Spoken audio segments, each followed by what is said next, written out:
We have a Monster 6. Finally, it's taken 3 years to get our monster. We've been asking for it for almost as long as the Bible has, saying, beware of the beast. For the man has a number, and it is 666. And that is the monster we've been looking for at Tottenham Hotspur. Guys, we've got him, João Palhinha. The Here We Go is done. It is there right on the screen for you. I hope you are absolutely thrilled like I am. João Palhinha to Tottenham. Here we go. Final green light arrived right now from Bayern. Exclusive detail. The loan deal includes a €30 million buy option clause for Tottenham. It's not mandatory. Salary is covered by Spurs. Bayern said yes, and Palhinha will now travel for medical tests.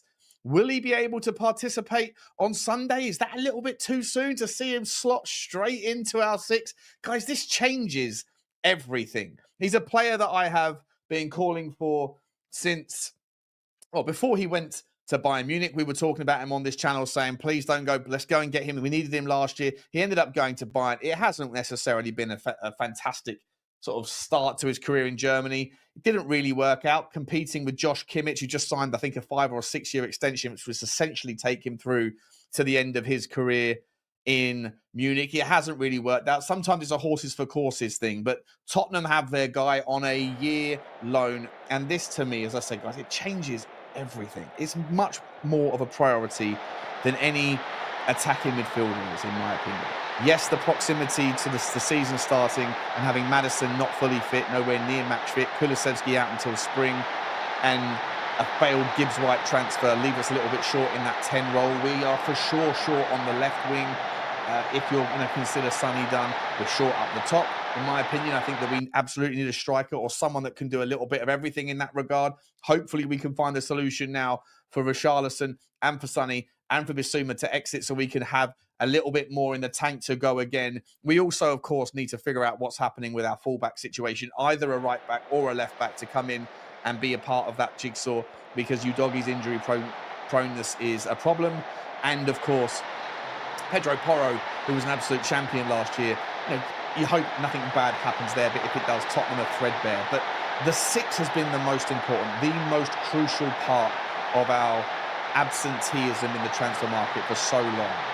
Think about what Rodri does for Manchester City, his presence versus his absence. They are two entirely different teams, and they have superstars everywhere else in the pitch. To think that this is not a massive moment for Tottenham is foolhardy and naive. This guy, look, he might not be the same player that he was when he left Fulham. We shall see. We shall see. But on a loan deal with an option, it makes the most sense. 30 million euros, 25 million quid. If he can get back, if he was a horse for a course and was just the right place in the right league for that sort of guy when he was at Fulham, and he comes back and can do it in Tottenham's colours, it's phenomenal value, even at 30 years old, or 31 when we trigger the deal for 25 million quid. But even if it's not, even if he's just I'm not even saying a papering over cracks, even if it's a massive, massive gap filler that is just here for a year whilst we either nurture the talent that might be Archie Gray, figure out whether Bergval's best position is in 6, 8 or 10, or whether we go out and find somebody else over the next 12 months and we have that time on our side to be able to prepare our scouts for a certain type of profile that can come in, maybe like a Morten Hulman next year, maybe like a Hugo Larsson, maybe like any number of other players, and Arden Jashari, if he ends up being a 6 more than just the 8, whoever it might be, whatever it might be, this buys us time before we make the big purchase, and it fills a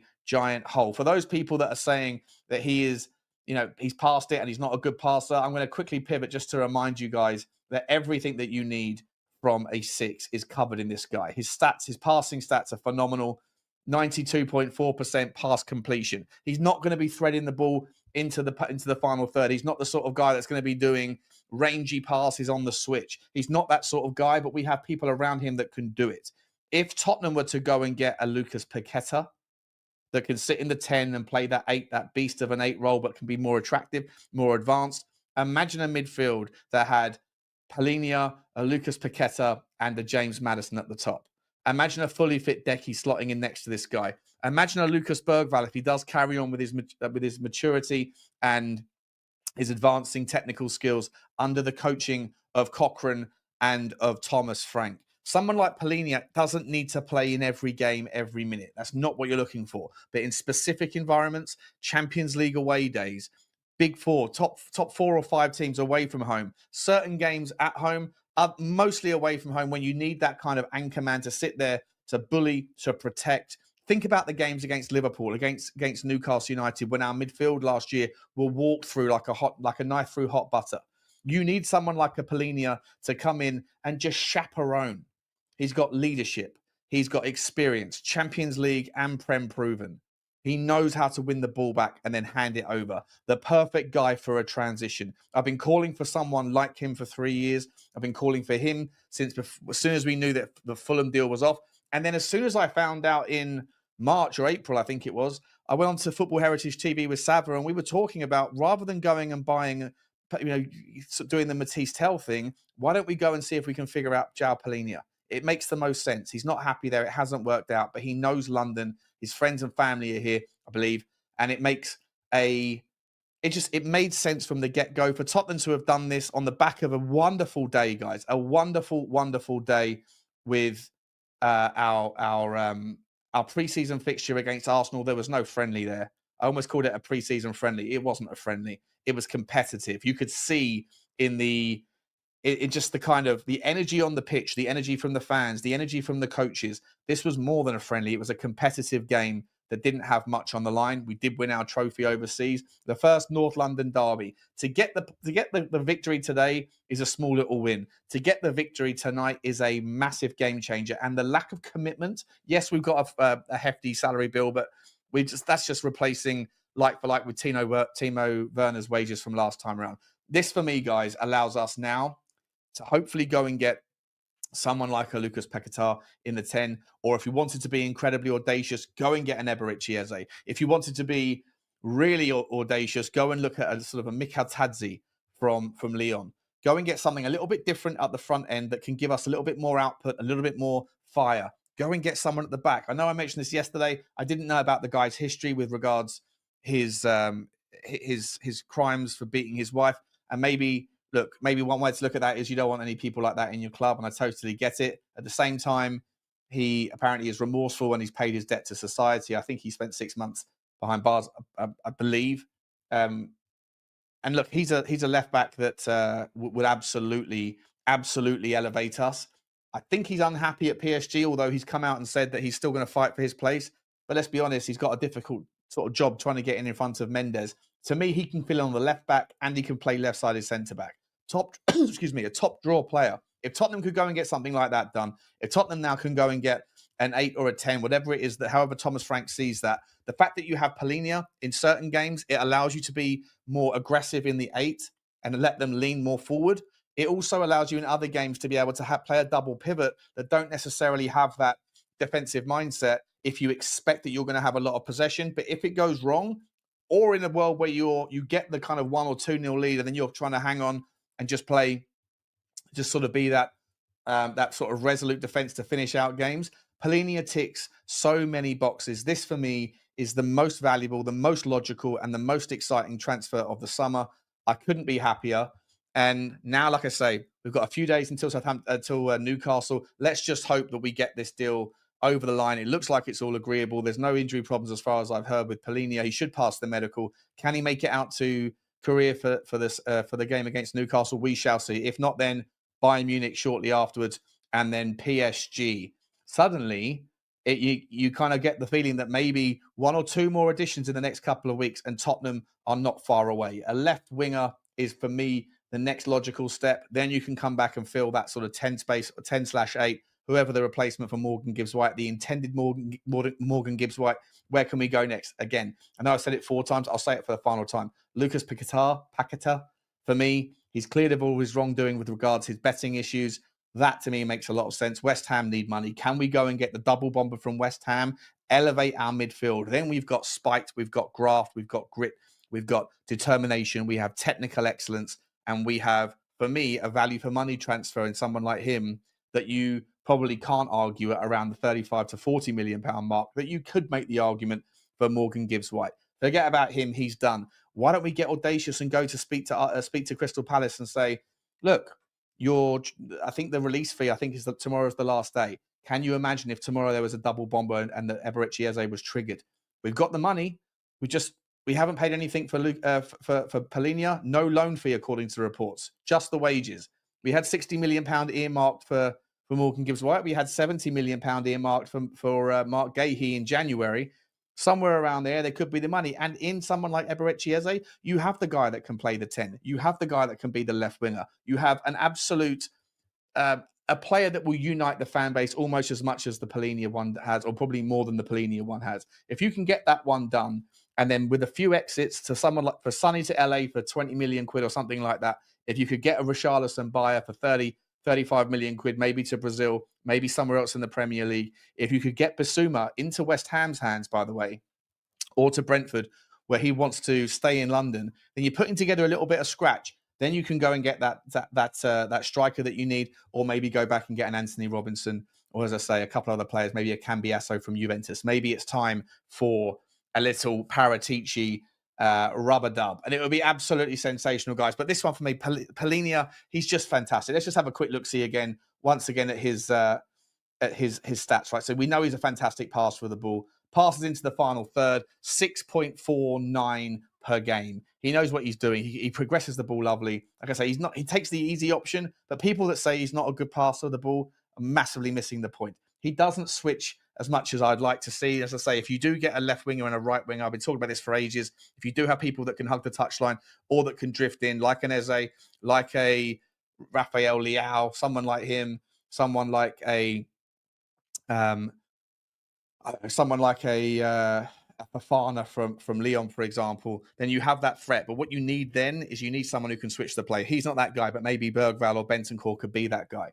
In terms of all the sort of crosses and things, that these red bars are irrelevant for the sorts of roles that we need. Passes completed, 68 per game, 95th percentile, and of that, he gets 92.4 of them, 92.4% where he needs them to be. Guys, I can't stress enough that if this guy is anything like the player that he was at Fulham, this elevates us in our midfield. It immediately takes our midfield from, say, right now, I'd give it a 5 out of 10 to about a 7.5, 8. If you can now go and get one more piece of that jigsaw, things are cooking. It really is something to be excited about. Also, look at the fact, tackles into the final third, in the attacking third. So he's happy to press if we need to press. 99th percentile in tackles attempted and tackles won in the final third. 94th for the midfield.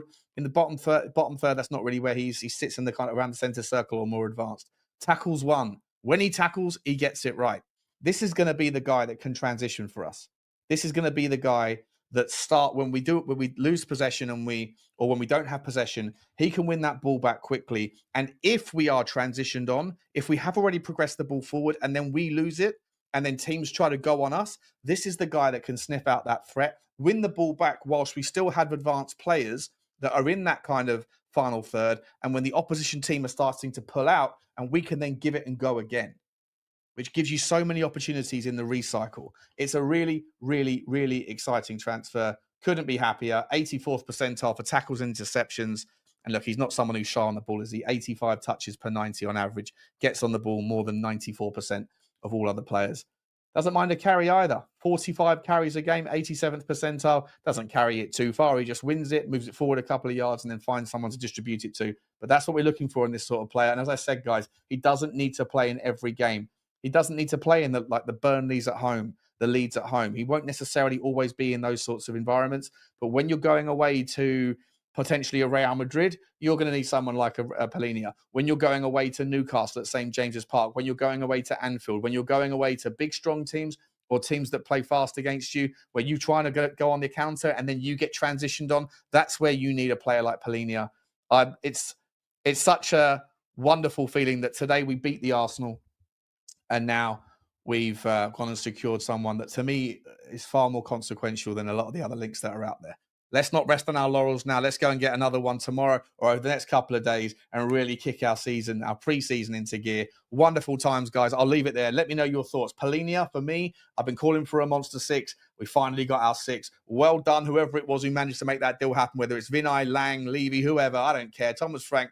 I'm not trying to pull up receipts. Just well done, Tottenham Hotspur. You got a really good player there. Really, really happy. Like, subscribe, and comment, guys. I'll see you tomorrow. As always, bye-bye.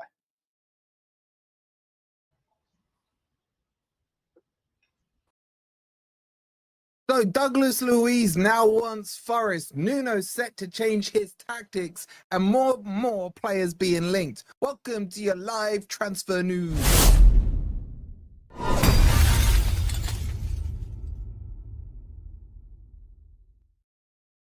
Evening, everybody. How you doing? And welcome to a jam-packed episode because we have so much to discuss. Like, everything is moving quite quickly now in the world of Forest, and we had an official announcement with Dan Doy, which we will cover off as well later on in the show. I hope you guys are doing well. Get your hellos in. Also, get your likes up.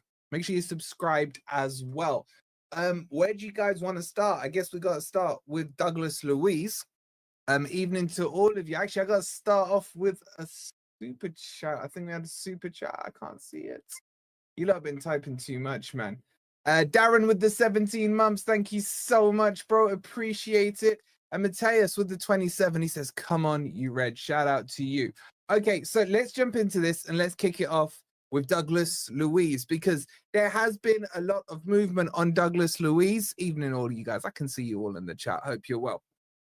We'll cover off the goalkeeper stuff as well. Don't you worry about that. But what was I saying? Douglas Luiz, right? So Forest are now, according to many reports, one of which came from Romano last night, which said Forest are about to make a move on Douglas Luiz. Juventus want 40 million euros, but they're open to a loan with an option to buy, but that option to buy has to turn into an obligation to buy, right? I'll explain all in just a second.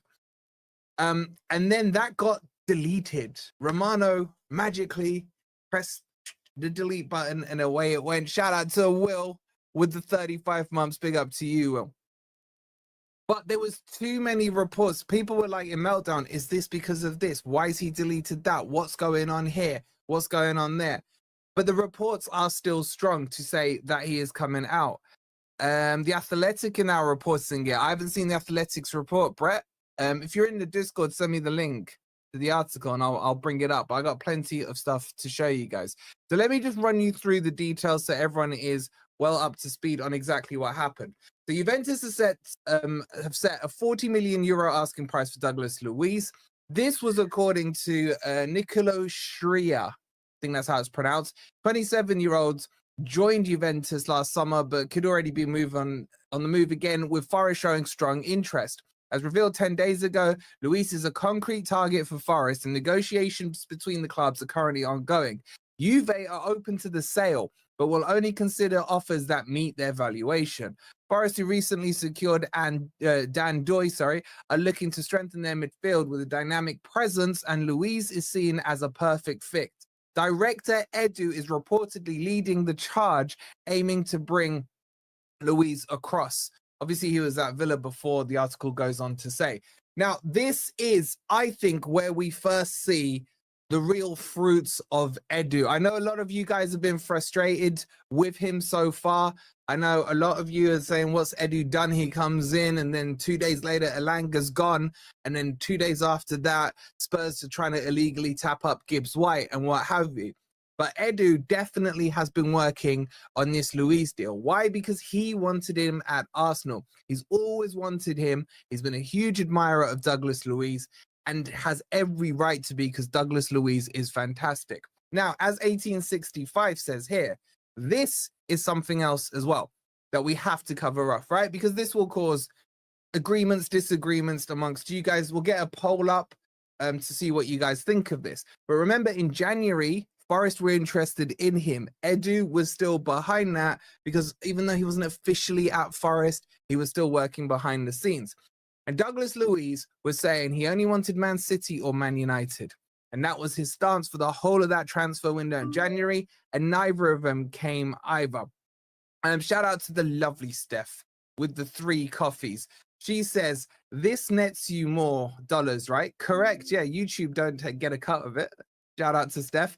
Thanks for all you do. Love the channel. Makes me feel part of the family. Way over here in Boston, Massachusetts, where no one even knows Forest. Steph, that's your job to correct now, Steph.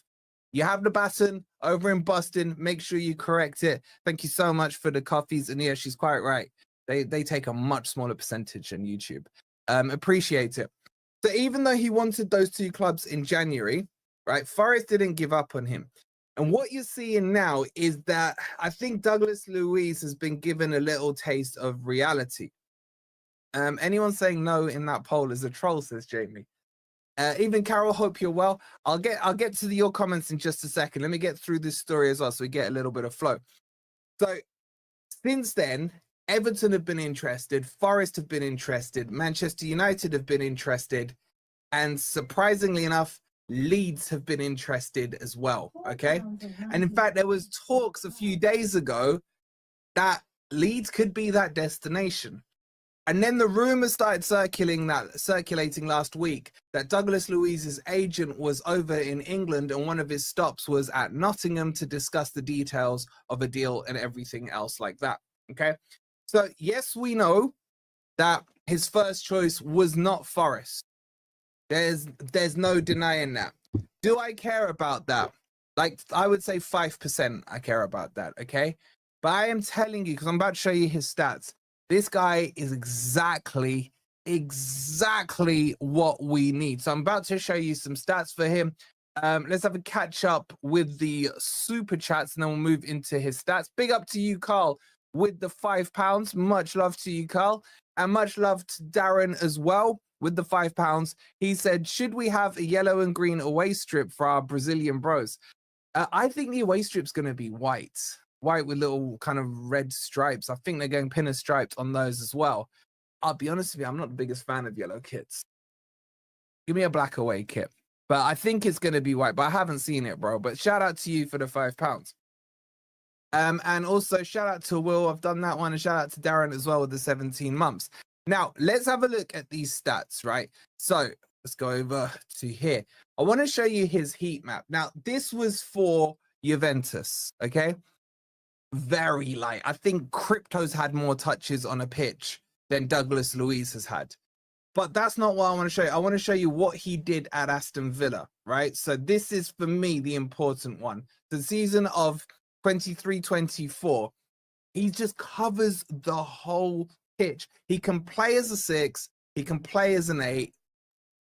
I do like the Spurs kit, bro. I'm not gonna say that ever on a panel stream either. Shout out to the anonymous coffee sender as well. I have to interrupt for the coffees because I just get to see the message for a quick second.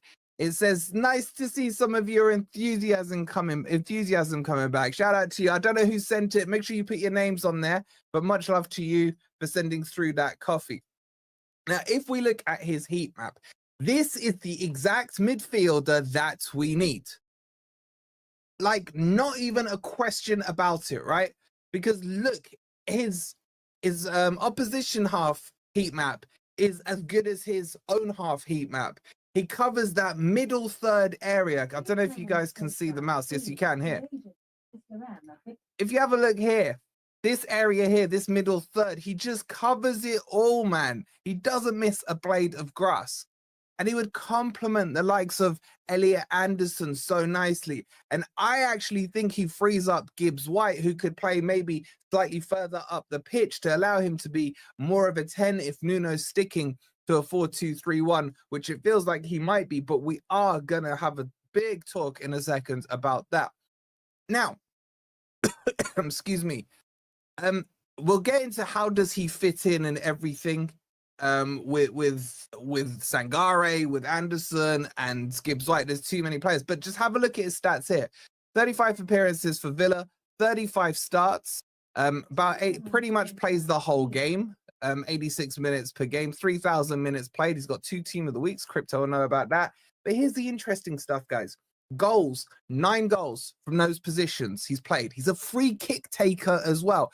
We need a dead ball taker like there's a hole in our head right now. But they're not just the stats that impress me. I want to show you his passing stats, right? Look at the accuracy of his passing stats. On average, he averages 50 passes a game. Josh, reply to my message, you bloody idiot. Reply. Shout out to Josh. I'm thinking we got an Alliance video going out tomorrow night live, me, Josh, and Pete, if they would reply to me. Problem is when you're speaking to these bigger YouTubers like Josh and Pete, man, you know what I'm saying? So sometimes they reply, sometimes they don't. But shout out to Josh. Look at the stats. 50 per game. That's huge, right?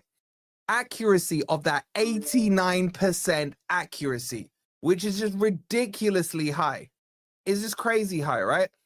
On top of that, the passes in his own half, he has a pass completion ratio for Villa at 93%. That's sensational. You did reply. All right, apologies. You did reply. My bad. My bad. All right, it looks like we're going to be doing a stream with Josh tomorrow and Pete. So look at that, 93%. And I'm going to ask Josh tomorrow about Douglas Luiz so we can get the Villa opinion of it, of course.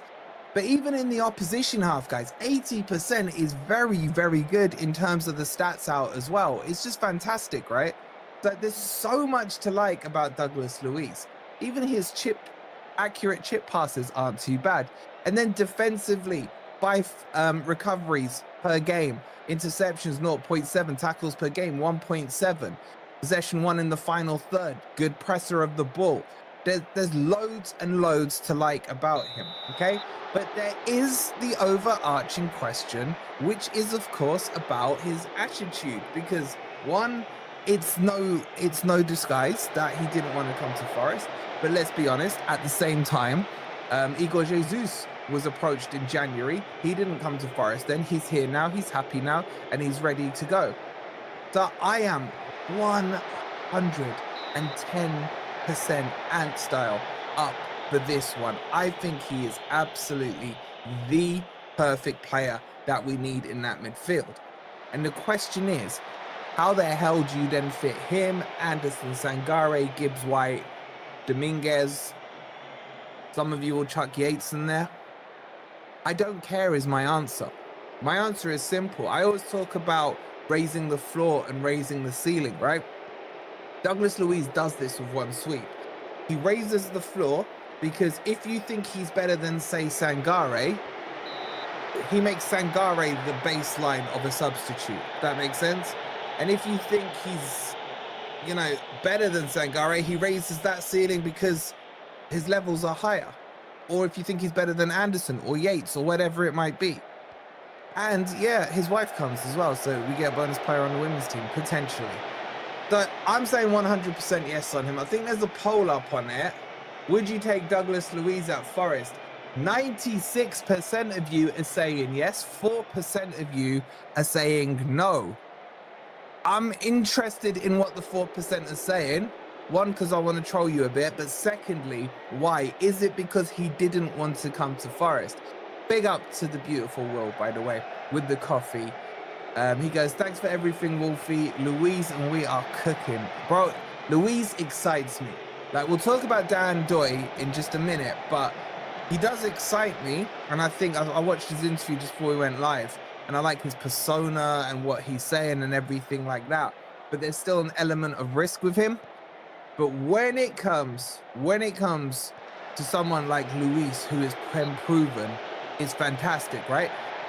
Now, the other question you have to ask yourself is, why didn't it work for him at Juventus? Because he hasn't been there long. They already want rid of him. Why? And you could say sometimes leagues don't suit players. Sometimes his players' attitudes can clash with managers and things like that. And maybe he just didn't get a chance to settle in. So look, is there an element of risk? Yes. How old is he, by the way? He's 27, I believe. Someone in the chat can correct me if I'm wrong. There's just so much to like about him. Now, can Forest get this done? 100%. Ulvi, you have a short memory. You were apocalyptic. Who? What? What do you call a man without a spade on his head? Doug. All right, you guys. You guys are funny. Okay. Juventus is a difficult changing room. Ronaldo hated it. Yeah, that's absolute facts, Jonathan. Ian saying he's a superb player. Wolfie, he does not come to Forest, bro. He can come to Forest. Now, the real competition here is basically three clubs, right? You got Leeds. Let's be real. I love Joe, but Leeds, like, you're not in our ballpark, right? Then you got Everton. Obviously, they've got their new shiny stadium, the Dickinson Stadium, pause. And then you've got Manchester United. We beat Leeds to him, no problems. I think we have more pull than Everton because potentially Europa League. And with Manchester United, I just don't think they're going to go in for him. They're linked, but I just don't feel it's that serious, right? And they haven't even got European football next season. But if they do come in because of what he said previously, then there is a chance that that could happen, okay? Now, would I start him? 100% yes. But where? Where would I start him? I don't know. Because I think he can play in the 6 and in the 8. I think I got some stats here. I don't know if they're lined up. Let me just show you. Let's just... Does that work? Okay, so these were his stats in the Premier League, right? Shout out to you, Matt. I'm going to come to all the super chats and the memberships in just a second. Now, I don't know if you guys can quite see that, but in the season for Villa, 23-24, he played 35 games in the league, 9 goals and 5 assists. For a CM/DM, that is a sensational return.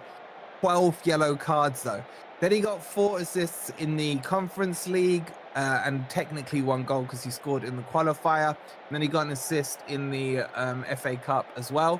So overall, that season for Villa, he got 10 goals, 10 assists, and 16 yellow cards, right in the 8 settings there. So he is a very, very aggressive player. And then if you look here, you can't quite see it on the right, but just over here, it tells you how many games he played in each position. Central midfield, he played 42 games for Villa, so you could call it more the 8 position. And the defensive position, DMC, he played 7 there.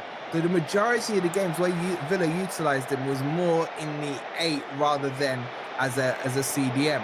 So technically, just on that alone, you could argue that Forest would be looking at him as an 8, which would be, you know, up against Anderson more so than Sangare. So it'll be interesting to see how it goes. But it's a problem we need to have, guys. That's the thing. It needs backup C8s. So I'm very excited about this one. I'm not committing yet to saying here we go, it's done. I think there's still a lot of hurdles that have to go through. And just quickly going back to the deal before we move on to the next bit of news, just to let you know that I think, and this is just me talking here, Forest will probably offer somewhere around, I would say, 30 million for him. And they'll probably offer like 5 million in a loan fee with an option to buy. And that option turns into an obligation. It will be a bit like, who did we do the obligation thing with? What was that right back called? Yeah, I forgot his name. The Argentinian chap. The World Cup winner. What was his name? Montiel? Something like that? One of you guys, your memories are better than mine. I think we had an obligation on him.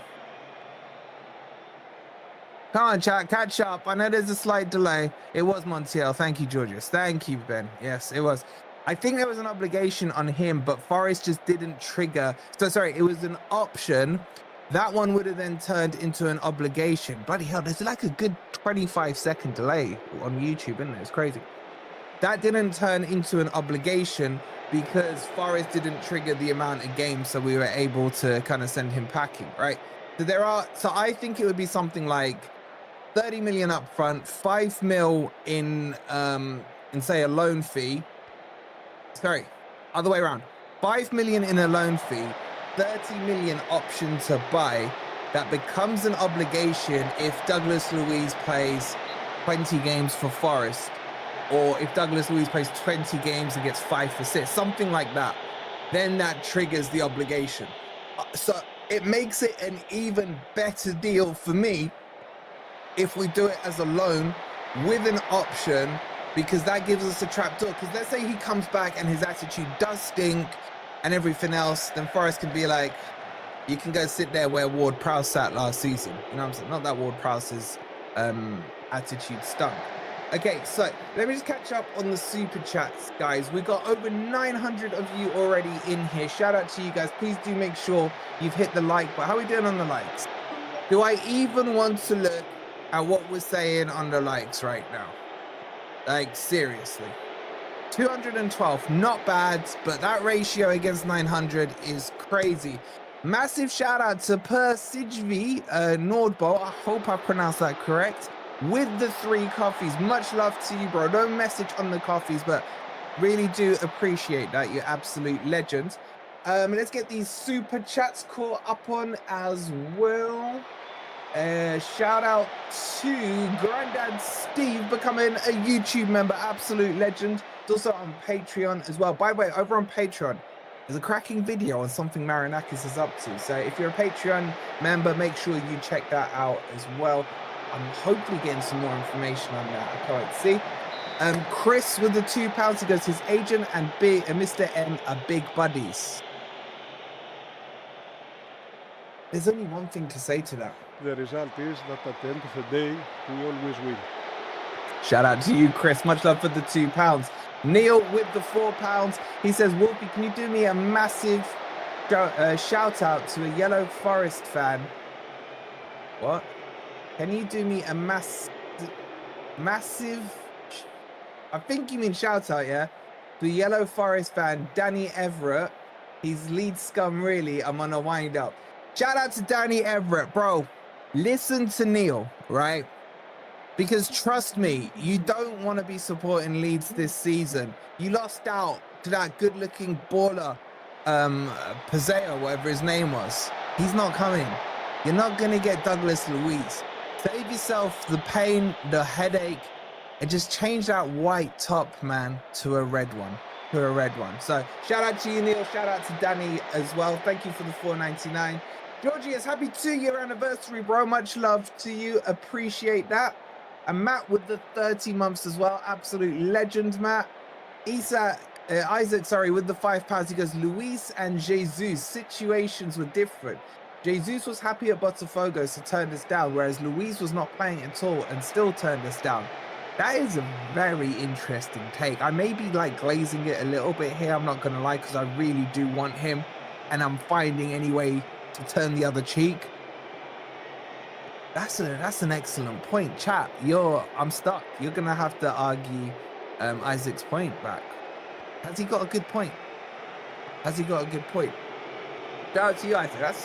That's got me, bro. I can't lie. Big up to Bonjout with the 23 months, 1 year away from the 2-year anniversary. Shout out to you. And Ben with the $4.99. Great daily content. The road to 30K. Douglas Luiz is fantastic. Marquee type signing, perfect for a 4-3-3. It's 100% perfect for a 4-3-3. But are we going to drop Gibbs White to accommodate? Yeah. We are cooking now in this window. #believe. And with that, that is a perfect segue into the next bit we need to talk about, where I'm going to be kind of objective and maybe a little moany on this. And what am I talking about? Shout out again, Ben, for the $4.99. I'm talking about this. Nuno wants to change his tactics. He no longer wants to play low block, low possession, counter-attacking football. He has come to the realization that he believes this is not sustainable. And this is why we've been seeing the experiments with Chris Wood and Igor Jesus up front. All right, I'll tell you what, let's go through the article first. We'll go through one section of the article. It's a fascinating article in the Telegraph, right? But I have some serious thoughts about this that I want to come on to in a second, right? So let's bring up this article. I need to know what you guys think about this, right? So inside, this was from, I think John Percy put it together. Let me jump to this part of it. So it says, where are we? Nottingham Forest players are working on an attacking drill. Attacking, we're using the words attacking. It is a bombard, Georgius, right? And Morgan Gibbs-White is at the forefront, having returned to Portugal following a short period of absence, days after signing a new 3-year deal. Temperatures are above 30 degrees C, and these are the critical days of pre-season for Nuno, Forest head coach, as his squad prepares for their return to European football. Forest with the Spies package, we know all that, we know all that, we know all that. Yet Nuno is under no illusions that this season will be much harder. His squad is still very much under construction. While at least 5 more signings, another bomber there, 5 more signings incoming, the demands of Saturday, Thursday, Sunday matches will represent a daunting challenge. He wants the depth to cope with it after experiencing that tricky balancing act with Wolves. But he did quite well there because he ended up, I think they got to the quarters, if I remember rightly. So here we go. Here's the Nuno Ball bit, right?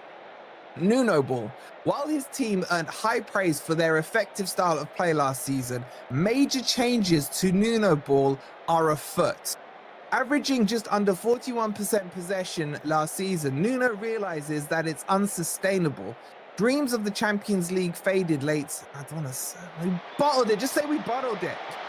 With only 2 wins from their final 8 league games. And there is an acceptance that most opponents could have figured Nuno's team out. I was saying this going into the run-in, man. Like, it was too easy to play against. Anyway, let's continue. Telegraph Sport understands the coach wants his reshaped team to control more of the ball, to dominate matches and be more flexible. Playing with 3 at the back is an option. I don't like that option. And Nuno is also considering using 2 forwards as opposed to just having Chris Wood on his own. It is also recognized that there was not enough players on the bench capable of making an impact late in matches. All year we were saying that on goal. All year. This explains why Nuno is pushing to sign Fulham's Adama Traore, effectively as a direct replacement for Anthony Elanga, who joined Newcastle. Traore is renowned for his... I'm not talking about Traore, right? So I think that's the main bit on the Nuno Ball, okay? Now, we have to discuss this, guys. What are your thoughts on this tactical change that Nuno's talking about? Get your thoughts in the comments. Firstly, we'll get a poll up. Are you up for this tactical change? I am 1,000,000,000% up for this tactical change. However, I have many reservations about it, okay? Like it if it works, says Mark. Yes, I agree. Here's my problem with it. Nuno has made these changes during pre-season. We've seen Forest start in a 4-3-1-2 in a couple of games. We've seen Forest play a 3-back formation. We've seen Forest put the kids out and what have you. Forest have scored 1 goal in 4 matches. And in none of those 4 games, apart from, I'd say 20 minutes in the second half against Fulham, did I feel like we really did have that new Nuno Ball possession thing going on. Now, I do understand that, you know, Aleppo doesn't change his spots, and for Aleppo to change his spots, they have to grow back. You know what I'm saying? It takes a while. But it is also completely against Nuno's DNA to go from, let's call it counter-attacking compactness to possession-based football. It's not something he's done at Wolves. Wasn't really doing it at Spurs. Saudi, he did it a bit. But his DNA is about defending, clean sheets. And I'll be honest with you, in 4 games of the pre-season, I have not seen it. Also, there is a huge risk involved to it, because what you are saying is basically rip up the manual and start again. Floodlights are on at the City grounds. Heard a dumb. Jason, stop. Stop. Please. I'm in a good mood. I'm in a good mood, bro. I'm in a good mood. Isaac with the £5. He says, think it's another reason why we are happy to let Elanga leave, as he isn't technical enough to work in a more possession-based system. I need to get you on Grumpy Old Reds, bro. Like, you're nailing shit left, right, and center. You are bang on, because I said this to Pete. I said to Pete over on Loaded Mag, I was like, what's his face? Elanga may work for them in the Champions League when they're playing defensive, but against like mid to lower table Premier League oppositions where they're on the front foot, you almost annul his pace. Bro, you're absolutely nailing your comment. I gotta say, Isaac, sorry, is bang on it. Do you guys agree with him or not? Let me know. Shout out to you for that £5. But yeah, so back to the point, right? I am up for this change, but I know it comes with huge risks because he's not really done it before. So it worries me. And also, I don't like two strikers up front. We did it a couple of times last season. I think, was it the Fulham game, chat, where we went 4-4-2 at home? It was a disaster. And there was another game we did it, and it was a bit of a disaster as well. I don't like two strikers up top, I'll be honest with you. I think, like, if you look at the friendly the other day that we played, was it yesterday or the day before? I can't remember, I'm losing track of time. It just felt to me like Chris Wood and Igor Jesus almost were getting in each other's way, to the point where I didn't really see Igor Jesus on the ball at all, because their natural traits are very similar. Amit, that's a good point. Yeah, why go for Adama then? Why go for Adama? Exactly. Yeah, go on, Isaac. Answer that one. You've been rebutted, bro. Just because I can't rebuttal you, someone in the chat can. So I think you have to play one or the other, because both of them like to drop in as almost a false nine. What you'll see, the more you guys see of Igor Jesus, is that he likes to bounce the ball off one touch into the midfield or into a centre-back who's on the halfway line, spin the player that's tracked him and run into a channel of space.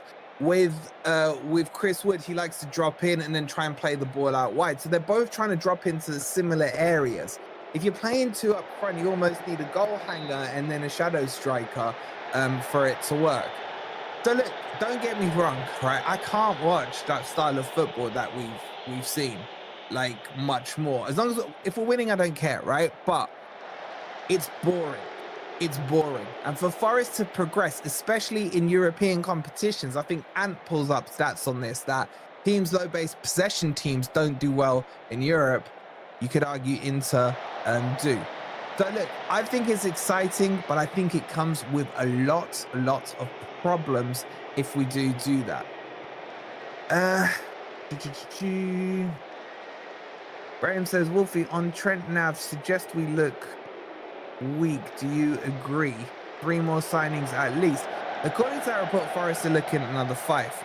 Now, I think we need, if we assume Jota Silva goes, we need like 3 wingers. We need a central midfielder. I think we need a left back, and we need a backup keeper. We're going to talk about the keepers next in just a second. Still don't make sense as a backup. Does that mean we change from possession-based system to counter-attacking? Because one, I don't know, bro. I don't know. Isaac says Adama would be a cheaper option that still gives us the opportunity to switch to more counter-attacking football if Nuno feels we need it. Good rebuttal.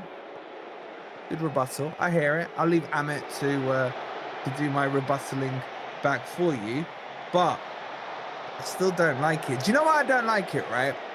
For many reasons. One, I think he's crap. But secondly, I've seen Everton have gone in for Tyler Dibbling. I think they had 27 million rejected, right?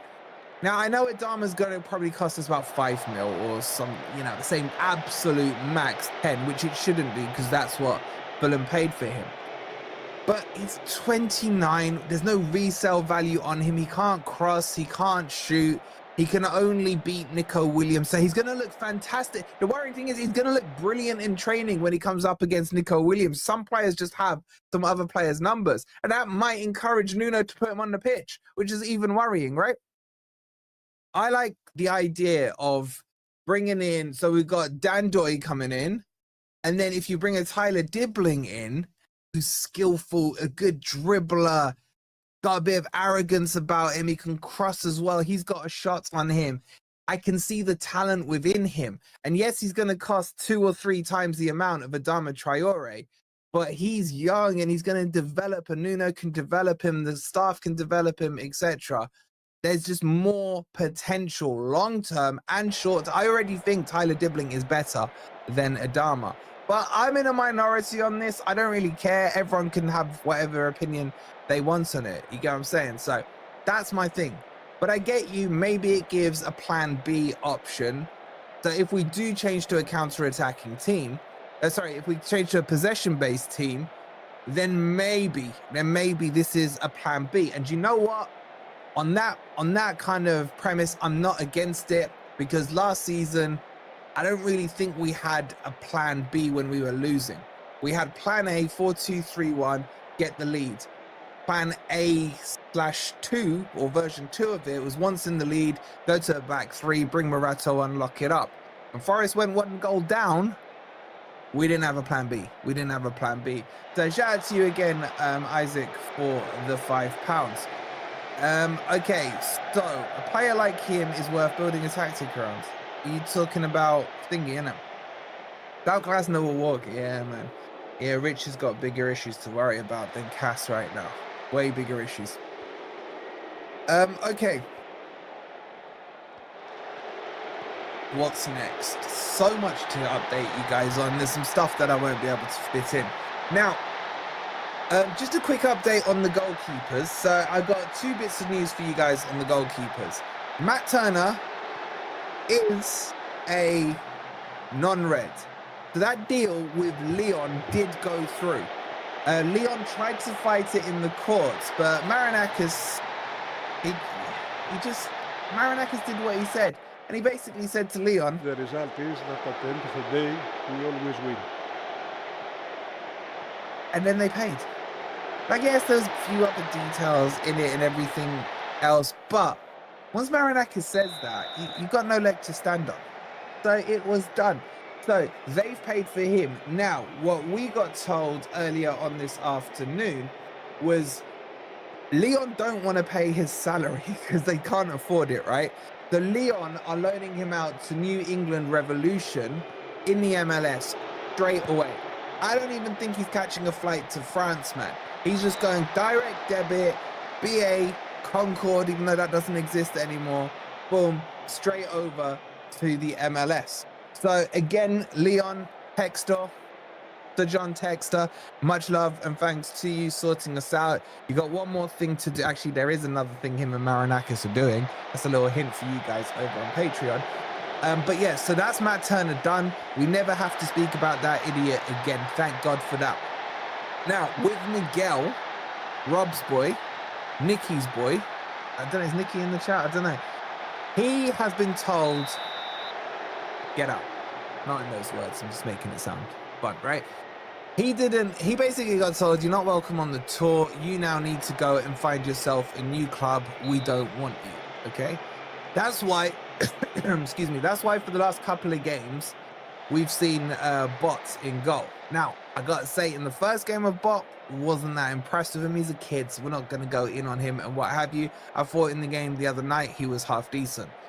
But Bot is not a good backup one. How much did we get for Turner? 8 million euros, Ripper, 8 million euros. So, at the moment, as things stand, Forest have Matt Sells in goal and then Bot, okay? Now, there has to be a second keeper coming in. There's no 2 ways about it. My stance is, do you need a starting keeper or do you need a number 2 keeper? You get what I'm saying? Do you want a keeper who's coming to be a number 1 to challenge Sells, or do you want a keeper that's coming in just to warm the bench and just in case Sells gets injured? Why has he been told to leave? Bro, I'm trying to think because he played in the first game. I didn't think he was that bad, but yeah, he just got told you're done. You're done. Get out of here. Get out of here. So he's gone. What I want to know from you guys though is, do you think we need a number 2 goalkeeper or another number 1 goalkeeper? I hate having bots. Does my head, bro? You should see like every time I put a video, the bots that rain in there is crazy. Okay, are you happy that Nuno Ball is changing? 87% of you are saying hell yes. That was the poll you guys had there. And do you want Adama Traore at Forest? No matter how hard I try and convince you lot I'm right, still 61% of you are saying yes to it. We'll get a poll up on the keeper as well. Now, what's my stance on the keeper? Before I give you my stance, got over 1,000 here, and we've got 382 likes. What are you guys doing? We should be on 500 likes, right? At the very least, 18 more of you need to hit that like button to get us over that 400. So, okay, everyone stop, pause for a second, right? Just close your live chat if you're looking on your phone. Just double check you've hit that thumbs up button. If you have, cool. If you haven't, and then someone ban freaking Rich. Rich, you got gifted a membership, didn't you? You got gifted a membership. So make sure you've hit that like button. Also check out the Discord, man. Like those of you in here, like the Discord is like you lot on the live chat. They just continuously, I can't keep up with the conversations. If I leave for an hour and I come back, there's like 100 odd messages I need to catch up on. And some of the guys in there are quite funny, I'm not gonna lie. So there's already, I think we've got 500 in there. So come and join the Discord. It's a complete free app. The Fantasy Premier League is in there as well. So make sure you check that out as well. If you got your fantasy team, you can flex it in the fantasy channel. You can't even delete Richard. Yeah, he's a mod, isn't he? He's a mod. Oh my God, he's got Come On You Red in his name. Come On You Reds, Rich. Say it loud, say it proud. So yeah, make sure you go and join the Discord. It's completely free to do, okay? So that's the stance on the keepers. And Forest are definitely going to have to go and get another keeper. We can't rely on Bot as the backup keeper. And we can't rely on Wayne Hennessy coming out of retirement of his coaching thing to come back and being a backup keeper. By the way, is Wayne Hennessy homegrown? I know it's a crazy question. Chat, does anyone know? Is he homegrown? Sorry if we have to ask, is the Yilmaz link dead now? It's not dead, bro, but it hasn't moved. It's probably the best way I can describe it, Jeff. There was a little bit, there was some murmurings of Forest were preparing a bid, appreciating the player. You know all the buzzwords of this thing? He is. Interesting. I'd bring him out of retirement and make him the third keeper. I really would. Because I think Forest are going to be tight on homegrown players in the squad this season. He's Welsh. Welsh counts. Does Scotland? Which one doesn't count? Is it Scotland? Rich, you can't cancel it. You were gifted it by some Forest fan, man. You can't cancel it. You're stuck with it for a month at least. I'll be annoyed if Yilmaz goes to Villa. Yeah, so will I. 100%. 100%. Okay, so that's the keeper situation. Expect Forest to go in for a keeper. Forest, if you're listening, I haven't checked up on if he's moved yet. Livakovic. Get him done. Oh, and would I take a number 1 or a number 2? I would take a number 1 as backup. I would. I like every position to be challenged. Now, does it always work? But what I'm saying, I don't need Forest to go and buy who's a good keeper. Like Donnarumma. We don't need to go and get Donnarumma level and have them fight it out, yeah? I like my keeper to be number 1 and number 2. I don't even know if this makes sense, but let me try. I want 2 number 1 keepers, but I want a clear defined number 1 keeper and the other one to be number 2. Does that make sense? Does that make sense? That's how I want it. Basically, I don't want the gap to be from Matt Sells to Turner. To Turner, right? The gap between the 1 and 2 is too big there. I was okay with Miguel. My issue with Miguel, in a bit, Rich, my issue with Miguel was that his kicking was crap. And when we spoke to our Corinthians mate before the season, he was saying the same. And I haven't seen an improvement in his kicking. Homegrown: Williams, Ainar, Yates, Anderson, Hudson Odoi, Taiwo, Wood. We're scraping at 8. We need 8, don't we, Anan? It's 8, isn't it? We might just about be okay then because we kept Gibbs White. Hoover at Sheffield United. He's homegrown too, and that would rattle Jimmy. By the way, shout out to Jimmy, man. Like, as much as I hate Sheffield, his channel got deleted by YouTube, and he does it full time on YouTube, so he's going through it right now. And as much as I would love to troll him and stuff, he is my mate. He's the only Sheffield mate I've ever been able to. I can't even. No, I'm not going to call him a mate. I'm going to call him an acquaintance because he supports Sheffield. But big up to him. He's going through a lot right now. So if you guys can offer him any help and support, I'm trying to do what I can. Obviously, we were able to help Matt SB get his channel back with a few of the guys we know. So we're looking to help him. So, some things are more important than rivalries. Shout out to Isaac again with another £5. Thank you so much, bro. He says, I'd rather sign a decent number 2. Chelsea's proven he's more than good enough, so I would rather the money get spent elsewhere. All right, now you're annoying me, bro. Like, your points are all valid, right? All right, here you go. Take the seat. Take the seat. Seat is yours. You're doing this better than me. I'm done. Throning the king. Very good point, Isaac. Very good point. I get that. You're talking money, spend it elsewhere. But that's why Livakovic would be perfect. Very competent backup goalkeeper. Could be a number 1. It would cost Forest about 5 mil. Shout out to you again, bro. You're harsh, Will. You're harsh, Will. Harsh. But yeah, I mean, Jimmy should have known not to say what he said about Marinakis, because at the end of the day, The result is that at the end of the day, we always win. we did try to warn you, Jimmy. We did try to warn you. Shout out to moi subscribing as well. Okay, let's get into the other bits and bobs of the news. And the big bit of news is that Dan Doy has officially been announced by Forest.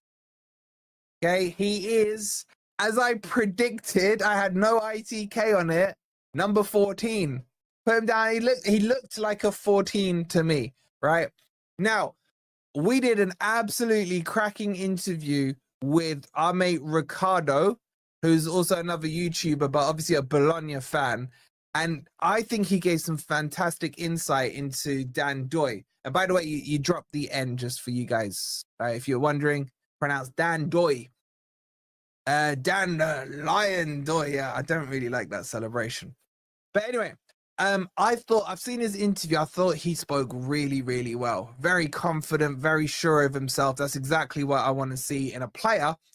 But what's interesting, if you haven't watched the video we released earlier on today with Ricardo, he played most of their last season on the left-hand side under Italiano, their manager. But the season before, he was playing on the right-hand side. He did still play some games on the right-hand side last season, don't get me wrong. But Ricardo's opinion is that he thinks he's better suited on the left-hand side. And I remember saying to you guys a couple of days ago that, is this a reason why we're seeing Hudson Odoi being pushed out onto the right-hand side in the last couple of friendlies?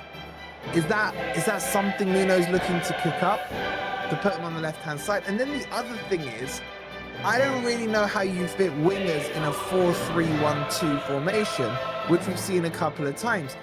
So you could argue what we are seeing now is the evolvement, going back and tying this into the Nuno changing his Nuno ball thing, of a couple of tactics. So if we have a 4-3-1-2, if we have a 4-2-3-1, if we have a 4-3-3, a 3-5-2, loads of options.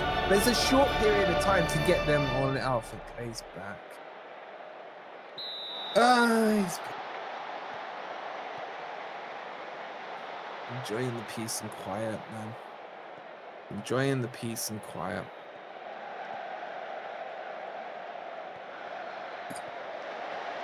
He says, hello, beautiful people. I'm back in England and will be returning to your screens on Sunday. So you can arrange to be doing something else. He's lying. He's basically trying to sound cute. What he's really saying is he wants you all tuned in on Sunday, and all he wants to see in the chat is that we missed you, and it wasn't the same without you, and thank God you're back. And well, and breaking news, it was a lot more peaceful while you weren't here.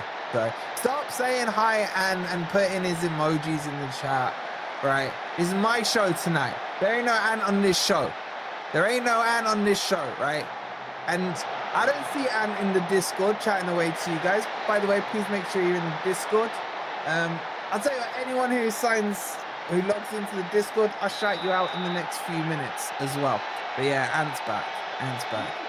I've already had a request from him saying, can you do like a big one of my cool graphic things to announce that I'm back and all this stuff? Shout out to Darren with the 199. He says, albeit League One football is back. I don't want to think about those days, bro. I don't want to look down that far in the table. Thank you so much for the 199, bro. Can you make... Oh, it's like that, you know. Is it because you know Ant's name and you don't know mine? Is that what we're saying? Don't make me do a poll. Don't make me do a Wolfie versus Ant poll. I'll do it. I'll do it. I'll do it. I'll do it. Interesting how we've done all these signings while Ant was away. That is facts. But the thing is, Amit, it's better that we did it while Ant was away, because otherwise Ant would have no input on these players. Because Ant doesn't, like, go outside of the Premier League, does he? Could a mod chuck the Discord link in the chat, please? Because Ant will need to know how to join that as well. I'll crush him, Graham. He's old, man. He crushes himself just standing up. How'd you get to the Discord? Says, well, if one of the mods would chuck the link in, or you could do it yourself, type ! Discord. The link will pop up. You press that, it loads you straight in there. I can see Gripper's chatting in there, Brett's in there, Harold's in there. Poison Soup is just living in there these days. Brave Links is chatting away. The disabled one is, well, I don't know if that's even PC to read out his name. You got Dan chatting away. But yeah, it's all going off in there. Okay, when's Rob back? I can't remember. I'm gonna sound horrible, but I can't remember. I can't remember. You can join the Discord. There's the link for you in the chat. Click on that Stream Elements link there. It is excellent. Even Jet Setter's in there, man. I was worried you'd like disappeared a couple of months ago, bro. Like, so it's good to have you back. I'm on the Discord server and I'm having had some great chats the other night. Yeah, well, let's see how committed you are now you're back, mate. Now you're back. I think, got a feeling Rob said he's either coming back on the 10th or he's off for 10 days. It was definitely a 10 in the conversation. And for the life of me, I can't remember. Toxic Addict has just joined the Discord. Noxarena, how do you guys come up with some of these names? Is just joined the Discord. Rickelodeon, not Nickelodeon, has just joined the Discord. Swayze's just joined the Discord. AH has just joined the Discord. Oh, you were in the States, are you? You're in the States. That makes sense now. That makes sense. It all makes sense. And Ben's asking, Anne, are you reading this message? He's not. He's not.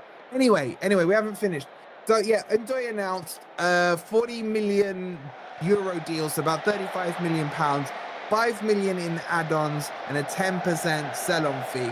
I am very interested to see if he will start on the left-hand side or the right-hand side. Now, obviously, we're playing Birmingham this weekend.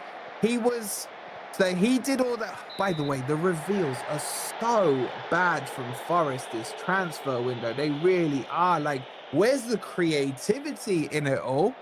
Like, seriously, he was revealed sitting just on a chair, a worse chair than this. The lighting was horrific. The little picture. He was doing this, West Side kind of thing. And then they showed a picture of him with some palm trees, which gave away his location. So he started off the day. For those of you that care, it's not a big breaking bomber news. but he was in the Landmark Hotel in central London. He then drove up to Nottingham in the afternoon, did the pictures on the pitch, did his interview and everything else like that as well. Shout out to Ace Adventure. So, oh my God, Ant knows how to type in the Discord. I can't believe Ant knows how to use Discord. I need you all to troll Ant in the Discord and just keep asking him. That will wind him up, man. He'll get so, and he's so OCD that he will feel the need to reply to everyone. Lee's just joined. Kizu HD has joined. Gustavo's joined. Brian Tuck's joined. Richard's joined as well. Shout out to all of you. I'm calling you out, Poison Soup. I'm calling you out, bro. I'm calling you out on it. So yeah, let's chuck the Discord link in again, guys, so the people who've just come in can see it. Okay. That's the Ndoye news.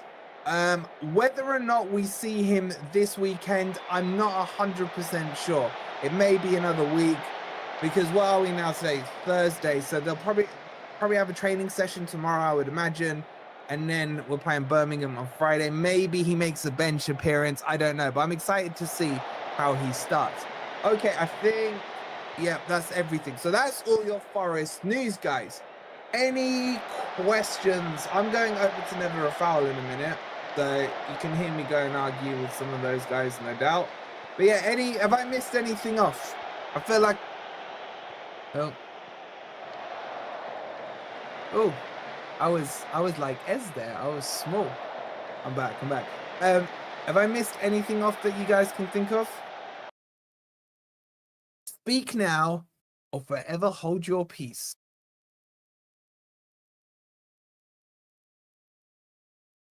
Wait, is I've just broken the chat or something?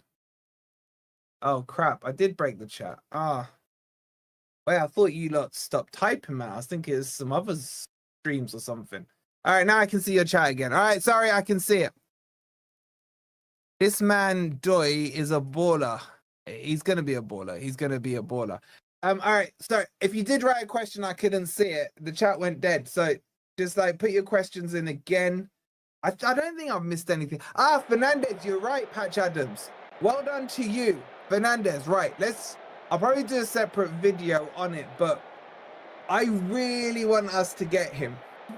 I really do. Not because I think he's amazing or anything like that, right? But if we get him, then we can do the scout report with Surrey Mike. I miss Surrey Mike. I really do. So I want to buy him just so that we can do one more video, one last dance with Surrey Mike, right? So the story with him is that Forest are interested. I think actually, let me just, all right, very quickly, let me bring this up, right? So I think it was in this article. Let me check here, McAtee is still on the cards, by the way.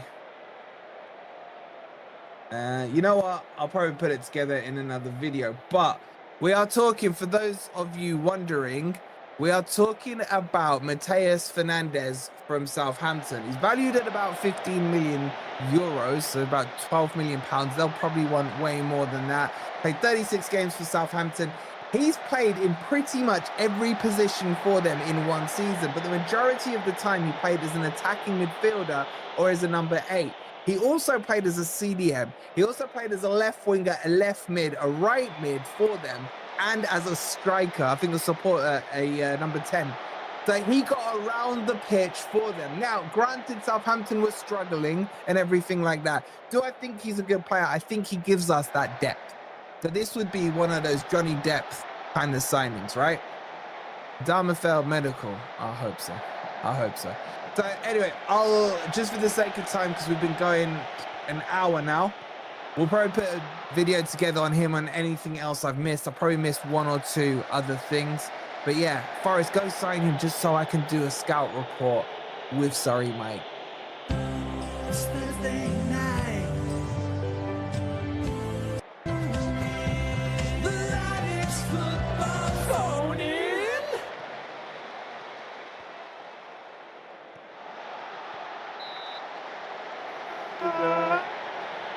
obviously there was. Wow. Hello, it's been a lot. Well, it's not been that long. It's been long enough to forget what I have to do. Hello and welcome to the Latics Football Phone-In with me, Matt Dean. Whoa, you've just got Matt Dean there. What's going on? Oh, that's because I was on a call. I'll let it. Don't Alright, worry. don't worry, it's Don't worry. fine, I'll it's change it fine, there. Don't worry. fine. No, don't worry. It's It's fine. fine. Edit It's name. fine, it's Yeah, fine. you don't. Dead air, Fine. Dave. Yeah, there's a crime. Well, it's not Dave, is it? It's All right, I'm on it. Dave. Sexy Dave and Sort it. Matt. Who's pretty good. Met Liam. Pretty live. It is, Yeah, but we yeah. are in negotiations. We've got irons in the fire. Yeah. But let's see if this guy wants to sponsor it. Brad. Hello. First call of the day, first call of the season, so I'm going to start it off in fashion because it's been a while. Did you go to friendly and boo? The friendly, bloody hell, that Dundee one, it was a right good laugh up there. What a long journey that was. I can't remember how bloody far it is. Once you get to Glasgow, you're still 2 hours away. Yeah. Flipping heck. Which But yeah, it you've was got a- no, it was a literally fun. got nothing else to do but drink on a bus. What could possibly Exactly, go and, wrong? and singing pretend to be wrestlers. That's how we pass the time. And then a right good Triple H impression.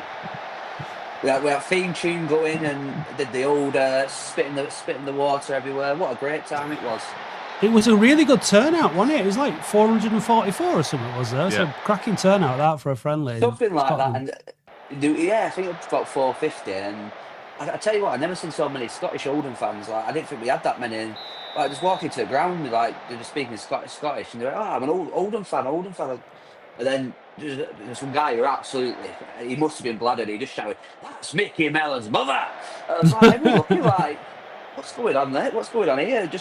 They're just all drinking like Buckfast in the stand and stuff. It was mental. I mean, honestly, I can't imagine any place where you'd feel more at home, Brad. It sounds like you and the booze bus were right where at the home booze when you bus got got out up drank, I bet. there. Hey, that never happens. Never happens. Sorry. Oh. So have you come? Like, I'm gonna be honest, right, about the whole thing with Wembley and everything, right? This is gonna sound like I'm a right miserable get, but after about a week, I'd kind of moved on. Really? Yeah, honestly, everyone said, "Oh, I've been watching this," and I loved it, and I know it was one of the best days I've ever had at a football game, and that whole month of Halifax, York, and Wembley was unbelievable. What an incredible end to the season! But honestly, after sort of about a week, I was like, right, okay, that's done now. We need to look at next season. We move forward. We move on. How's it been for you, Brad? I think I agree. I like obviously the week. Like, I think it was just like a big massive come down. It took me like a good week to like get over it. First of all, because it was just relentless, weren't it? From Halifax onwards, it was just relentless, and I was knackered more than anything. And I think I just thought, right, let's just leave it, park it on there. And not really thought much of it until like I think start of July, really the season. I thought, right, let's have a look at what we're doing and stuff like that. And you can't really look on. Obviously, it's one of the greatest days, probably the greatest game I've probably seen, and it'd be hard to be topped there. But you've got to be looking forward. You can't just keep dwelling on it. You've got to be looking to get what's the next thing we need to be doing, like going up again. Yeah, exactly. We've got to get out of this division now, and it was just. But honestly, it was fantastic, and it's hard to believe that like it was only a couple of months ago. You know, when was the 1st of June? June? Yeah, it feels like a lifetime ago, but it was incredible. How are you feeling then about the upcoming season, Brad? What do you think about the business that's been done? And controversial opinion. I think we're weaker than our playoff team. So the team which won the playoffs in that final, I think our starting 11 is weaker. And I know I might get shot down for that because we haven't really replaced Norwood. I know he was injured, but he still scored 10 goals for us. Raglan, I think, is going to be a big miss. Kitchen left back. Evans in the middle probably has been replaced by Woods. Ucheg Bullen has been replaced by Stevens. That's probably an upgrade. And obviously, Jorgen Nathan, we haven't replaced that. We haven't got that type of player. So I feel we're weaker, and I'm just a bit conscious. I have us around finishing around 16th at the moment. We said that is just now. we still got transfer business to do. We need a striker, and I think more importantly, we need a midfielder. There's talk, obviously, of Pep being out for a couple of weeks. Someone said that he's sitting with a protective boot down there. Payne's out for 6 weeks, so that's probably 2 out of our 3 starting midfielders who are already injured. So we need some transfers in pretty quick, and we need a striker, and we need an attacking midfielder, somebody who's box to box like Jurgen Erfurt. I can't see us getting him, but we need a player in that mould. Yeah, it's hard, I think, when you come off such a high and you can see that there's, you know, such a great spirit and everything else, but it was always going to be that certain players left and the replacements are they're tricky, aren't they? They're hard to get. You know, we talk about a striker, like, well, we've got 4 on the books as it stands, haven't we? We've got Garner, Fondop, Waters, Harrott, 5 really. Drummond, and if Stevens is a forward player, then, you know, do we have to just have faith in the ones that we've got as well? I mean, surely this season we're going to try and get more crosses into the box for Fondop to get on the end of, and we know that he can score if you give him enough chances. I think we tried playing a 4-3-3 at Dundee, and we got a lot of the ball. We tried getting it out wide, but there was no end product. So I know it's a friendly, but you try and see what they're working on. Fondop didn't know where to go. I think he needs that person like a Garner, Norwood to be next to him to help him out, talking through the game, and it takes more of him. It's probably easier to mark one person than it is 2. Especially. We saw that photo against Bradford where there was like 5 players around Fondop, weren't there? You know, against the Bradford friendly, where it's like there's 5 players around Fondop just on his own. You know, exactly. that picture said 1,000 words to me. Exactly. That's why I like it. The 3-5-2 formation probably suits us, but I don't really think we signed the players for a 3-5-2. If you get what I mean? Because it looks like we signed actual wingers and not wing backs. Yeah, I think he's going to go for a 4-4-2. I do. I think we've got to play a 4-4-2 on Saturday with obviously Pep missing and Payne missing. So I think we've got to set up as a 4-4-2. Yeah, agreed. It was a bit concerning to see. Was it Mellon who said, "Oh, I don't know which into it was that Mons fatigued"? Well, that's the thing, isn't it? This is the thing. Everyone's saying that, like, they've only had a month off, haven't they? Really? Exactly. Do you know what I mean? Exactly. Yeah, they've not had too long off at all, have they? Yeah, and then it's straight back into pre-season training. But look, at the end of the day, they're all athletes. First 4 games are going to be really hard, and we've just got to get through them. I think we've just got to get through it and hopefully get no more injuries, and then see where we are by September, I'd say. Yeah, I think we've got to agree with you. I think it's probably a good time to play MK Dons because they are clearly the favourites for the league. They've signing players for £1 million from league above. They signed Callum Patterson from Sheff Wednesday. They've got some really good players. We might catch them a bit cold first game of the season. But people have said, you know, like when Norwich got beat 7-0 off Colchester, and then they ended up getting their manager and romping the league. I can't see MK Dons not winning the league because they look like they're strengthened quite well. Like I said, we might catch them a bit cold. I think we'll keep it tight and play for our set pieces. Yeah, but we haven't got Postman Pet, have we? So that's the problem. But Conlon can deliver a good ball. Yeah, potentially. It's a weird one really because we are starting again in a lot of ways, aren't we? It's a new division. It's kind of like we've drawn a line under the 3 years in the National League and everything that entailed, and it's also drawing a line under a whole period of our history prior to that, isn't it, as well, in a way. It's kind of like, you know, 3 years now since the Rothwells have taken over. The club is far more secure. We've got the academy coming through. There's the investment with things like Sportstown and the future plans and stuff. So we can see the direction that the club's heading in. We're back in the Football League. We don't want to be in League 2 forever either. But at the same time, we're in the Football League. Much healthier Yeah. place to be and to build the foundations for More aware fans coming to the games, higher increased revenue. But Yeah, at the same definitely. time, all that being said, like, you want to carry that momentum forward from last season, don't you? Because like the way that we finished the season and the high, and this is something that I'm going to be banging on about a lot between now and the end of the season is the impact that we can have as fans, because those last 3 games was unique. It was a unique experience in terms of the way that the fans performed, the way that everybody at the club performed, all the players performed. The levels were exceptionally high from everybody, and what that did was incredible. The togetherness and the atmosphere and the passion from everyone. And I think we need to try and keep that going as much as we can. I know it's never going to be the same as those 3 games in the playoffs, but it shows the power that we can have as fans and what a full Boundary Park can do. And it's going to be 2,000 of us there on Saturday, Brad. Exactly. Can we carry on the party? Can we nick a result? 100%. Like, we shouldn't be going into it. Yeah, people say it's a 3-8. We should be going into every League 2 game trying to win the game. 2,000 of us are going to be there. I think it's going to be a celebratory atmosphere that everybody's happy. We're back in the Football League. It's a game after Wembley. Everyone's going to be behind us. Everyone's going to be just ready for it. And I think we're going to create an absolute massive amount of noise and give the players a full backing of what we can. We sold more tickets than what bloody Barnet had on a Tuesday night in that Carabao Cup game. That's how mental the support is. And I wouldn't be surprised if we sell a bit more than that. But like I said, we're all going to be there. We're all going to be absolutely buzzing for it.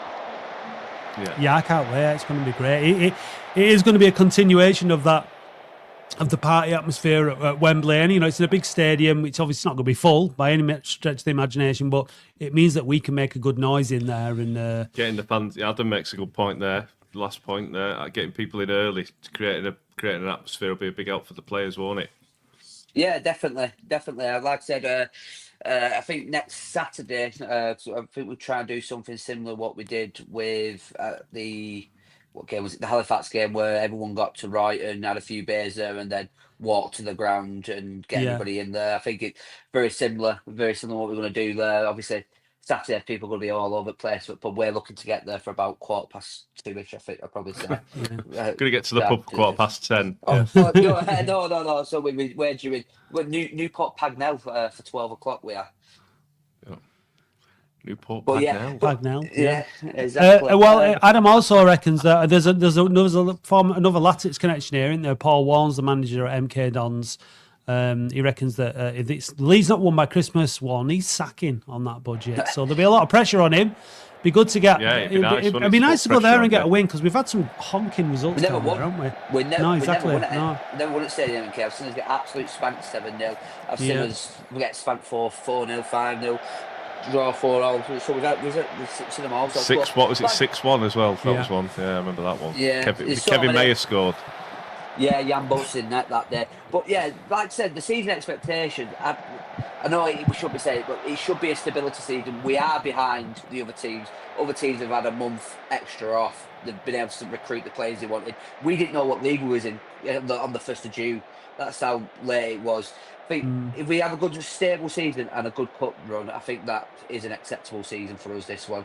Like I said, anything could change. Momentum can change. And look at Leyton Orient. They were relegation fodder, weren't they? Till January, and then they went. Oh, nearly. Did they go? No, they didn't go up. They got to the final. Yeah. But yeah, like I said, good solid season and something to build on. I think that's what I'm hoping for this season.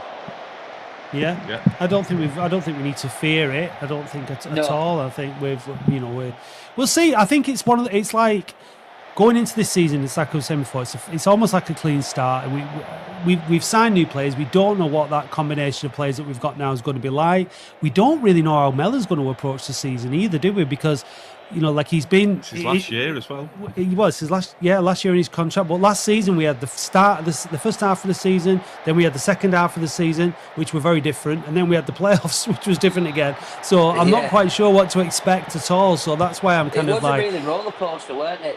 It was proper up and down, and so many ups and downs. And one thing I did notice at Dundee, we didn't hoof it.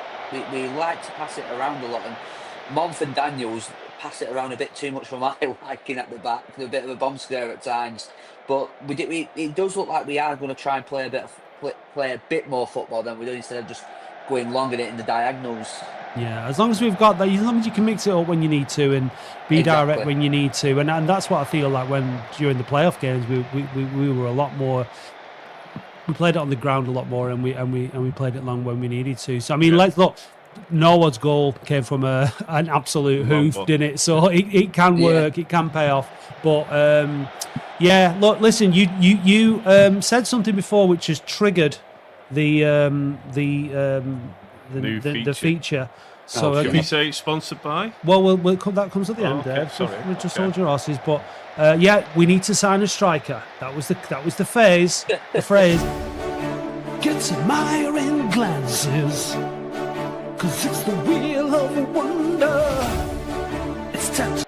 He's gone too. Yeah, so Good playoff luck to- heroes. Also, Right. can we just say best of wishes to Ronnie Moore, who's been diagnosed with cancer, unfortunately. all the So best, all the Ronnie. best from All the us. best, Yeah, Ronnie. so Right, Brad. Thanks for kicking us off, mate. You're very lucky. Appreciate it. I know. I want some gloves. It'll make someone love them. Yeah, absolutely. stuff. Right, so we'll bring them to the game or something. All right. see you later. Cheers, Brad. lads. Bye. See you later, mate. Bye. Right, we've got Ibby waiting, but we've got Gaz as well, so very patiently. So let's bring Gaz in. Hi, Gaz. Oh, Gaz. Can't hear you, mate. 1 minute. Oh, Yeah. Can you hear me now? can you hear Yeah, me now? that's better, mate. Yeah. How was it? Did you get everything sorted at the post office? Gaz? Gaz, can't hear you. No. No. I tell you what, we'll bring Ibby in. You try and get your thing sorted, and we'll come back to you. All right, mate. Ibby. For Paddock, my name is Joe, that is Stephen Howson, and today we're going to be talking about tactics, and specifically, maybe not different tactics, but how Manchester United's tactics have looked different in this pre-season tour, because inarguably, United have looked a little bit better, Steve. Even you would admit that. I'm not sure the tactics look different. Well, that's what I want to get into. So whether it's the tactics, and we're going to go through certain positions that I think have stood out and have looked noticeably different, we'll work out, do they look different because they're being played differently, because they're being told and taught differently, or because we're just actually getting them done properly? So let's start with a sort of a general overview. You mentioned there that you're not sure the tactics are any different. Why do you think, just generally speaking, it's looking different then? Execution. Okay. I think there's been movement ahead of and around the ball. I think we look physically sharper than we did for like the last 4 months of the season, where honestly we look like I feel. Yeah. Tired. Yeah, we've flown today on no sleep, so Steve is a tired little bunny. I think we've looked better. I think the players' understanding of it maybe has improved through force or pre-season or whatever. I think even though we've not seen a ton of new signings, there has been a freshening up element of it, particularly with some of the youngsters that are coming in and Cunha coming in. But also I think when you look at the injuries that we've currently got dealing with, who's missing really? Martinez, who didn't really feature last season, Mazraoui, who did feature a lot last season, and Onana. But Xerxes didn't really feature too much, did he? If we be honest with ourselves. Not by the end. So I think it's just a case of it's being executed better than it was, for whatever the reason is for that. Whether it was because there was multiple games per week, maybe because the players were not fresh when they were trying to execute it. And we was up against opposition who were more fresh than us. But yeah, we absolutely look good. I just don't think that there's been any significant change. I just think structurally off the ball, it looks drilled. Like the lines look drilled. The players look more confident in what they're trying to execute. And then with the ball, there's perhaps a little bit more flair, and maybe a little bit more freedom, and that comes from maybe the understanding a little bit better of what they're supposed to do. And that I think the parameters and understanding of the parameters does allow for freedom. With certain positions, and so obviously in the game in Chicago, Dorgu was, I think, for me, unquestionably man of the match, just in terms of output. But not just that, he was on the ball all the time. It felt like every time you look at the pitch, he's either just passed it to someone, he's making a run to receive it, or he's doing something else. These fullback and wingback positions, as United fans, we're not used to seeing these. We've never really seen these, other than the odd game here or there down the years. Are we starting to see what that's supposed to look like? Players and basically wingbacks not running the game, but being like main characters in this team. Because in the past, fullbacks are, they do a bit and they get forward and they do a bit of an overlapping run. But it's now it's almost like they are the sort of focal point of how we build up at the minute. I wouldn't say it's a uniquely Amorim or Manchester United thing. I think fullbacks have become increasingly the available person in possession for maybe like 10 years, actually. Like, I think the fullback has been the guy that you end up with. You don't necessarily want to just hold possession with your centre half in a system that's being pressed, which is increasingly the case in modern football, where players are pressed all over the pitch. Like, it's the rarity now of a mid-block and a low block. Teams are increasingly trying to win the ball back high, and I think last season in the Premier League we saw that more than ever before. Actually, teams were being adventurous with the pressing, because winning the ball up in that final third gives you a goal scoring opportunity, and that's what wins games. So the errors with defenders was astronomical last season. It was like, a statistical jump up from previous seasons, and it was simply because, is that because players got worse? Absolutely not. Like, if anything, they're getting more accustomed to being in possession. People just got way giddier with pressing, and when you've got all these pressing systems, think about the shape of a team in possession in an opposition half. Who's the person that's least likely to be marked? It's the two fullbacks or wingbacks. So fullbacks and wingbacks have had an increasingly playmaker-ish sort of impact on the game of football. And I don't think it's any coincidence that we're seeing our wingbacks at the moment taking the ball more. And I don't necessarily think that's a change to last season. When he came in, Dorgu, in January, technically it's February, was it the last day pretty much? We were seeing increasingly him getting on the ball, mostly in the final third. I think he's getting it maybe a little bit deeper. Again, that could just be his understanding of it. That could just be him losing markers. That could be him maybe having seen game footage towards that last 10, 15 weeks of the season where they were like, okay, here's where you was getting the ball. Here's the opportunities to get the ball. And then his understanding can grow within that. But yeah, I thought he was good. And what I would say with Dorgu is his own execution was better. Just in that one game. But it was. Like, he looked more comfortable in possession. Yeah. I think it's hard to underestimate, I think, or hard to overstate maybe, how important, like, confidence and just the amount of weight that must be off the players' shoulders having ended last season. Because I know we had the Europa League, but that almost became sort of like a chain around the neck rather than, this kind of place you can express yourself. Because if you don't get that, you're going to be punished by not having European football. It must have been horrible playing for Man United. And that's on them. They set that up. They can't, they lost those games. They absolutely had a hand in it. Yeah, of course. Yeah, exactly. They certainly played a role in losing those games. But, like, there must be such a freedom to play in Manchester United right now compared to last year when it's all potential. Next season could be anything. And I think that's obviously playing a role in maybe the individual kind of a bit more flair, a little bit more confidence. In terms of sort of wider picture then, do you think that Amorim coming in when he did and obviously lost, I don't know how many games, was it 13, 14 games he lost himself, which is absolutely astonishing. Do you think that he was almost bound to fail? I know that we all knew at the time that it was a bad time to come in, but like when you're trying to instill a new system that, you've spoken to people in the last sort of 48 hours about how much work they're doing off the pitch in terms of fitness, in terms of strength and all that kind of conditioning stuff.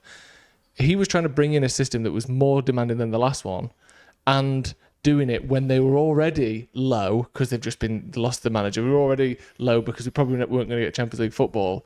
Was it just an impossible situation that Amorim had last season? Yeah, I think people massively, and I've said this for years, and some people still don't get it. I think that's just some people are just mega low intelligence, and they always have to divert to the outliers of things rather than the general is that most managers are don't really impact a team massively. Really good ones can impact you about as much as a good player, and really bad ones can impact you as much as a bad player. But a manager is basically the 12th player. Right. You divide the impact of a player and a manager by 12, and a good one and a bad one basically does a 12th of a performance, in my opinion. But also it's kind of backed up a little bit by data in terms of like good teams who change managers continue to be good teams. Bad teams who change managers continue to be bad teams. And then for the people that are literally trying to type, what about Emery going to Villa? Yeah, Steven Gerrard was a shit manager.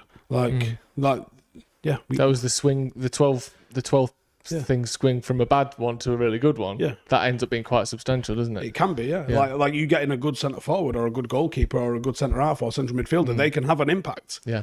But people have this sort of messianic idea that Pep Guardiola could go to Stoke and win the Champions League.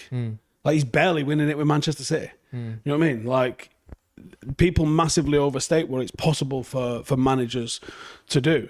If managers could coach their way out of stuff, there wouldn't be a transfer market. Guess what? It's quite a substantial part of the. And also, guess what? Pep Guardiola is the first manager to spend £2 billion.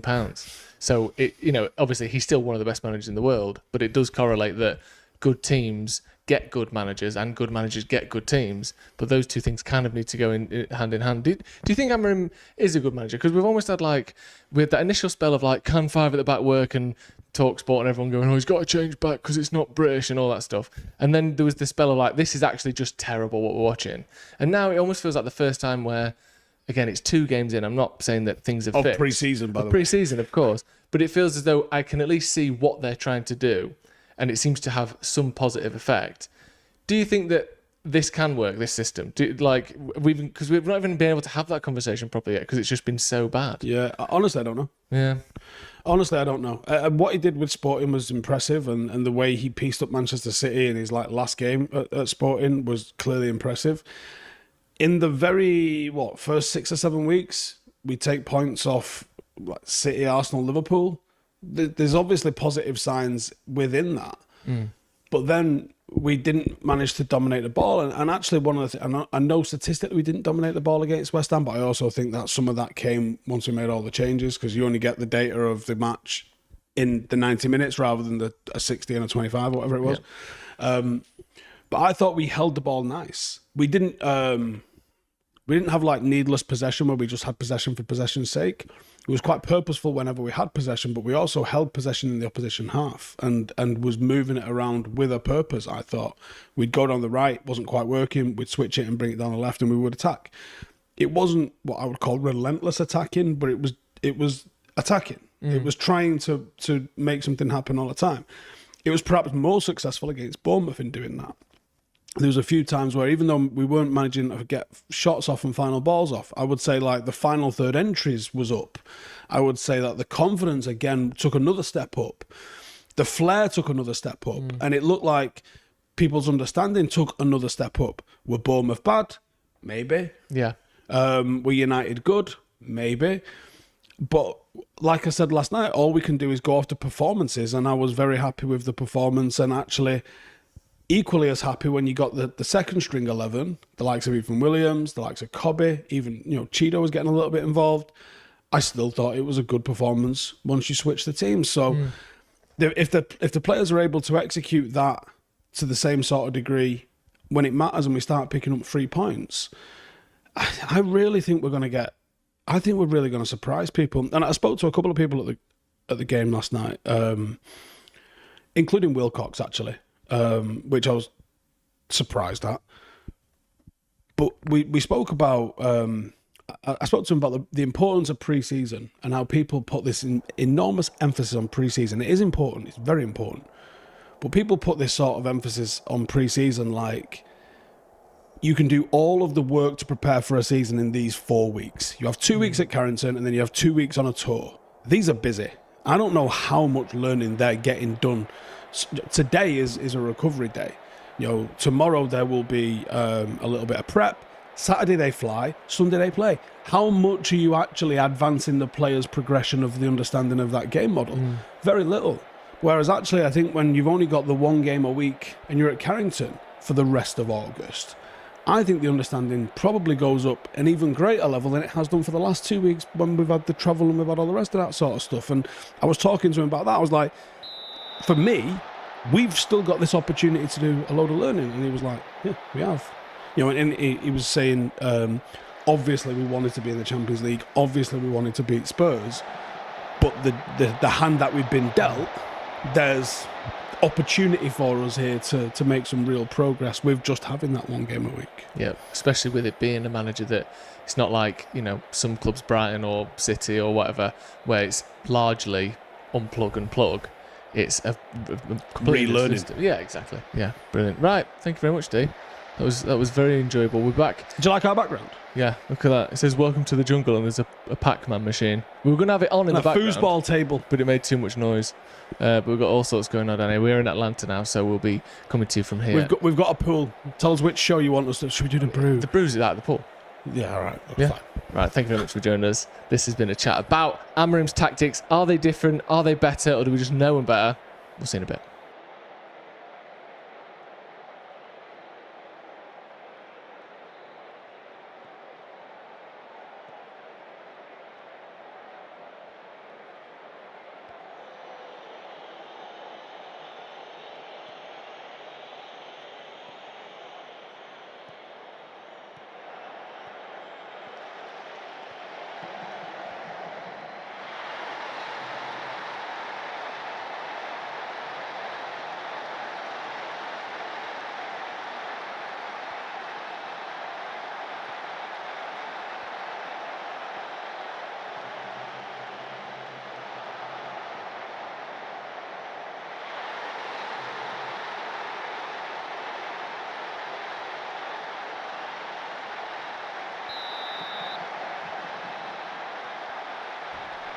Hello everybody, good evening and welcome to the United Stands. I'm Mark Goldbridge and this is your latest Manchester United news and transfer news this Thursday night, the last night of July. It will be August tomorrow, that's how the calendar works. And look, it looks like we're about to put our first bid in for Benjamin Sesko. Updates coming in from Fabrizio Romano in the last half an hour or so. Also Chelsea looming around Garnacho. That looks like it's going to be a deal as well. It's also a Thursday night 8 o'clock show. Well, it's an 8 o'clock show, so you drive it, get your comments in. How are you feeling? Man United winning comfortably last night.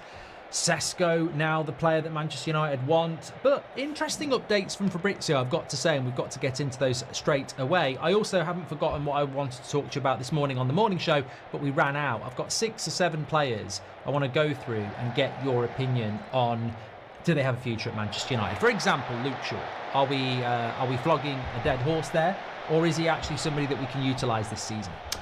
Lewis Irvine and Billy Jane and also Sean, welcome to the Members Club. 3 new members, really appreciate your support. Thanks for getting your badge in, love that. Okay, let's go with Sesko and let's go with Fabrizio because that rhymes as well, but also there is quite a significant update to bring you here with regards to what is going on. So Fabrizio says this: Manchester United have informed Leipzig that they are prepared to send a formal bid for Benjamin Sesko if the player accepts the destination. Newcastle are also ready to bid since last week and to match Sesko's financial request. Decision up to Sesko. Now the interesting thing with this is, and I think people might sort of look at it and go, well, you know what, didn't David Ornstein say that Sesko wanted Manchester United like Mbeumo? Well, no, he didn't, technically. He didn't say that, did he? David Ornstein actually said that Manchester United have decided that Sesko is the striker they want if they're going to go for a striker. But he didn't say that Sesko had chosen us. I think he is going to choose us. I'm not going to, start with the whole, is it deal off? Is it up in the balance? I don't think United enter this race without encouragement at all. I really, really don't. And look, these are direct quotes from Fabrizio Romano. Benjamin Sesko is really open to joining Manchester United, even without European football and without Champions League football. Sesko is open to the conversation with United. Now the conversation between Sesko and United is of the project, the vision and what they want to do. It's not only the financial details. United are talking to Leipzig and the player's agent, but also the project. United are entering the details of the vision they have for Sesko, and the player is open to the move. Sesko is also talking with Newcastle, and Newcastle are ready to pay whatever they want. Leipzig and Sesko, whatever is needed. The price tag wanted by Leipzig and the salary wanted by Sesko, Newcastle are ready to pay. If Sesko decides to go to Newcastle to play Champions League football and be the superstar of the team, Sesko in that case would be ready to go because Newcastle are ready to pay. But Sesko is also considering Manchester United. Sesko will not be deciding today or tomorrow. It will take some days, not too long, but some days. Man United feel like the player is open to the conversation to discuss about the project and the vision. Sesko and Manchester United is something that's absolutely concrete. So, yeah, Yeah. Look, I can simplify this for you. Manchester United want Sesko, and we've held talks with him, and he's open to coming to Manchester United.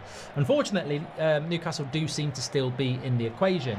And as Fabrizio says, if Sesko decides he wants Champions League football and to be the superstar of the team, then Newcastle are ready to go and ready to pay. So that's sort of where we are, isn't it? There is this ongoing, as there was last night, delay in relation to decision, and you can try and figure that one out yourself. I sort of think I have figured it out, but you can try and figure it out yourself. David Ornstein saying that we only want Sesko now means that we have got the funds to do this deal. So I don't think it's a financial thing.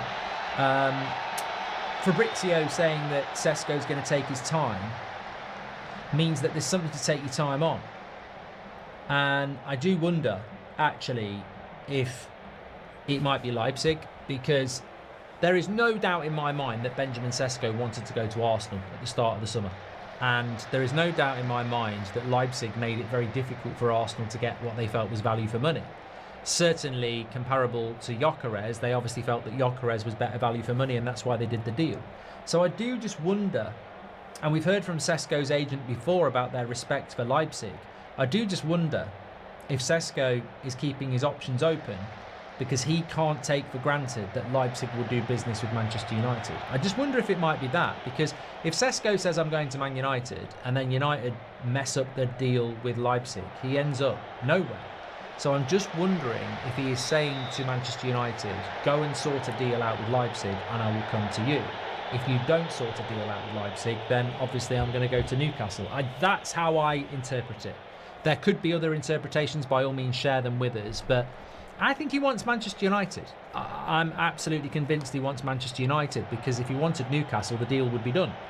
As we know, as Fabrizio has said, as Ben Jacobs said this afternoon, Newcastle have got the money. They'll give Leipzig what they want. They'll give Sesko what wages he wants, and they'll give Sesko's agent what money he wants. So if he wanted Newcastle, that deal could be done. So there's obviously at least some doubt. As I say, I just think it's because he doesn't know whether Man United are going to give the money that Leipzig wanted or want, but he knows Newcastle will.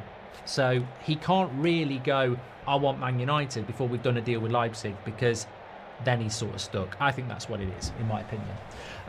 Newcastle journos said they feared he would choose us, says Mario Franco. Look, we ain't Newcastle stand, with the United stand, and that's what we're focused on. But yeah, they've had a very traumatic summer, considering they are in the Champions League. I mean, look, 15 years ago, we probably lose this battle. 15 years ago, this is Man City. Man City, the noisy neighbours, going, we want this player. Unfortunately, Newcastle just don't seem to be able to flex their muscles in the same way. Or fortunately, as this case may be. N says, this is like when we were confident in getting Gyökeres when Arsenal were interested. Our lack of Champions League has really been biting us in the arse. I think it's different though, N. I think it's very different to Gyökeres. I'll tell you why. Because with Gyökeres, it was never David Ornstein. And that's it. It was never David Ornstein. Hi man, what is Sesko's injury record like? Says Steve Brown. I get the feeling that we have looked at his injury record, but just very quickly, because we have got time. It's okay. It's good. He hasn't been injured for 3 years. He had a torn muscle fibre in 2022. He was out for 30 days. That was in February 2022. And obviously we're in August, basically 2025 now. So he's not had an injury for 3 years, which is pretty incredible, really, for a young player as well. So that's good. I mean, look, what I will say is this: I can't show it you because I didn't think about it. But what are your thoughts about this? This is the perfect sort of thing to bring in on an 8 o'clock show. So I got sent this, and it's a comparative between Benjamin Sesko and Ollie Watkins. So I'll tell you where it's from. It's from FOTMob. So FOTMob average rating for Sesko is 7. FOTMob average rating for Watkins is 6.8. Goals scored 13 Sesko, Watkins 16. XG 9.8 for Sesko, 15.5 for Watkins. Assists 5 for Sesko, 8 for Ollie Watkins. Chances created, 19 for Sesko, 25 for Watkins. So Watkins is ahead. He's slightly ahead on everything, but I don't see that as a negative. I see that as Watkins is 29 and he's the complete article. I see Sesko as 22 and he's still got development in him. So that's how I look at it. Certainly. Daniel Lee, welcome to the Members Club, and Harry Macaulay as well. Appreciate that. Dorgu will have a better season than Frimpong, says 1 Inch Wonder. I hope you're right. I hope you are right on that. You know, it would be lovely. Onk says, would you go for Sesko or Watkins and a goalkeeper? I probably would go for Watkins and a goalkeeper. Look, we're not being anti-Sesko here. I'm very, very happy with it. But I think we need a goalkeeper, absolutely. So I would take Watkins and a goalkeeper in that circumstance. Nicholas, welcome to the Members Club. Thank you very much for that. We have to trust Vivel not to screw this up, says Mr. Polford. Well, I was going to mention that. I think Vivel really is very, very relevant in this. It's his job. I don't know. I can write the article for the Manchester Evening News for you now. Manchester United don't start the season very well. Sesko doesn't score many goals, and the article drops. Vivel is under scrutiny because he pushed vocally for Sesko. Wilcox wanted Watkins. You know, you can see that coming out. It's, you know, at the end of the day, it's Manchester United champions.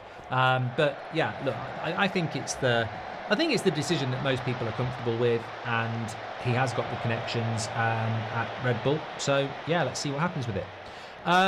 Brands CAFC says, why don't you do That's Football Live today?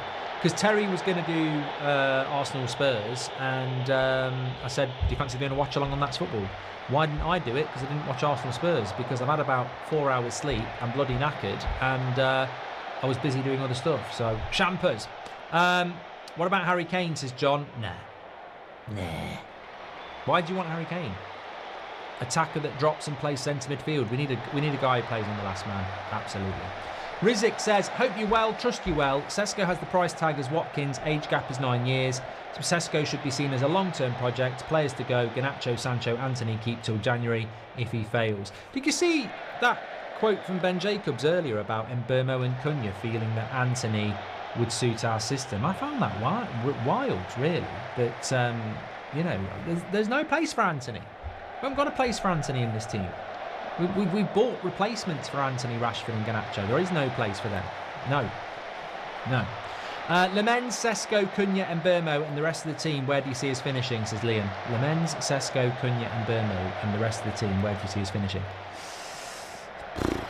6th, maybe 5th. Yeah. Depends whether Onana's in goal, though, doesn't it? If Lemens is on the bench, then I would change that. Do you think after the first bid, Villa come back to United willing to lower Watkins' price, says Mrs. Stone? I don't actually want that to happen. You know what I want to happen now? I want Sesko in a Man United shirt for the Arsenal game. I tell you what, as well. Am I right or am I wrong? I saw Gyökeres on a tweet today coming on for Arsenal. I'm pretty sure he was on a Mallorcan beach last Friday. Did he not? He's only been at the club for like 3 days, and he's coming on for 20 minutes. But Mbeumo, who's been with us for over a week, can't even be on the bench for the game last night. So I thought that was a little bit weird, because Gyökeres hasn't had a pre-season at all. He was on the beach in Mallorca, and I'm pretty sure he only joined up with Arsenal last weekend, and then he's getting minutes on a Thursday. Whereas we are with Mbeumo taking more time with it. So be interesting, isn't it? I'm not saying it's wrong, I'm just saying it's interesting. You can get these. What I'm thinking is, if we get Sesko, he could go straight into the bloody team. Was there any interest in Wizza? He and Mbeumo are best friends off the pitch, and they looked unbelievable playing together the last few seasons. Alka, we've never been in for Wizza. No, we've never been in for Wizza, just like we're not in for Belieber. Does signing Sesko represent the end of our transfer window, says Rajaf, and the only way we can sign more players is if we sell players? Well, I think that's what we assumed was the case with after Mbeumo. I will yawn. I am absolutely knackered. I think that's what we thought the case was after Mbeumo, that we'd have to sell to buy. So I don't know whether there's any more money. I'm not happy with Sesko and nobody else, by the way. I mean, I've never heard about that being part of the game. We need a goalkeeper, definitely, and I still think we need a midfielder. What percentage do you think we are in terms of signing Sesko, and what are the odds as Andre? You know what? Oh, you know, people are screaming at the chat saying don't get Goldbridge to give his percentage on this. It's a little bit different, right? Because Ornstein says we're in for him and that's all we want, but then Romano says Sesko's got to make his mind up. We are the favourites to sign Sesko. We are odds on, and Newcastle have drifted out to 2-1. So as things stand, I think that he will come to Manchester United. I would say 75% I am that will get him. I'm not in the 90% club because I'm a little bit confused by the delay. But if I follow my theory that the delay is that Sesko wants us to agree a deal with Leipzig before he publicly declares his interest to us, that means effectively he has declared his decision that we've got to go and get the deal done with Leipzig. I think that makes the sense. I think that makes the most sense because Sesko's had his fingers burnt once. He wanted Arsenal, and Arsenal didn't do the deal because they couldn't do a deal with Leipzig. So I think he's going once bitten, twice shy. I am not going to say I only want Man United because I actually want to play in the Premier League, and if Man United don't get a deal done, I will go to Newcastle. So I think he's just said to United, right, I do want to come to you, but you've got to get the deal done with Leipzig, so go and do it. And I think that's what the delay is going to be. When do you think it'll happen, says Shahin?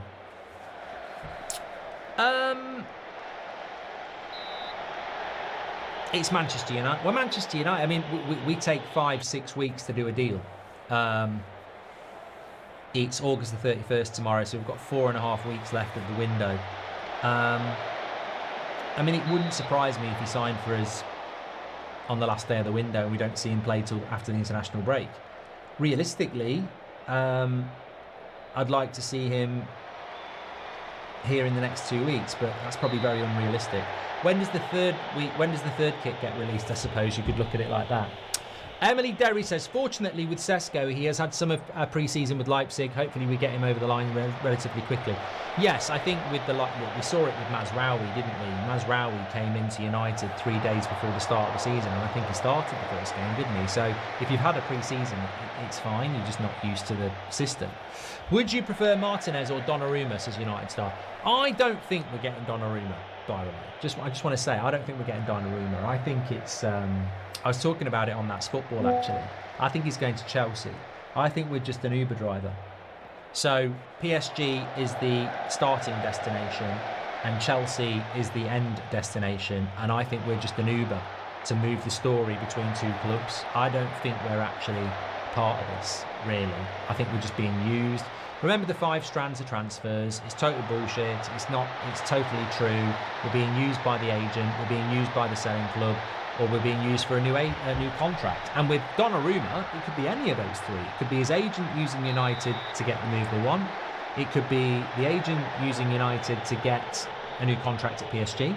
Or it could be PSG using United to get more out of wherever they want to sell him to. So I don't think we're in for Donnarumma. As I say, he's the best goalkeeper in the world as far as I'm concerned.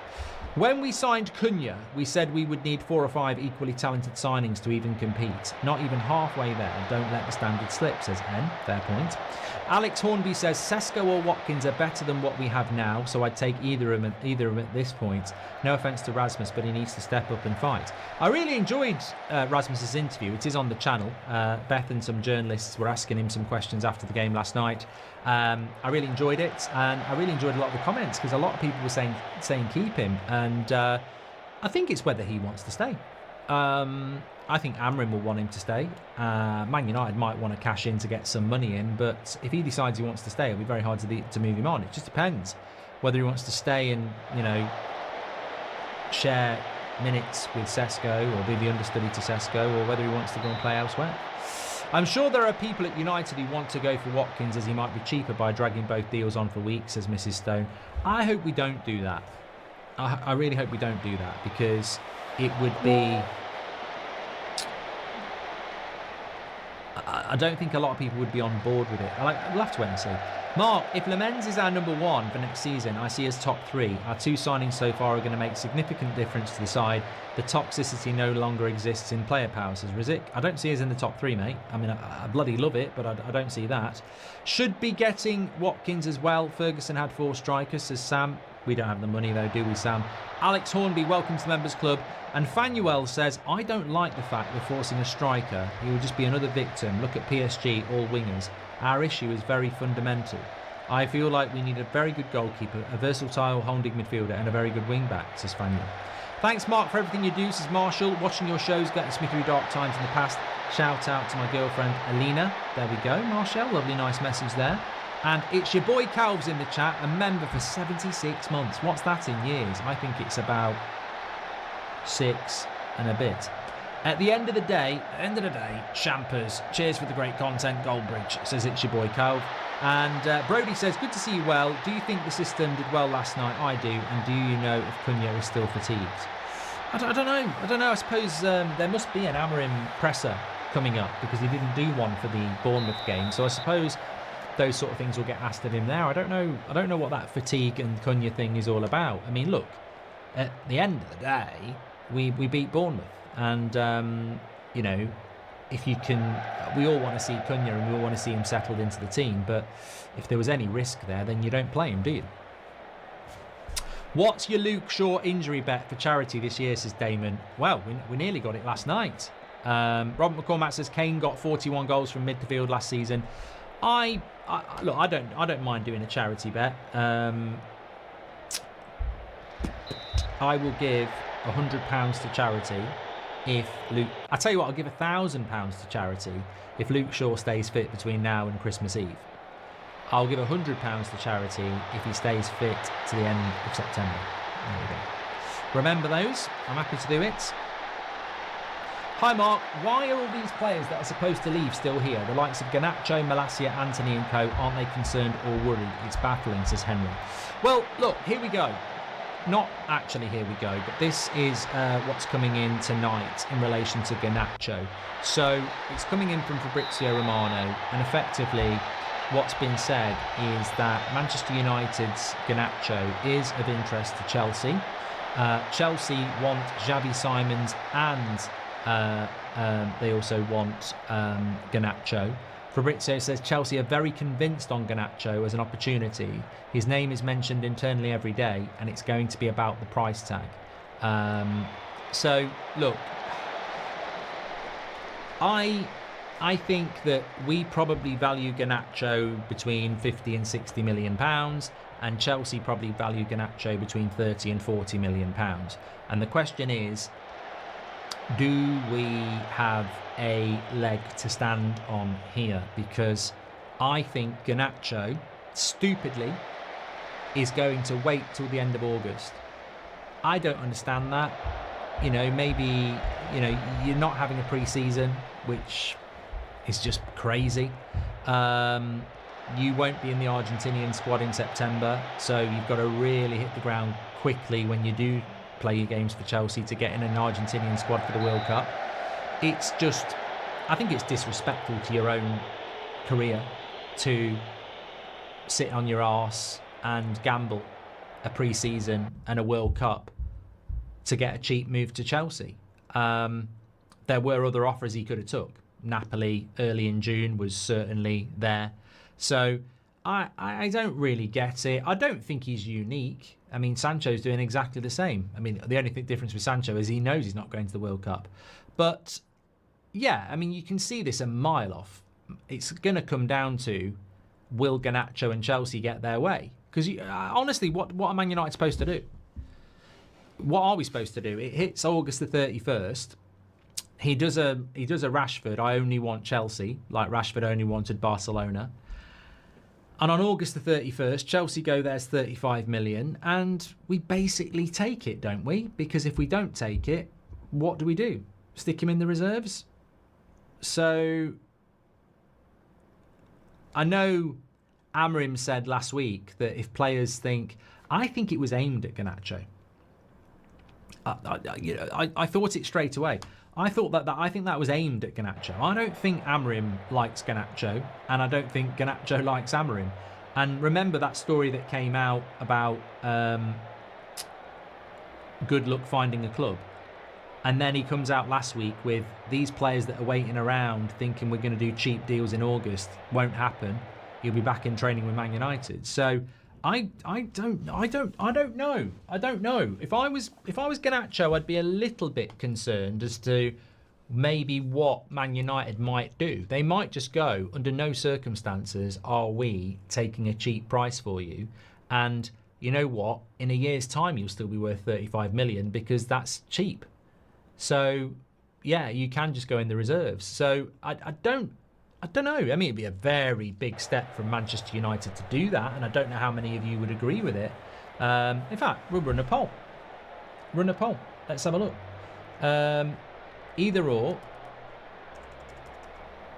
Well, no, we'll call it Garnacho. Sell for, let's say, 40.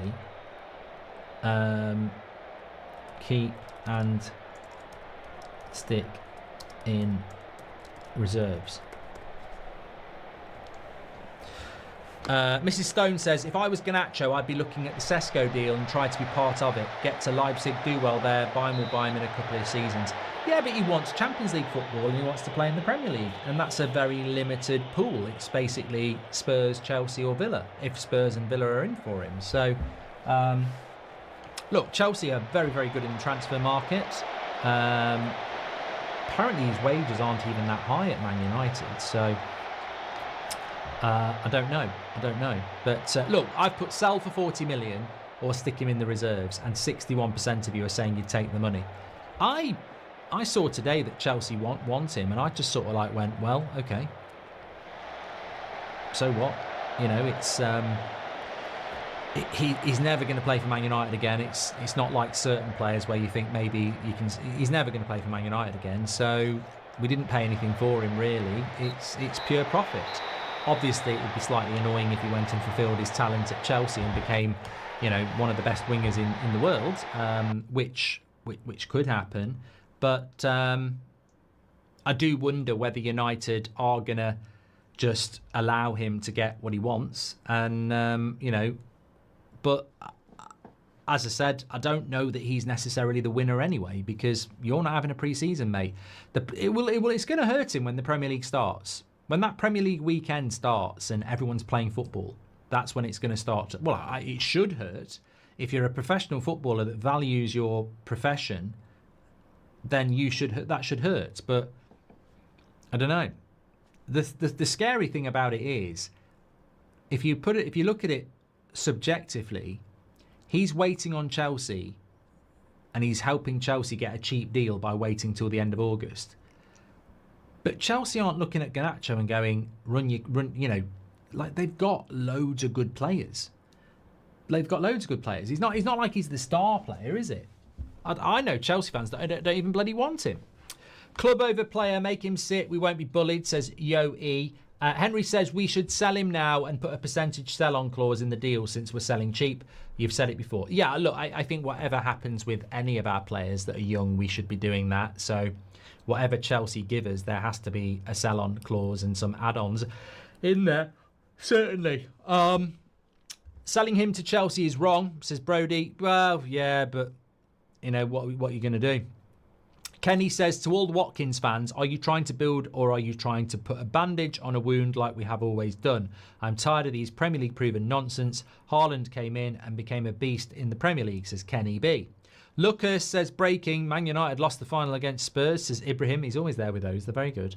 Odds on Sesko scoring the winner against Arsenal, and does the Gyökeres celebration. What a middle finger that would be to Gyökeres and Arsenal, says SJW. Feels good.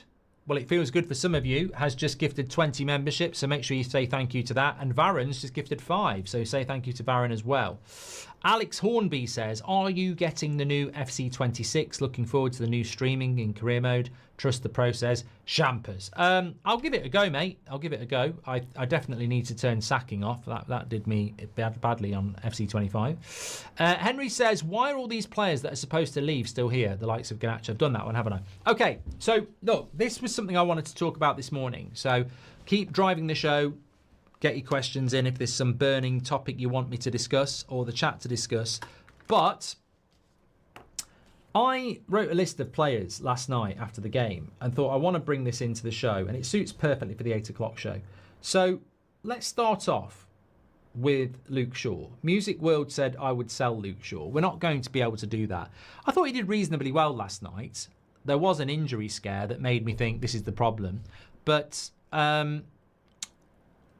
look, we can't sell Luke Shaw. So I don't know. And when I say what's the short-term and long-term plan, I don't know what the long-term plan is with Luke Shaw. I mean, it's not like... I just don't know. I don't know where he goes. Maybe Saudi at some point if he fancies that. But very difficult player to move on because he's on 200 grand a week and he's got 2 or 3 years left on his contract. So Luke Shaw stays, but in my opinion, he has to sit on the bench. That's what I say. I think he's got to sit on the bench because Dorgu should be playing at left wing back, and realistically, the centre backs for me have got to be Yoro, De Ligt, and one other. Now, if it's Mazraoui, then Yoro can play left-sided centre back. If it's Martinez back, then he will play there. You could even say Aiden Heaven. So I don't mind Luke Shaw staying because we can't remove him, but if he stays fit, I still think he becomes a bench player to me. What about Casemiro? I think with Casemiro, it's a little bit different. He wants to play in the World Cup for Brazil, and I think if we had European football, Casemiro would be quite useful. The pace of Europe is slower than the Premier League. But I saw it again yesterday. I don't think he played badly yesterday, but there was a couple of times again, like when someone makes a tackle and it's almost like it was against West Ham and you're going, we're playing Bournemouth. It was that late. He just flew into a couple of tackles and was nowhere near them. And that's always a big indicator to me that there is a player that's struggling with the pace of the game. So I think with Casemiro, I like Casemiro. I think he's one of the best holding midfielders of a generation, really. But I don't think he can deal with the speed of the Premier League. And I think that becomes a big problem for us. We are paying him a lot of money. I'm not convinced he's going to go anywhere, but I certainly think we should be limiting his game time. I don't think he should be a starter. So I expect Casemiro to stay, but I would cash in if I could, really, and I'd be bringing in a midfielder as his replacement, which is exactly what I think Amrin wants to do. I think the midfielder he wants would mean that Agate, Mainu, Bruno, and the new midfielder would be the main people, really. Mrs. Stone says, I think Shaw becomes a coach at United. Yep. And Mojo has gifted 50 memberships. What an absolute legend you are, Mojo. Thank you very much for doing that. Make sure you say thank you. Delo wasn't very good last night, says Brody. Well, I've got Delo on the list, actually. I'll jump a player to go to Delo. So I've got a list of players here. There's about 7 of them. And I'm basically asking you and myself, what are these players? So Luke Shaw, for me, is a bench player. Casemiro is a player I would move on if I could for this season. Obviously, he's only got a year left on his contract anyway. With Delo, I've sort of got a spoiler alert here. With Delo, I think he's a bench player like Shaw. I know he's a lot younger, but I would say that Delo is the player that I would put him on the bench, the same as Luke Shaw. I don't see him as a starter. I might be wrong. I think Amrin probably does. But I like Delo in the sense of what I said this morning. Your John O'Shea, your Wes Brown, your Phil Neville, your Darren Fletcher. You need these types of players. Now, all those players were better than Delo, but they were all playing in teams that were winning the league. We're not winning the league, so you're not going to have players of that quality, but you can still have a player that does that. And I think Delo's the sort of player that can play left wing back, right wing back, maybe even drop in the midfield, maybe even play right-sided centre back. So I think Delo is a very useful player to have, but I wouldn't be starting him. And everybody who says sell him, when are we going to have a bench if we just sell players that aren't starters? You've got to have a collection of players for rotation and injury purposes. So Delo is a sticker for me. He's not somebody I'd be selling next summer. I think he's a player that I would like to keep involved because he's got a very good attitude as well. But I actually think he'll start games. I don't know. Like everybody, I'm very excited about the start to the season, but I'm not convinced that we've got an idea of what Amrim's going to do yet. I mean, you take Arsenal. Onana might be our goalkeeper this year. Bruno is probably going to play as an 8. Who are the 2 number 10s going to be, and who's going to play at right wing back? And look, I wouldn't be surprised if Mason Mount starts against Arsenal. I really wouldn't. I've seen it before. Ten Hag was the master of this. You buy him a player and then he doesn't pick them. So I wouldn't be surprised if we saw Mount with Cunha, Bruno with Agate, and then Dalot at right wing back and Ahmad and Mbeumo on the bench. And I know that sounds incredible, but it wouldn't surprise me. You know, he might pull a Ten Hag and just be like, I'm going to, you know, I don't know. We'll see. Cunha rejected Champions League football, says Z3 Music Official. And Mbeumo rejected Champions League football for United. Sesko is rejecting Champions League football for United. When you're the biggest in town, season doesn't matter. Glory, glory, says Z3 Music Official. Thank you very much for that. I certainly think after the if we do get Sesko, I think after the Europa League final when we lost to Spurs, if I'd said to you all we're going to sign Mbeumo, Cunha and Sesko, I think everyone would have been quite surprised and quite happy.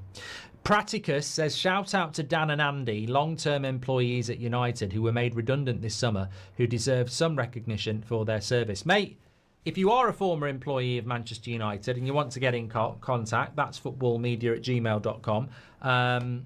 We'd love to hear from you anyway. But absolutely shout out for Dan and Andy. There's so many people that have lost their jobs at United over the last year, good people. And big shout out to Dan and Andy and everyone else who's lost their job, because you shouldn't be forgotten. You've been, hard done by, I think.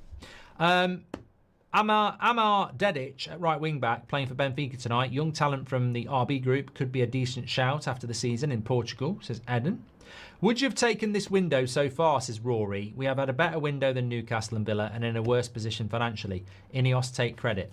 Yeah, you're not Rory C, you're just a wish version.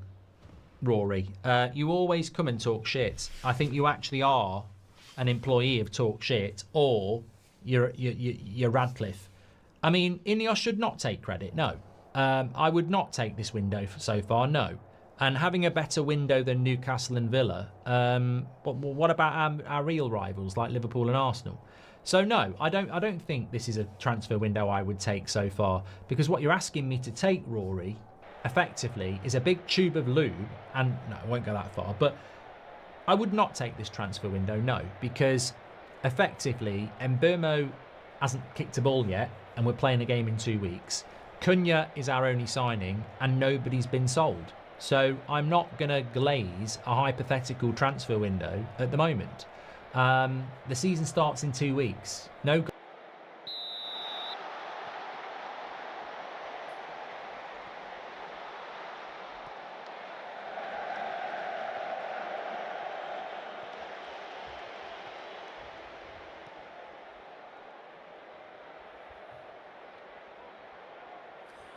Hello and welcome to Last Word on Spurs. Hello, fellow European champions. Hello, fellow champions of Hong Kong. Oh, come on. Honestly, it's like London buses, isn't it? Wait 17 years, two come along together. Lovely stuff. I am your host for this evening, Richard Cracknell. Let me just start with some very fake worrying news. Ricky can't be with us this evening. A rather portly Greek football club owner took him away during the night, and now he's having to host the Last Word on Tricky Trees for a few episodes. So you've got me now. I'm assured he's going to be released and come back to us eventually. So at the moment, you've got to put up with me. And of course, the fellow guests this evening. Joining me to my top right, for those of you watching in black and white, because we do this on YouTube before it goes to a podcast. The cricket's on, and it's a transfer saga season as well. And we've actually got him on a show. Please welcome the one and only Mr. Jason McGovern in the house. Jason? Hello, mate. Good to see you, and lots of smiles all around today. And I've added the Hong Kong trophy to the trophy cabinet. Well, it did look like it might have been knocked up with a bit of biro, didn't it? It was rather, but more on that later. It wasn't exactly the big shiny trophy, was it? But hey ho, it's a trophy. Get the cabinet open. But someone finished second again, ole, didn't they? Lovely, lovely, lovely. Also joining us this evening, he is the man on the wheels of steel. He's on the ones and twos. He's doing all the background stuff. I'm making that sound like I'm bigging you up, Marlon, but that's if this all comes crashing down, I can go, it wasn't me. I told you it was all Marlon. Via the Spurs Kings TV. Marlon's in the house. Evening, Marlon. How are you, fellow champion? Evening, crackers. Look, beating Arsenal on any occasion is going to make me happy. But you know what? It's good to see that we can defend. defend. Oh my God, what a change. But let's see how it all goes. But yeah, I'm all good, crackers. And we'll probably make a signing this week because Vicky's away. So let's hope. Yeah. Where's Mr. Gold? Is he away as well? We need to get Mr. Gold away. See if we can get him taken off by the Forest owner as well. And then we might be able to sign Morgan Gibbs. Oh no, that's right. Wrong show. That's where wrong show. Let him get back for that. And of course, down below me in this house of pain, the one and only Mr. George Achillea. George, how are you? Evening, sir. Looking cool as ever. I'm very, very good, thank you. Like Marlon said, if you're beating Arsenal, you can't not be happy. So yeah, all happy day representing the classic chocolate away shirt with Berbatov 9 on the back. Yes, some real strikers. So yeah, I'm really happy and glad to be talking about a win and like you said, some good tactical defensiveness this week. Excellent stuff, George. That shirt is now £1 million sterling on eBay. I'm led to believe it's quite the rarity. So do hang on to that. And that is, of course, an original. You didn't pick one up on the way back from Hong Kong or out. This is legitness. I had to blackmail, as a fellow Greek, I had to blackmail a few people to get this one. So. What is it with you Greek boys and holding on to thing and blackmailing? Anyway, that's another show. Carry on. So, Arsenal 0, Tottenham 1 in the Hong Kong final. Anybody want to have a stab at what this tournament's actually called? No. We just call it the Hong Kong Cup for now. Yeah, there's the tale of the tape there. 6 shots to 16, but of course there's only one of those stats that really matter. Jason, I'll come to you first on this. So before the game, you're thinking to yourself, what a load of corporate nonsense. This is, wokeness gone mad and it's just a money-making exercise and it's not the North London derby. But by the end of it, of course, let the record show that we won the first ever Arsenal-Tottenham game outside of London. And look, it wasn't the Vindaloo of a North London derby, but it ended up being quite the well-seasoned tikka masala of a game, didn't it? It certainly exceeded my expectations of what we was going to see. For you, sir? Well, I still struggle to call it a North London derby when one team's from South London, but we'll excuse that, mate. It's a strange one to gauge. Defensively, I thought we were excellent. The two fullbacks, I don't think Saka went past Spence once. Martinelli never got past Pedro Porro. I thought Mickey and Romero looked excellent in the centre. Romero's nutmeg, which almost ended up ending Jed Spence's season as the player went sliding past, as I think it was Havertz, wasn't it? Went sliding past Romero and crashed into poor old Jed. But that was a particular standout. And then even when Kevin Danso came on, he made a number of excellent clearances and things. So defensively, much better. Set piece defending was a lot better when we know that set piece FC looked to bundle in corners and things. I don't think they really got in an effort on our goal or a decent effort on goal from a set piece. And they never really looked like scoring. And we hit the post 3 times, missed a really good chance through Mickey, and scored a wonder goal. So from that point of view, you kind of think we totally deserved to win it. But the flip side for me was we still only created. We didn't create too many clear-cut chances ourselves. All our chances came from set pieces and things. And when you look at it, we've had one shot on target which came from 50 yards out. So, you know, there's still work to do on the final third of the pitch. But for the game that it was, and for the weekend we had with two really below par performances, I thought, with Wycombe and Luton, it was a much better stand-up. Tempo was much better. I thought we matched them physically, which surprised me until the last 20 minutes when all the subs came on. But overall, mate, you have to take the positives from today and be really happy with what we've seen. Very much so. George, 4 games now for the new man. What is it that you're seeing with him? Is this what we saw from him at Brentford and the organisation, and what he's sort of getting different to where we was previously? Not that, you know, this is not a compare and contrast against anybody, just him as a standalone manager now. What you're seeing that you like from him with patterns of play and structures within games from him. Yeah, I think we pretty much from all 4 games we seem to set up pretty much the same way. It's always the same sort of build up with okay, when you're all the way close to the goalkeeper, the Vicario or Kinski, when he played, they sort of were involved almost as like an extra centre back in a way, to sort of play out the back, and then it quickly shifts to like a 3-2-5 almost. So for today, for example, it was Bergvall that was doing the pressing alongside Richarlison, and in fact, I like it. It's the same sort of shape that's happening every game, but I like that he's sort of making very little tweaks depending on who the players are. So, for example, when we played, was it Reading? It was Alfie Devine and was it Solanke up front at the time? I think it was. Those two were the ones that were pressing really hard, because obviously we know that Solanke, that's what he's great at.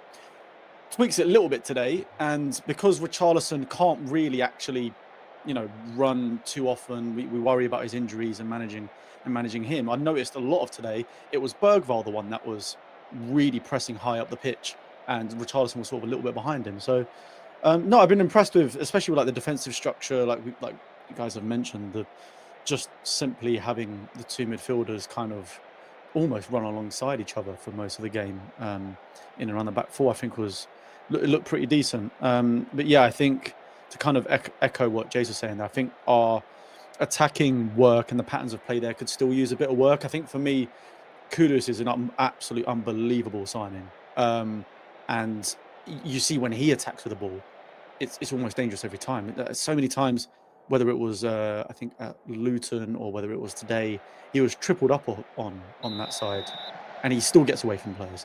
I think we just kind of lack that throughout the attacking line, despite the fact I thought Odegaard did pretty well today. But yeah, for me, it's just I'm liking that we're seeing the same sort of patterns, the same sort of shapes. Clearly, it's very, very, very similar to what Brentford were doing last year, as opposed to their kind of 3 at the back that they used to do.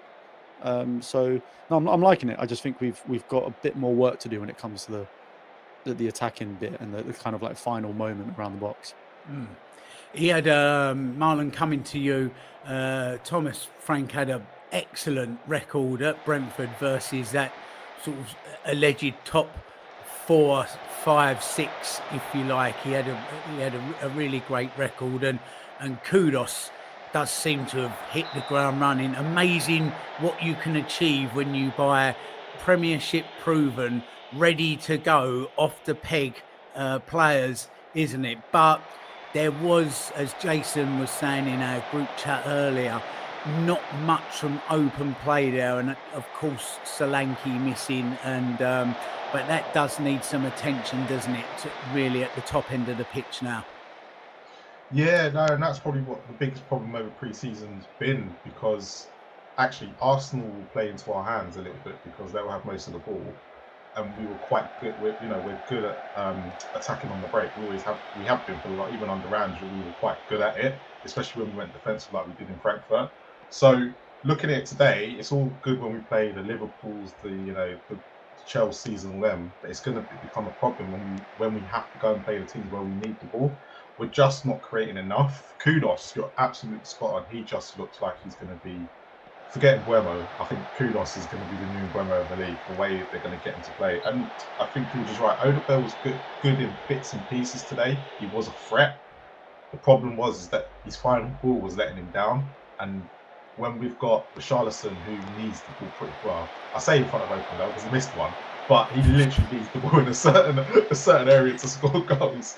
And Solanke's the same. Solanke needs, and that's the problem. And I think it's always been a major issue for us. But where with Ange last year, we were getting goals from all over the place. I think because we are now more defensively solid, and you are not seeing Porro push forward as much. You aren't. Even Jed Spence today, he weren't pushing as far forward as what Doggy has been in the last few games. So it's going to be a big contrast over the season on how he fixes it. But if we're looking at it going forward, as long as the defence, look, if we don't concede goals, we're not going to lose games. That's how we have to look at it. And then the other bits further on, especially he's only been here, nearly 2 months. We've only had 3 games. Let's just give him time. Let's give the team and him time to breathe, because we're seeing progression from set pieces already. They, attacking wise, oh my God, I can't believe we look like we're going to score every time we've taken a corner so far. So, and Arsenal struggled, considering they're the set piece kings. They actually struggled today, which is going to be really interesting throughout the season. What's going to happen with teams with set pieces? We seem to be doing what they were doing last year. And I think Van der Ven was literally, because he's so big and huge, he would just get in front from Ray, just didn't know what to do, which was a complete contrast to where we were last year.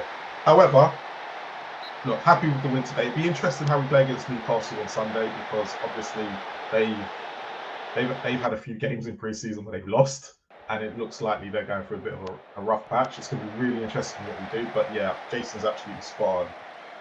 We've just got to sort out what we're going to do up top and going forward, because to have one shot on target, I know we've won, and it was quite weird when we were doing the stats were very similar to how the Europa League final were. It was literally us catching them on the break and not having much, so it'd be interesting to see going forward what we're going to do. But again, there's no Maddison, there's no Kulu.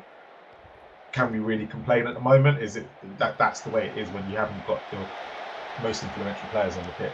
But listen, happy. Good stuff. Jason, now I phoned my friend with a beard and a lab coat at NASA talking about Richarlison, and he's forensically taken a look at Richarlison's chance there, and he said that was actually physically impossible to put it over the bar. The trajectories and everything and the upward thrust, it was crazy. Was it? It kind of, I think it hit his post arm, leg up, over, gone. It was just football is nuts and chaos as a science, isn't it? I think that kind of summed up his whole Tottenham career, wasn't it? It's you're a foot out, you miss the header, it hits the post, and you end up handballing it over the top of the crossbar. I mean, even if it got in, it'd have been disallowed. It's just.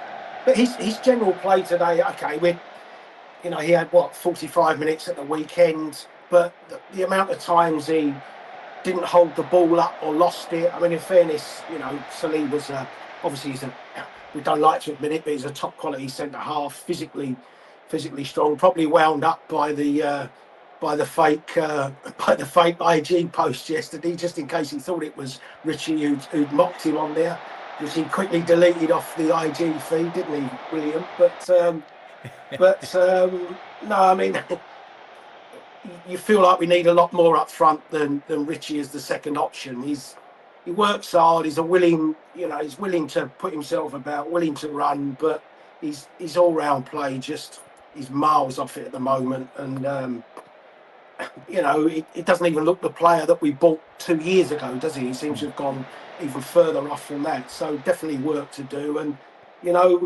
as much as we've won the game, probably in a Premier League game, his foul on Skelly gets called as a foul and they don't even give the goal, and we end up with no shots on target. So it's definitely a little trip on him, isn't it, rather than a push. So, we certainly need a lot more up front than Richie like that today, that's for sure.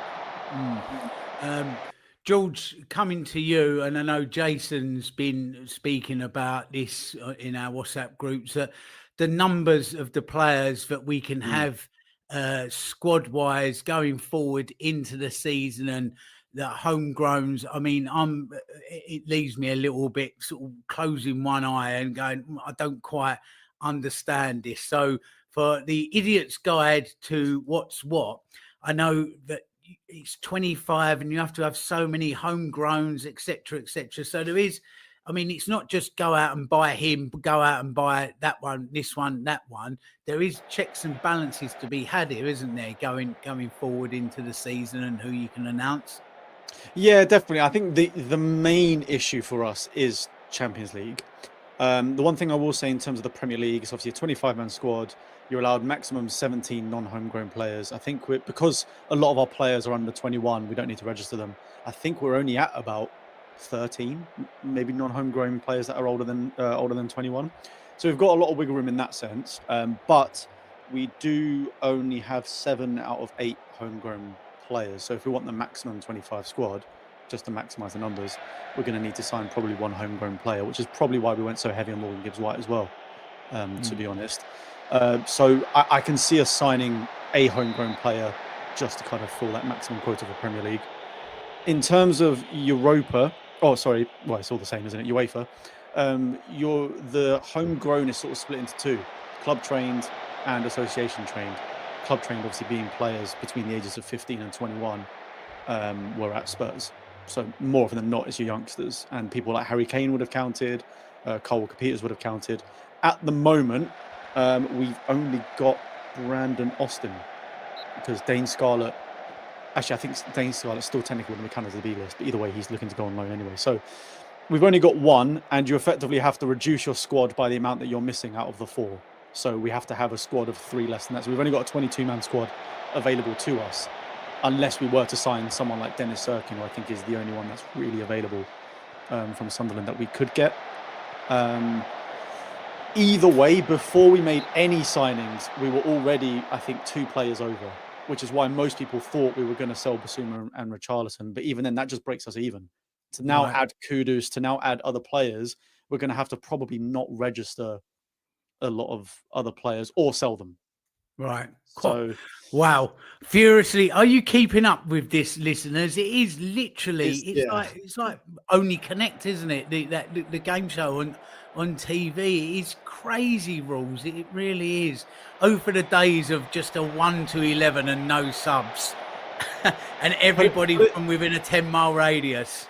Put it this way, the reason it gets difficult is because obviously if we want to buy Champions League ready players or someone that's good enough for the Champions League, we're going to have to not register someone else. Right. Harry Kane back. Well, or we could do that. That would be the brilliant Harry Kane back. Club trained, perfect. Otherwise, you're looking at Skip and Winks next, and we don't really want to go there. Well, exactly. So my worry is, in this sense, is that we're going to have to make some really, really tough decisions, especially because we've got Kudus in. We're potentially looking like we're getting Palinha in. We're probably going to try and get another 1 or 2 experienced level players who aren't going to come not to play Champions League. So we're probably going to have to register those players. So to me, it looks like we're going to have to potentially not register someone like Archie Gray. Obviously, we might sell Son. Potentially look into not registering Kinski or let him go out on loan, but then you're only left with Austin as a backup. It becomes a little bit techie if Vicario gets an injury. So yeah, it's a lot of tough decisions they're coming to have to make. But I will say it does get fixed from next year onwards. So it's only this year that we're going to have these issues. Okay, I don't want to know next year's until next year's, because that sounds crazy.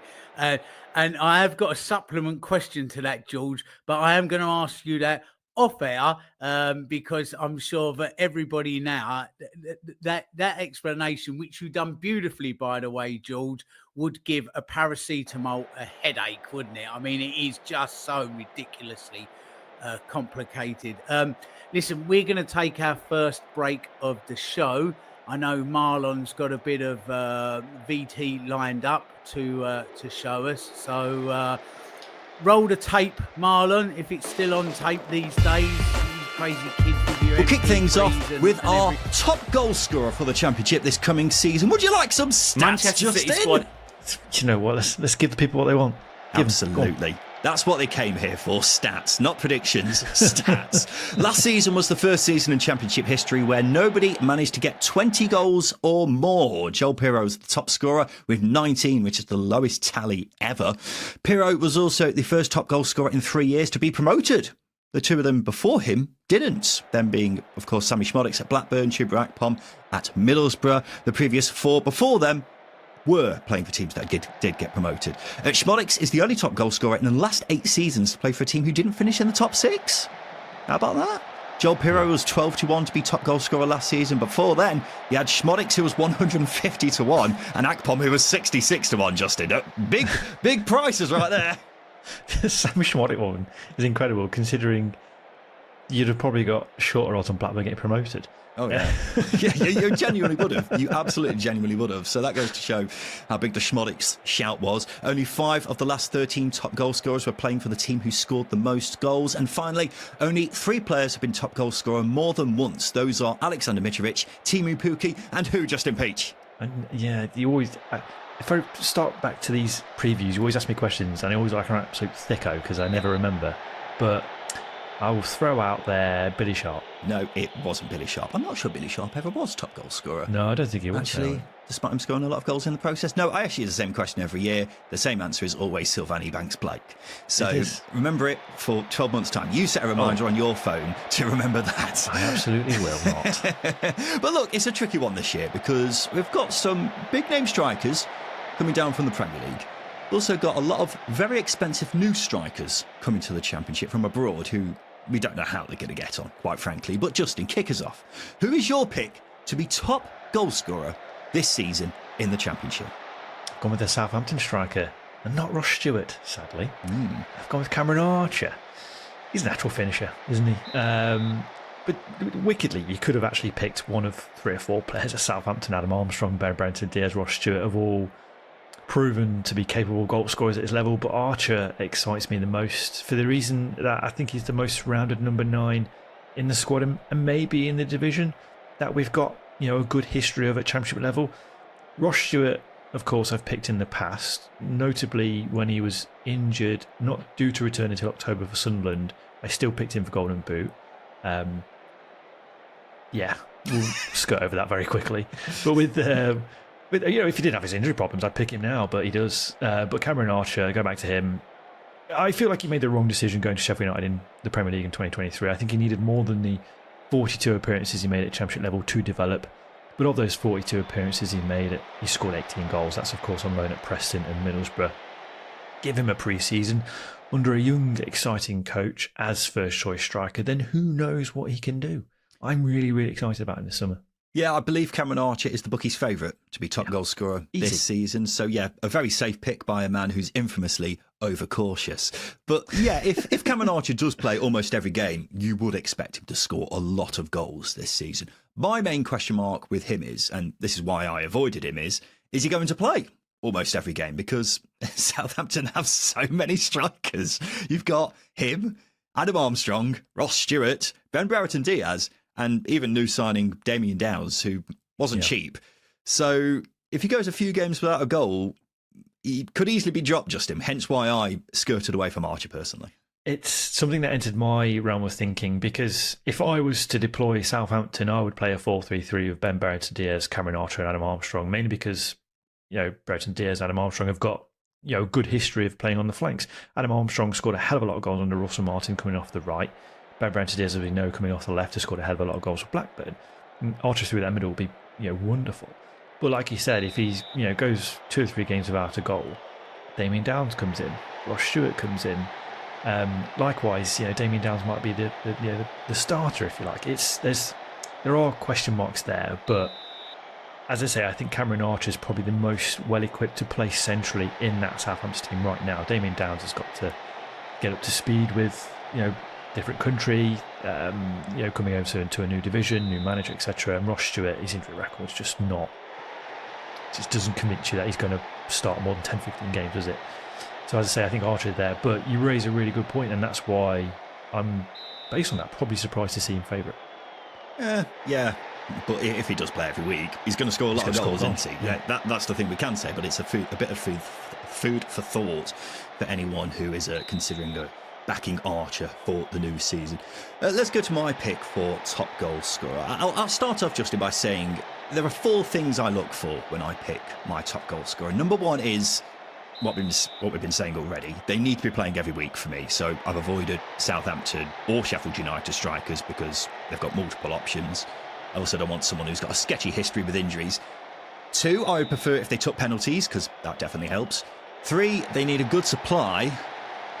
Going to use the dreaded term that everyone hates now, but the last 4 top goal scorers each had the highest XG in the whole division, hence why supply is so important. And finally, I want someone who overperformed their XG last season because it shows they're a good finisher. And logically, if you still overperform your XG but have a higher XG, you'll score a lot of goals. Does that make sense, Justin? There's good logic there. No vibes, just pure numbers. Nerd. Thank you. Carry on. That's what I am. Big old nerd. But with all that criteria in mind, there was one player in particular who really stood out to me. And as I said a bit earlier on, has got me very excited. Because when I looked last week, Justin, he was 50 to 1 to be Championship top goal scorer next season. It's Millwall's Mihailo Ivanovic. Now, for those who don't know him, he joined Millwall last summer for £2.5 million. And he struggled initially. Neil Harris, who was manager in the first half of the season, didn't seem to fancy him. He started just twice under him before he left in December. But then when Alex Neil came in, Ivanovic really started to flourish. He put his faith in him and he suddenly caught fire. Ivanovic ended the season with 10 goals in his last 17 starts. The partnership he struck up with Josh Coburn really thrived. So it's great news that he's been signed permanently. But the way I look at it is this. If Alex Neil was in charge for the whole of last season, how many would Ivanovic have scored? You know, probably a hell of a lot more than what he did do. And he's had a betting in season now. This can be him at full throttle. No current Championship striker overperformed the XG more than him last season, which shows he's an excellent finisher and he'll get plenty of chances in the team. Many are expecting to go well this campaign, especially with the supply from the likes of Alfie Doherty. So I'm really hot on this pick, Millwall's Mihailo Ivanovic, to be top goal scorer this season in the Championship. It's a smart pick. I will double down on the fact that it comes across you've worked this out more like an accountant as opposed to a bit of logic, maybe. Where's the lack of logic? Did you not watch him last season, Justin? He was firing on all cylinders. I love him. I think he's a great prospect of a striker. I like him a lot. He's supremely gifted with his finishing. I think the only reason why I say logic is because there's certain things that hold me back. One of them is supply. Is there enough of it at Millwall for him to score 20 plus? Millwall haven't scored 60 goals in a Championship season since 2010, 2011, just to highlight the regularity in which they do score a lot of goals. Interestingly as well, with Alex Neil, again, I rate him very highly as a coach, as listeners will know, but he hasn't coached a player to score 20 goals in his career. It's worth noting that Ross Stewart and Cameron Jerome both scored 20 plus in the seasons that he took over Sunderland and Norwich, but he took over halfway through, so they're already well into their goals. I think the most obvious thing to skirt over is probably Alfie Doherty. I think he's going to be a big source of assists, but I do worry that Ivanovic would need more creativity around him to score 20, 25 goals in the Championship next season. Well, as I say, if Alex Neil was there for the entire season, Justin, who knows? Maybe he would have scored 20 goals or so, because as I say, he scored 10 goals in his last 17 starts, and he didn't start many games before that. So, yeah, as I say, he found plenty of opportunities last season, and now that they have strengthened in terms of chance creation with the likes of Alfie Doherty coming in, I think he's going to surprise a fair few people, particularly at the price that I mentioned just a second ago. Blimey me. Well, each year, Justin, as well as picking a top goal scorer, we like to do a dark horse for top goal scorer as well. Someone who's more of a long shot to win the Golden Boot. As I said a few minutes ago, you had Sami Spodek, who was 150 to 1 a couple of seasons ago. Chuba Akpom, who was 66 to 1. So who do we fancy as a long shot for this, Peachy? I've gone with Luca Kjermgaard at Watford. Of course, he's coming on loan from Udinese, so he's a new signing for the Hornets this summer. The reason why it's an outside pick is because there are multiple factors filling in here. He's adapting to a new club, style, country and league, but also this would be his first full season at this standard. The Championship, one he's currently playing in now, is definitely going to be ahead of the Danish second tier, which he was playing in. But he did score a decent amount, 13.48, so he's got a history of scoring goals. Watford have an exciting squad this summer as well, which I think is going to play into his hands because there's him, Vivaldi Semedo and Mamadou Doumbia, who are competing for the striking slots. But the supply there is really putting me in. Kwadwo Bar, Georgi Shakvatadze, Aaron Kunda and more. Yeah, it's a really nice set of circumstances at Watford. And of course, he's a big lad, which he moves very well for. I've seen clips of him in pre-season, which I've been surprised at. It's a cliche how good and smooth he moves for someone who's a monstrous size. Yeah. For anyone who is a long-time listener, they'll know that Justin is a big fan of his big old shithousers, and Kieran Gard at 6'6", I believe he is definitely in that category.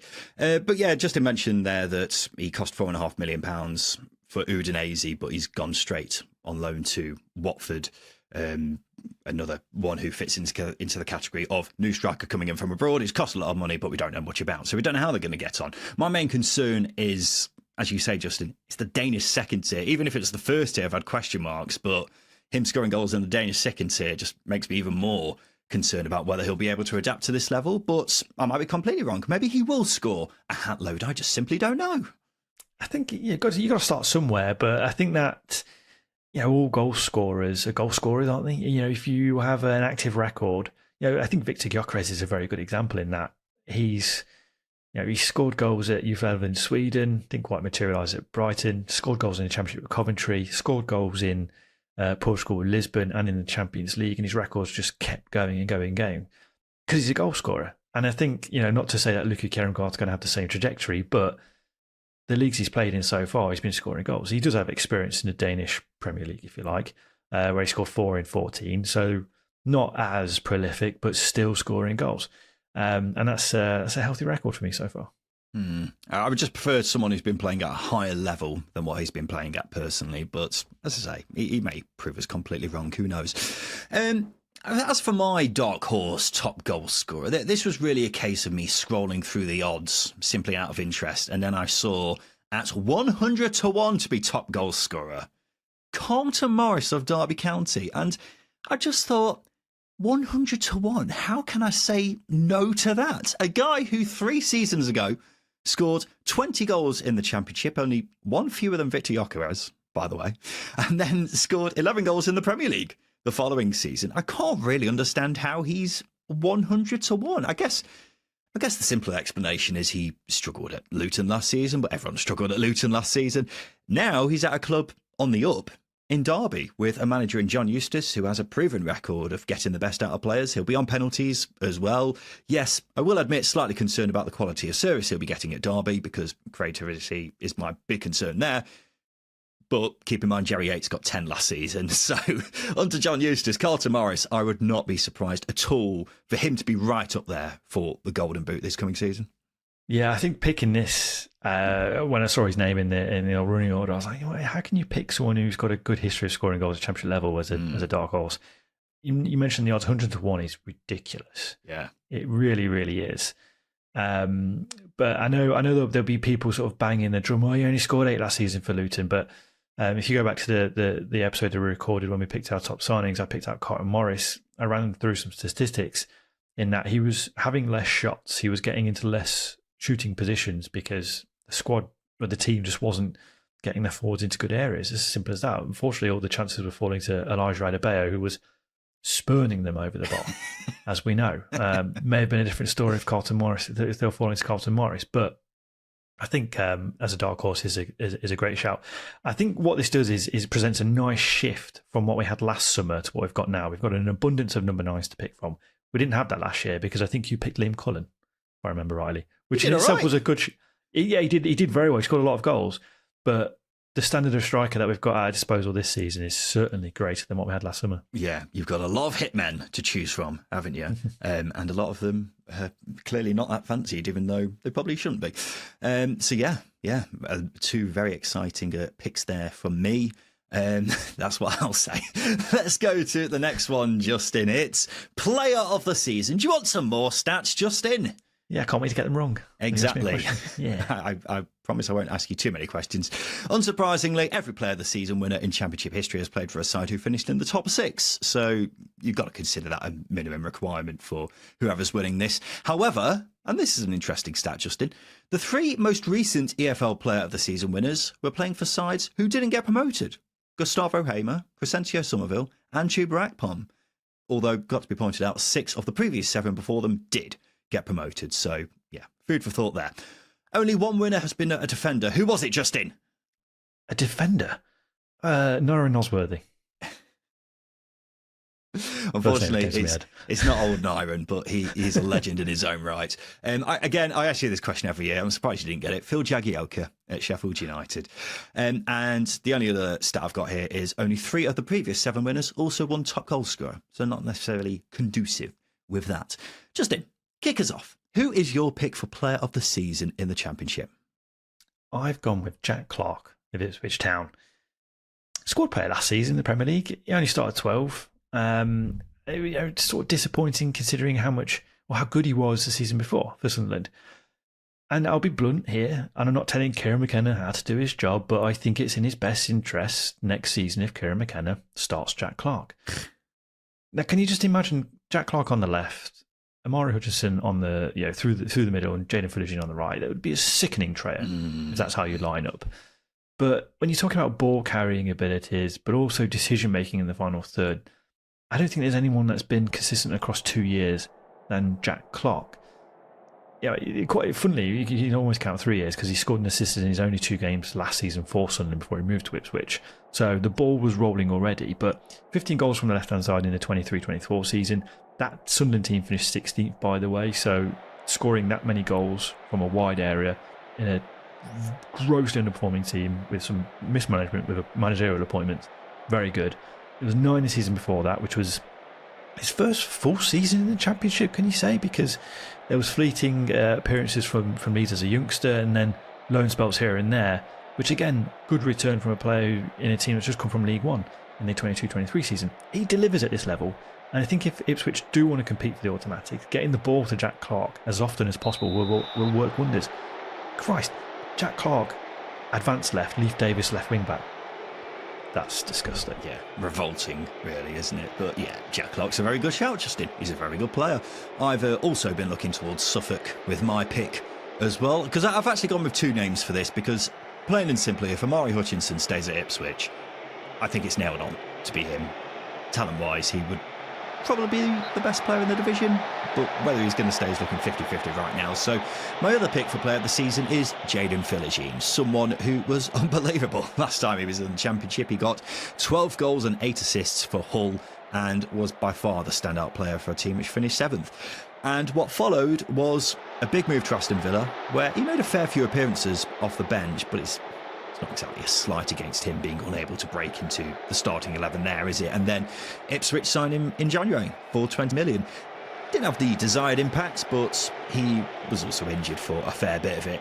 However, in terms of pure ability, Jaden Philogene is sensational. Should be in the Premier League, really, based off what we saw of him last time at this level. And if Kieran McKenna can continue to make him an even better player, then he's going to be absolutely lethal this coming season. So if Amari Hutchinson does leave, Philogene is going to flourish. I would prefer him to play on the left, but it looks as if your pick is going to be playing there, Justin, based off what pre-season has been seeing.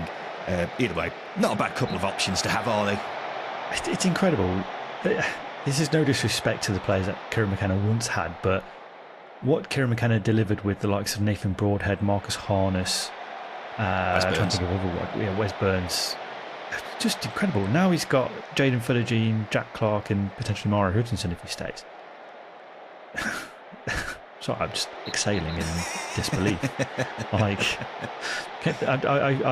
really excited for Ipswich fans. I know you've just come down from the Premier League, but we've had time and time again a lot of fans sort of discuss the fact that winning's a nice feeling in the Championship, and what you've got here is just an abundance of players who you're just going to enjoy watching. Because Jaden Philogene is exciting. He scored that. He scored that Rabona against Rotherham, didn't he? Yes. I say in inverted commas, which was an own goal or whatever. Yeah, it took a slight deflection into it for anyone who's wondering why Justin's being cautious with that. Yeah, but it's the sort of ingenuity you're going to get used to seeing, especially once he's flying. Because I don't think it's fair. Well, it's certainly fair to say Ipswich fans haven't seen the best of Jack Clarke or Jaden Philogene. You've probably seen a bit more of Amari Hutchinson. But you've certainly not seen the best out of these 2 wide players who at Championship level are amongst the best. They really are. So I'm excited, and that's all I've got to say on it. Yeah, a lot of talent at Ipswich Town, isn't there? And we'll, of course, be talking about them over the coming week. Justin, we'll have a quick break, shall we? After that, we'll talk about our picks for Young Player of the Season, first manager to be sacked, and as well, biggest overachiever and biggest underachiever.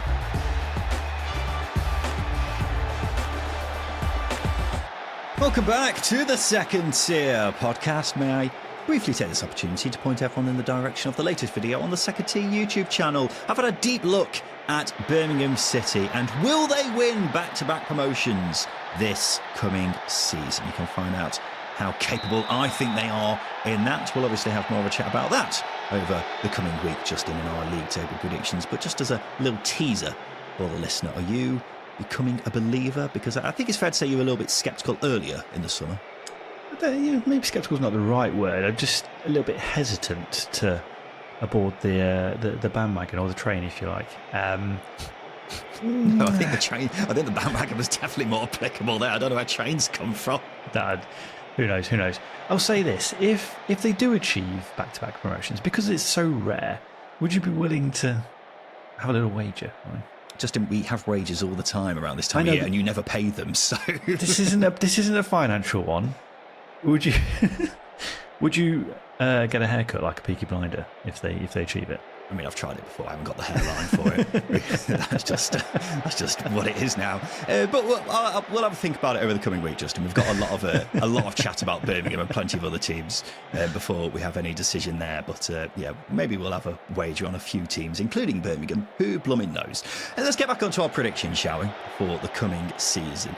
And we'll do Young Player of the Season now. I've got just one stat for you on this, Justin, and it may instantly fly in the face of your pick. Only one of the last 8 winners of Young Player of the Season wasn't a teenager by the time they picked up the award. So if you want to win this, you need to be a teenager, ideally. And I saw that stat. Made it a bit tricky getting a prediction for this because the 4 teenagers who played the most minutes in the Championship last season aren't in the league anymore, including, obviously, Joe Bellingham and Chris Rigg. So with that being said, Justin, who have you gone for as Young Player of the Season for next season? I've gone with Sidney Peck at Sheffield United. You're a big fan of the Pecker, aren't you? Not calling him the Pecker, but otherwise, yes. Okay, fair enough. So am I. He's he took not as much as you, but he certainly took my fancy last year. But his ability to dictate plays is something that really impresses me for someone who's such a young player. I think working under Ruben Tellez will really, really help him because of Ruben Tellez's ability to really get young players delivering and performing way above their level and maturity. So that's one of the reasons why I fancy Peck to excel. Peck himself did well last season alongside Vinny Souza, so it'll be interesting to see how he settles now with what I presume to be Gus Hamer alongside him. Made 45 appearances last season, started 35, so he really was a key cog for the Blades under Chris Wilder, who, by the way, traditionally opts for experience. So Peck really must have left an impression on Chris Wilder to be so trusted. Similarly with Ali Arblaster, actually. He won't dominate goals or assists, but his work progressing the ball, getting the ball into advanced positions, being a shield for the back line, that sort of it's very important to a team. And with the absence of Vinny Souza, there'll be an element of where Sidney Peck's going to need to step up. Yeah, as you say, I'm a big fan of the Pecker. I just wonder if, in terms of this award, he might be too old because at the grand old age of 21, I think, he's 20 at the moment, but he's going to be turning 21 in a couple of months' time, I think. I think that might make him too old because, as I say, Justin, the oldest player from the last 8 winners was 20, and that was Brennan Johnson at the grand old age of 20. So, yeah, as I say, I just wonder if 21's too old for this award, maybe. Raheem Sterling was still winning the PFA Young Player of the Year, wasn't he, at the age of 29? So it just felt like he was always linked. He was always in the running, wasn't he? Similarly with Harry Kane, but maybe he is too old. 21. You only just started to be allowed to drink in nights out in the US. So are you really that old? No.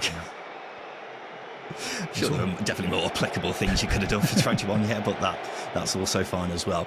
But yeah, I get Sidney Peck. As I say, he's a fantastic player, and there aren't a huge amount of options really going in the Championship. I've gone with someone who's probably the most obvious pick, and I'm struggling to find any other shouts, so I'm going to go with him. It's Southampton's Tyler Dibbling. Now, as I say, probably an obvious shout because he was one of the rare positives to come out of an absolutely appalling season for Saints.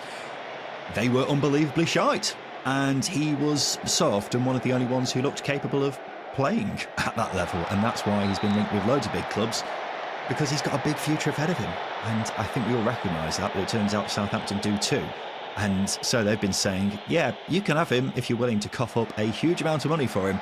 And so far, no one has seemed willing enough to meet those demands yet. So it's looking increasingly likely that he may actually stay. And if he does, he should be superb in the Championship, particularly under Will Still, who's got a good record of developing young players. But yeah, still only 19 now, so if he stays, you'd have to imagine he'd be the red-hot favourite for this award if anyone was offering odds on it as well. Well, when a player's rated at £100 million, then surely exactly they're going to excel. Of course, that was Southampton slapping a very, very big price tag on him, which actually I think was a massive stroke because I think it's detracted a lot of attention from potential suitors. We all laugh about it, but I've not seen any strong rumours of Dibbling leaving this summer, which potentially in different circumstances where they may have slapped a £50 million price on him might have been different. I think much depends on how the squad is going to shape up under Will Still. I was mentioning with top goal scorers, the likes of Adam Armstrong and Ben Brereton Diaz being able to play on flanks. Tyler Dibbling will certainly be in that category. But he's one of the most exciting prospects in the country right now, owing much to his impact last year in the Premier League, so you can't really take that from him. He wears his he wears his socks really low as well, which tells you that he's a good player. Yeah, baller.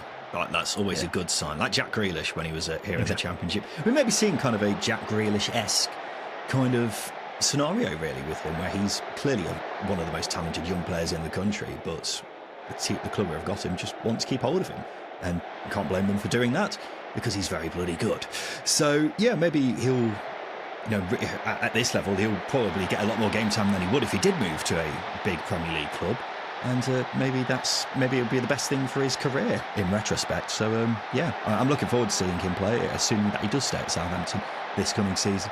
Let's move on, Justin, to our next category. It's first manager to leave or be sacked. I'll start off by saying I'm glad Danny Röhl's finally gone at Sheffield Wednesday, because otherwise this whole section would have been entirely pointless. But his departure means the only club who was in the Championship this season and last season who hasn't changed their manager is Portsmouth, with John Mousinho. Otherwise, sackings are your bread and butter in the Championship, aren't they?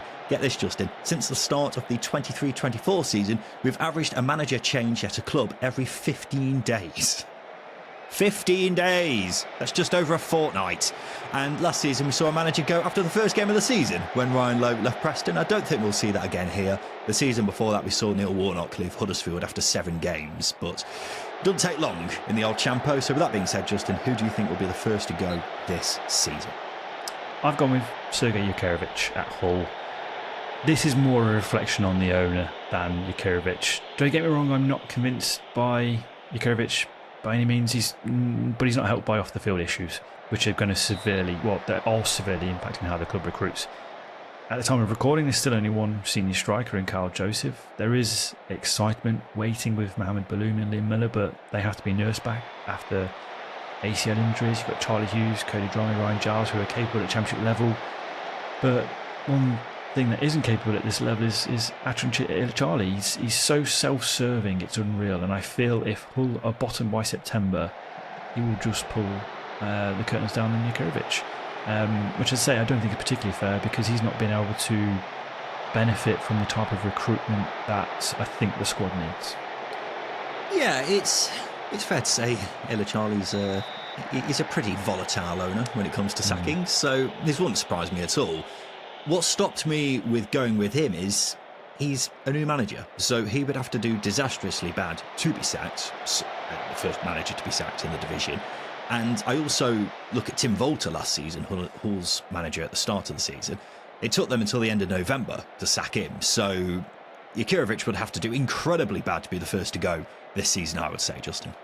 What I will add to that is I think the bruising and scarring from last year, from being so late with the decision making with Tim Volter, might play into the thinking here with Yukirevich, because if it isn't working, then Ella Charlie might be prompted to pull the trigger earlier than he might have done before.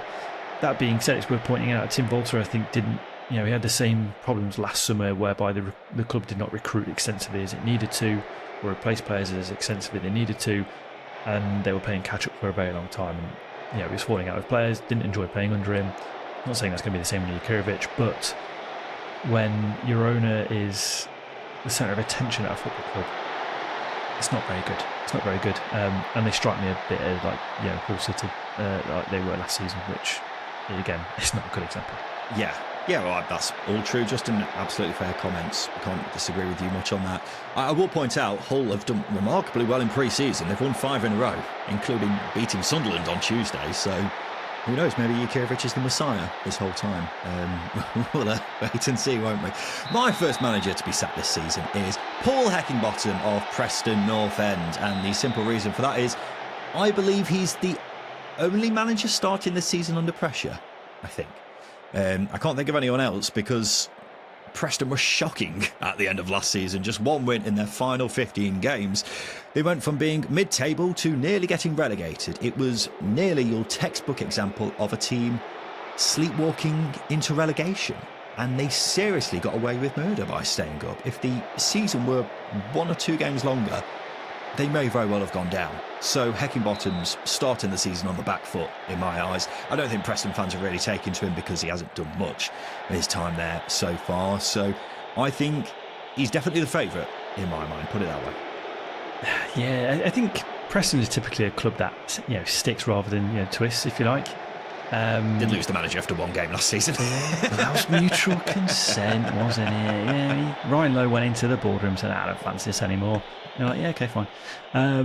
But if a poor start is sack worthy at Preston, I'd argue that it's squad related rather than Heckingbottom. That's the thing that I'd be concerned with. I'm not a huge Paul Heckingbottom apologist, but I think Preston would be in a position where they struggle to attract a better manager than Heckingbottom. I think that's why Spud Bros is the perfect sponsor for Preston, because I think Spud Bros have made a very basic meal interesting, haven't they, in jacket potatoes. The club hierarchy at Preston need to do that with the club, because they're still just a jacket potato with a salad and a bit of butter. It's fine, but it's not exciting, it's not interesting, is it? So, recruitment team, be like Spud Bros. That's my advice. I'm trying to come up with potato-based puns now, but the only thing I could come up with is Preston are going to mash up Paul Heckingbottom's contract if things don't go very well at the start. It's surprisingly hard coming up with potato-based. Got to build from the ground up, haven't they? Is that a potato-based pun? Well, potatoes grow in the ground, so why not? That is so vague. It's unbelievable. Let's move on, ladies and gents, to the next category. It's biggest overachiever. I guess last season's biggest overachiever was Sunderland, considering they got promoted. Before that, probably Ipswich. So we've had some bloody good overachievers in recent years. Justin, who have you gone with as the biggest overachiever in the Championship this coming year? I've gone with Charlton Athletic. I think mostly down to them having a very good pre-season in terms of their recruitment, but also Nathan Jones.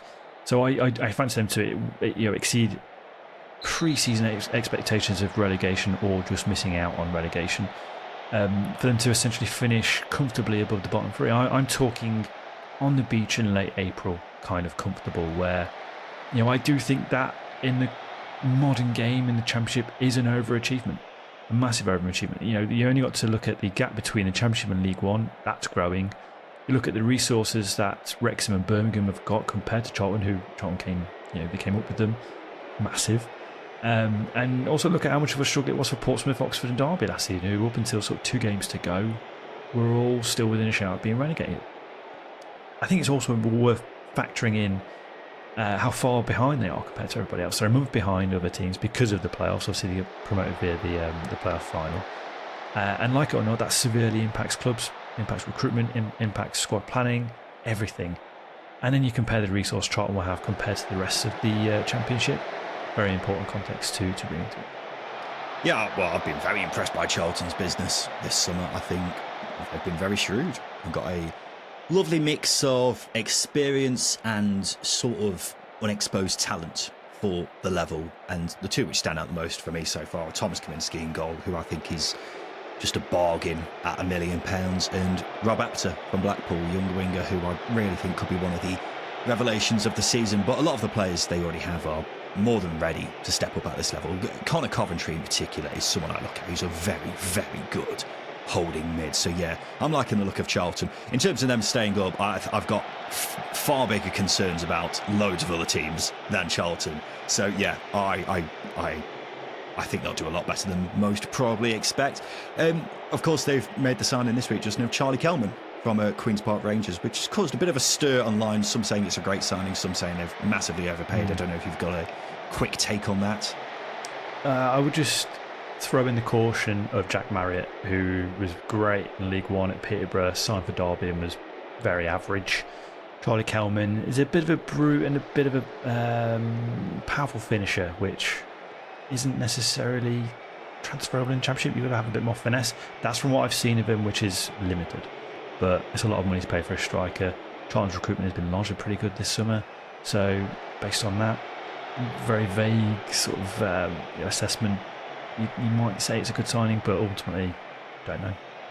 Who knows? Let's go to my pick for Dark Horse, and it's the team Charlie Kelman's just gone from.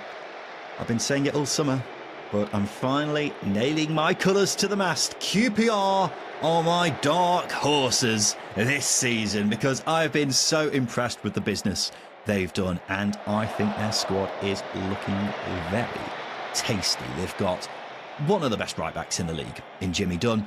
They have so many centre-back options, including Amadou Mbenge, who they've signed from Reading, who was excellent for them. At left-back, it looks like they're giving a chance to young Ziad Lekirch, who got rave reviews on loan at Dundee last season. In midfield, they've got Jonathan Varane, Nicholas Madsen and Sam Field. Varane I rate very highly. I think he's one of the best ball winners in the division. Then you've got the attacking three. That attacking three of Kwame Poku, Elias Chair and Karamoko Dembele. One of the most thrilling attacking trios in the division. Poku was sensational at Peterborough and could very well end up being signing of the summer for the entire division this season. And then finally up front, I said last week I was a bit concerned about that, so it was a nice surprise to see QPR sign Roman Burrell from Burton at the weekend, because I was considering backing him to be top goal scorer in League One this coming season. Is he good enough for the Championship? That's another question, admittedly, but he scored a lot of goals in League One for a struggling Burton team, and the numbers show he's a very good finisher, so I'm all aboard that one as well. And then finally, there's the manager, Julian Stéphan, who massively overachieved at Rennes and Strasbourg over in France. Could end up being a massive coup for QPR getting him in. So I've said it for many weeks now, QPR ticking a lot of boxes for me. QPR are definitely my pick for Dark Horse, biggest overachievers, whatever you want to call it. Go on, Justin, give us a nay for QPR. Do you want a physical nay, or do you want me to say, or do you want me to disagree with you? Like, No, I want a say physical nay, please. nay? There you go. Go on, you could put more into it than that. I feel like I was just about to say what credibility this podcast has. I don't want to diminish it by naying, but you've done that. We're naying for QPR. Give me a big old nay if you agree with me. QPR are going to be an overachiever this season. I'm not doing it. Do it. Absolutely nay. No. Cowards. Do you think QPR are going to be an overachiever this season? I think they'll be an achiever. I think mid-table. I'd have them down as mid-table. I really would. I think the only thing that pulls me back a little bit is nay. That's a sad nay. I've seen so many videos of horses this week to just fill time here. I've seen a video of a horse playing keyboard, which would have been perfect for your... I saw that. It's brilliant, isn't it? That would be perfect for your dark horse treatment of this QPR team. But anyway, I just think they'll finish mid-table. I think mid-table. I think squad depth. Just to run it short, squad depth is my thing holding me back. Like, you know, if Elias Chair gets injured or is not performing, who steps in? Rafter youngsters came from, played under Cifuentes last season, but you're putting a lot on them to come in and step up. Karamoko Dembele's injury record last season, or Poku's injury record last season. There's just bits and bobs that would pull me back from making them a bona fide dark horse overachiever for the push for the playoffs, if you like. But I do fancy him to have a good season. You're forgetting Paul Smith. The squad depth in certain areas I completely get, but you could say that about a lot of teams in the division. Yeah. I think QPR, in terms of the personnel they've got, I'm very, very excited for this season, especially with the manager. And all I'm going to say is 8-1 to finish in the top 6. Nay. Let's go to biggest underachiever this season, Justin. Last season, we saw probably the biggest underachievement ever in the Championship. We don't need to stick around and talk about that any further. Who have you gone with for the biggest underachiever in the league this coming season? Lovely segue, because there's a reason why I've picked these as an underachiever. It's the man who took last season's underachiever down, Middlesbrough, who of course is managed by Rob Edwards. This comes down to my Rob Edwards scepticism, but also the shape up and balance of Middlesbrough's squad. Rob Edwards first, 2 promotions on his CV, fair play, well done. 2 relegations as well, so we're balanced out. There's also a question of, is Rob Edwards a better coach than Michael Carrick? My personal opinion would say no. So there might be a lot depending on Adi Vivesh. And it's not particularly fair to put a lot down on your assistant head coach. I go to the squad as well, and it's I would say it's interestingly balanced. But also look at the quality of the squad as well. Is it good enough for a team chasing promotion? It's last couple of years it's not been the case. Hayden Hackney's on the verge of leaving at the time of recording. There's no Ben Doak. Emmanuel Atelaf hasn't been replaced goal-wise. I do like Tommy Conway, but is he consistent enough? Can Riley McGree stave off injuries? Because I do think a lot of the issues Middlesbrough had last season was Ryan McGree getting injured. Will Rob Edwards be as tactically consistent as we've seen at Forest Green and Watford and Luton? I hope not, because this squad is not built to play that way, i.e. heavy focus on wing-backs. I don't like what has been stirred here. I really don't. Yeah, well, Middlesbrough, of course, a club we often have in or around the top 6 when we make our predictions, haven't we? And this is probably the first year where that's not going to be the case. Spoiler alert. But they've been on a steady decline over the last few seasons, haven't they? And looking at this season, they haven't exactly grabbed the headlines when it comes to the transfer window. You've mentioned a lot of the reasons there. They didn't sign anyone until last week when they finally got an Alfie Jones from Hull, but potentially losing Hayden Hackney, as you say. Rav van den Berg's another one who is potentially going out the door. All the players they had on loan last season, which they had a fair few of, including Ben Doak. I don't have a particularly strong feeling at the moment on Rob Edwards, because we just don't know how he's going to do after what was obviously an abysmal campaign by his standards. But purely looking at the squad, it's very likely that they're going to end the transfer window weaker than they went into it, Justin, which is never a good sign, really, is it? Well, exactly. That's the thing that I'm really worried about. And I think Kieran Scott, the head of recruitment, is it's worth pointing out that he's very good at recruiting individuals, but we've not seen a good squad get put together. You compare that of Luton that was put together under Nathan Jones. That's the best example I can give. They're very different. You don't necessarily buy the best player, you buy the best player to fit the squad. And we've seen a lot of good players come in at Middlesbrough and just not really excel, and not really excel as a group, I should say, because individuals do very well. But that's it. Latte Laff scored a lot of goals, got a big move to the MLS, really. Hayden Hackney is an individual that's really, really blossomed under Michael Carrick, but he's on the verge of leaving, and then we're just in this constant state of buy, sell. That really, are the foundations that strong at Middlesbrough? You'd argue at this point, no, and that's a worry. Yeah, well, Middlesbrough fans always tell us that they have, got a lot of money back in terms of players sold over the years, haven't they? But does it really matter if you're not going to have any success to show for it? Because Middlesbrough have spent a lot of money and only had, one top 6 finish in the past 6 or 7 seasons now. It's not a very good record at all. So, it doesn't seem to be anything's changing at Middlesbrough, and they just, as I say, seem to be on a steady decline at the moment.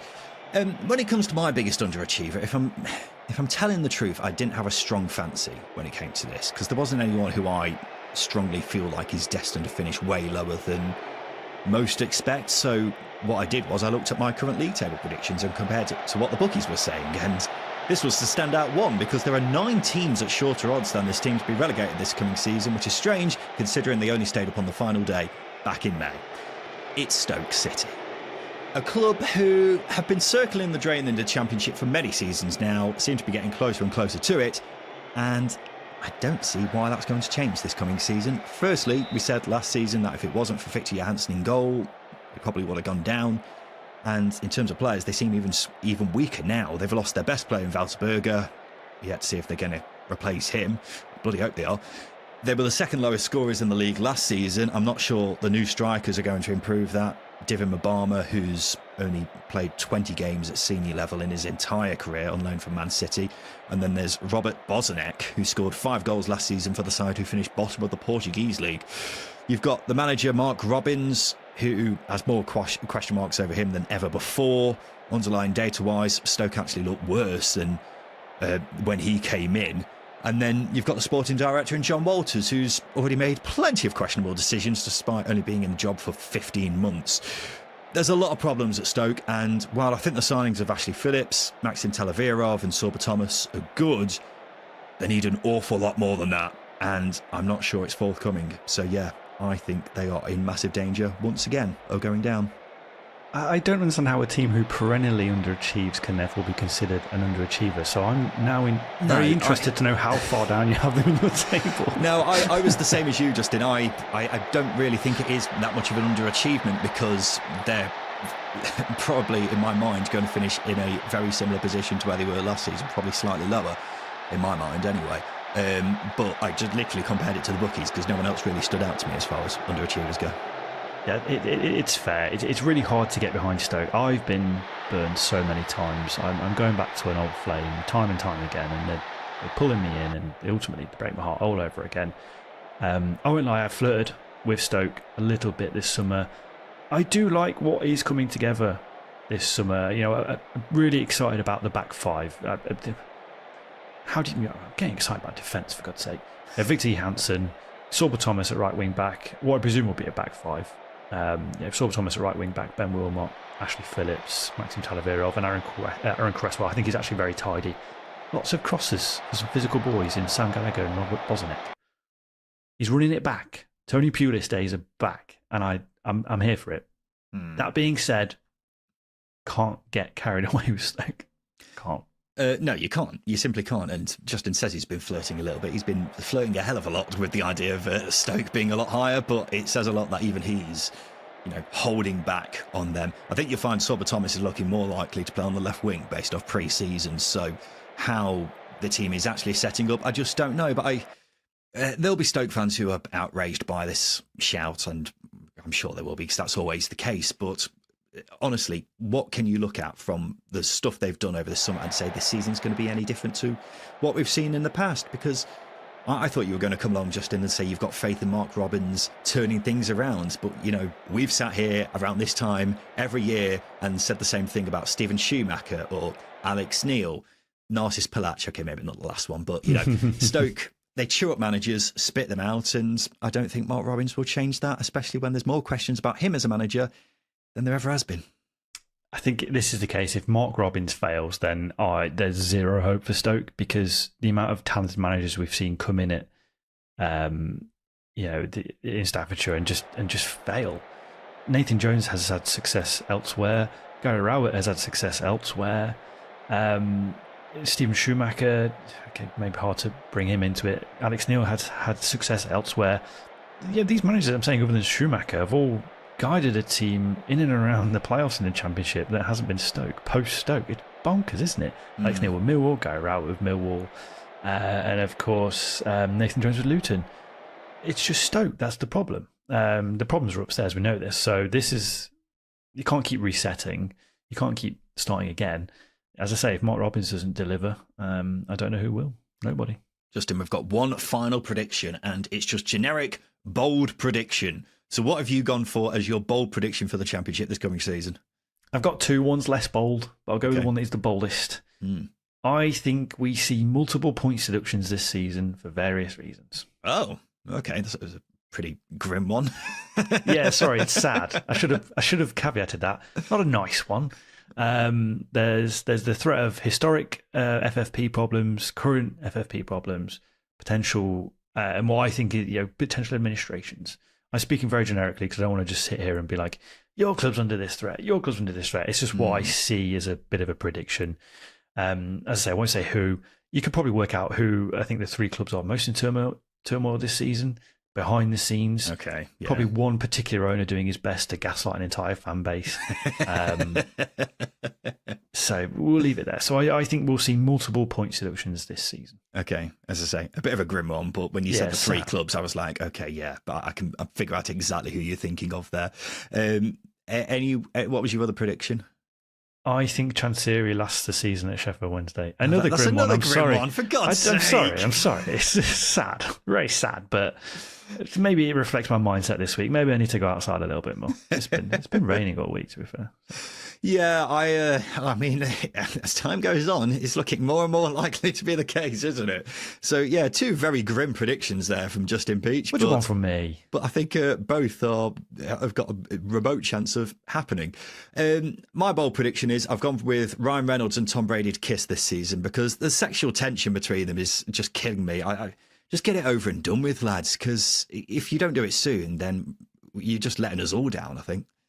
There'll be cameras on them as well, so we'll definitely see it. Yeah, we'll be there watching it front and centre, Justin. We'll be leading everyone else in their gazes at those two beautiful men snogging in front of the nation. I've got nothing. It's hard to formulate something semi-serious after what we've been talking about all day. But it's a good prediction. Why not? Are there odds on it? Have you found odds on it? Unfortunately not. Maybe we'll be able to source some before the season starts. But yeah, maybe it's definitely going to happen in my eyes because how do we treat that when it eventually happens? You know, what's the sort of commentary we're going for? We're going all out. Like finally they did it. I think we just kiss ourselves. Anyway, it's starting to take shape, but not everyone is happy with it.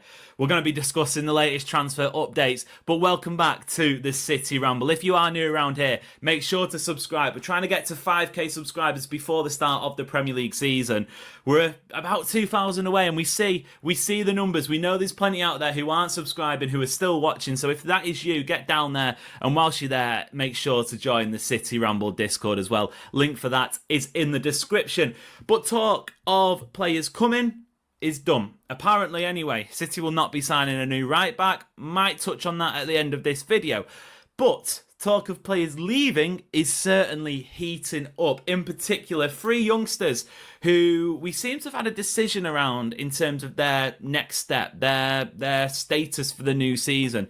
First of which, Nico O'Reilly. Now, I guess this is a positive news update. I mean, I'm happy about it. I'm sure a lot of City fans are as well. But Nico O'Reilly, according to Fabrizio Romano, has reached an agreement not to leave. Instead, he will be signing a new contract ahead of the 25-26 season. He will also be getting a new nice shiny shirt number as well. A new long-term contract for Nico O'Reilly. Apparently, 2 bids from Bayer Leverkusen had previously been rejected. So, you know, a big team in Europe, a team that is renowned for developing young talent.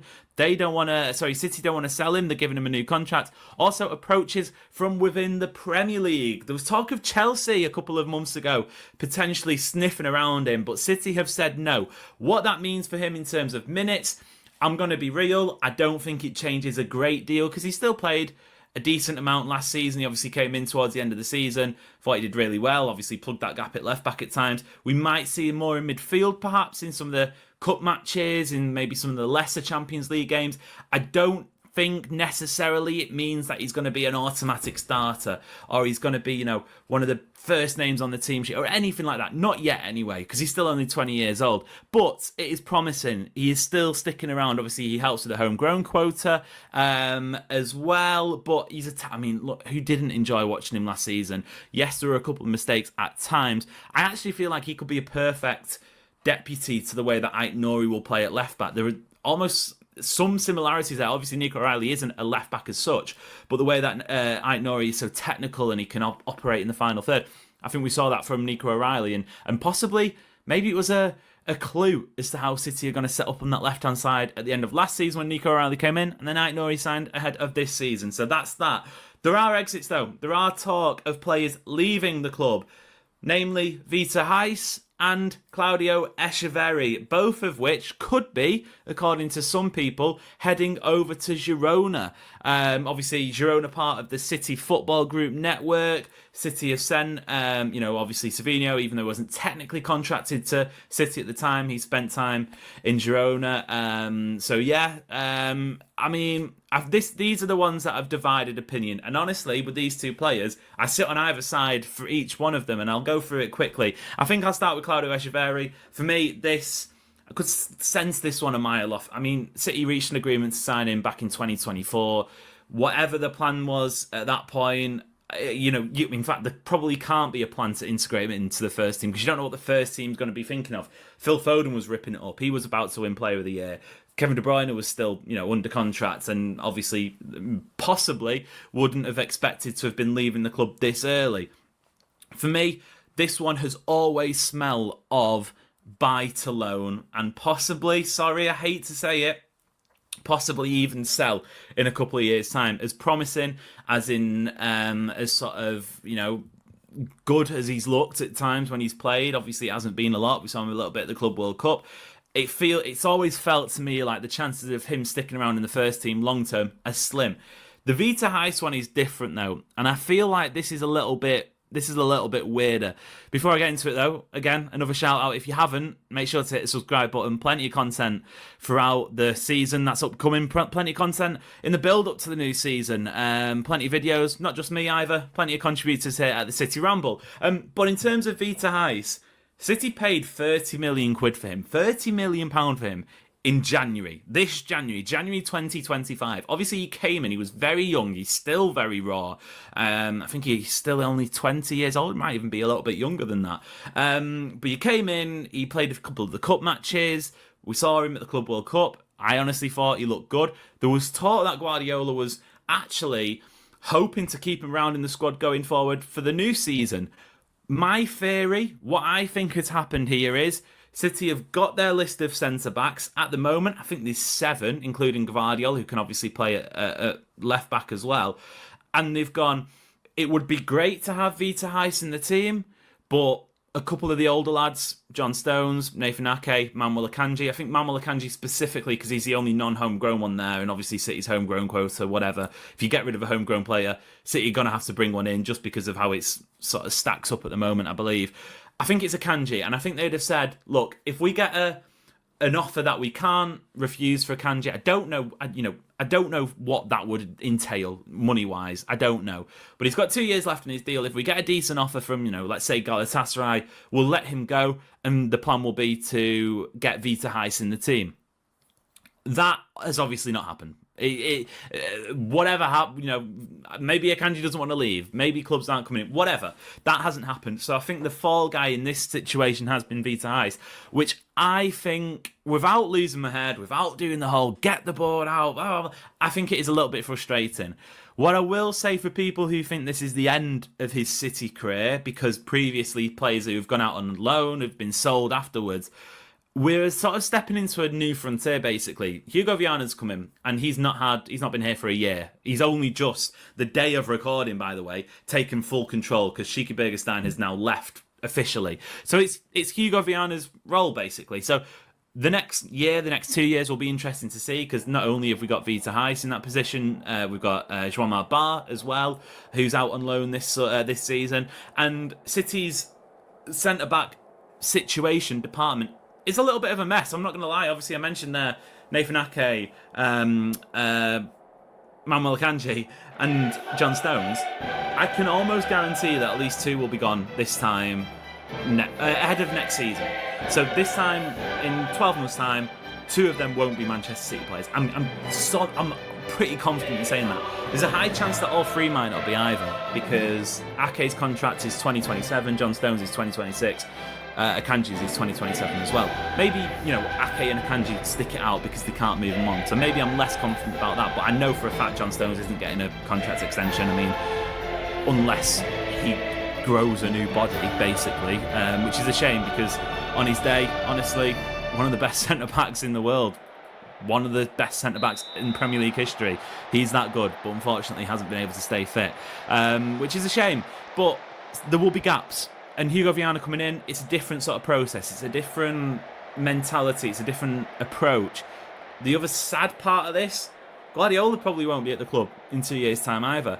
And it's always been the policy under Pep that they go out on loan, they don't necessarily come back in, bar the odd exception, James McAtee, Zinchenko, etc. I think there was maybe one of the goalkeepers in there, Zach Steffen maybe. They're the only ones that have sort of bucked that trend. I kind of feel like that's going to change when Pep leaves. The next manager's going to have more access to these resources, might give them a bit more of a chance. Doesn't mean that they'll be here for City for 5, 6, 7 years. They might spend a season and then they might get sold. I just feel like that process is going to change. And I feel like there was more of a want and a willingness to get Vita Heist in the team this season. The levers just haven't been able to be pulled, and that's why we are where we are, basically. Which is a shame, because when we've seen him, I think he's looked great. He's got a great physical, he's obviously got room to grow into his body, and he can get more physical, but he's got the stature, he's got the technical ability, he's got the athleticism. He looks really stylish, he looks really confident when he's in possession as well. So I feel like he is going to be coming back to City. Claudio Echeverri, I'm less certain on. I'm not going to lie. For me, that one has always smelt a little bit like a, buy to sell, buy to loan, then sell, whatever. So yeah, we'll have to wait and see. Otherwise, obviously mentioned it a little bit before, briefly, that City's business in terms of incomings looks like it's done. Sometimes there's a surprise. Maybe Livramento starts pushing for a move, in which case City go, accelerate, go full throttle, try and bring him in. If that doesn't happen, I'm not going to lie, I don't think it's the end of the world like some people have been making out. I think in a balanced squad, and we've made plenty of videos on this, why Matheus Nunes can still sort of help City win the league title, all sorts. If you go back on the channel, you'll hear me waffling about it plenty. We spoke with it, Adam Booker and I, on the Coffee Corner episode as well, just this week. In a balanced squad, Zinchenko and Rico Lewis can be fine options. They can be okay. They're not world class. I'm not going to make that argument. I'm not going to sort of sit here and lie. But I think when you've got Rodri back in the team, he's going to cover more of the defensive work. When you've got a settled defence, they're going to be much better. When you've got attackers who have got a bit more legs in them, they can go and win the ball back higher up. That again helps out the defence, doesn't it? In terms of why City aren't signing a right back just to get somebody in, well, I think the conversation we've just had in terms of not being able to move on the likes of Akanji or Nathan Ake, John Stones, that's probably because they're learning from the mistakes. Unless you sign a right back on loan, which City are never signing a player on loan, as almost as perfect as it would be for this summer as a short-term option, they're never going to do that. You're going to at least have to give them 4-year contracts, probably 5, in some cases 6. Look at the players City are struggling to move on now. Not even the ones we've mentioned today. You can look through the squad list. Calvin Phillips, maybe Jack Grealish is in there as well. Players who are on big money contracts, long-term contracts, and it just hasn't worked out. You're stuck in that situation. And I don't think the club wanted to be in that situation in 3 years' time, when they might find the next best right back, but they can't, for whatever reason, get it done because they're stuck with a guy they brought in for one season who wasn't necessarily good.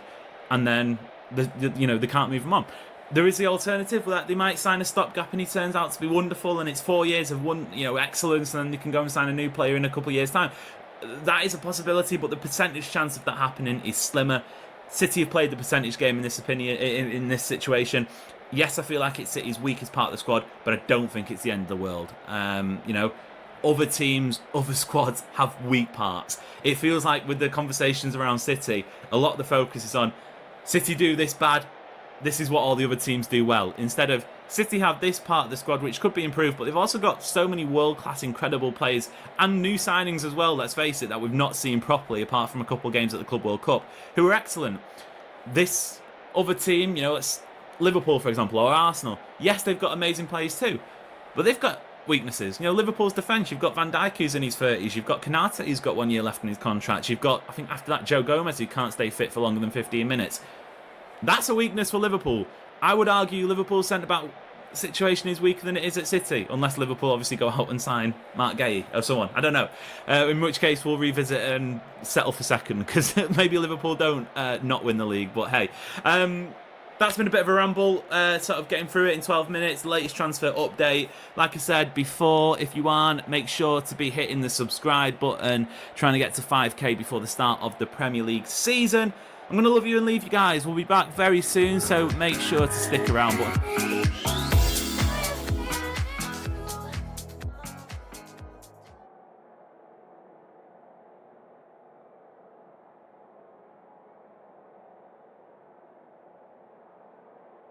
You can't really see him going anywhere else and getting that anywhere. Obviously, Real Madrid has the financial means to do that.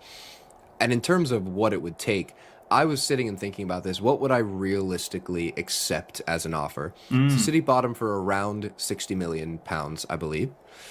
Yeah, back in 2019, which was still, I think it might have even been like 65 or something like that. You know, it was a lot of money.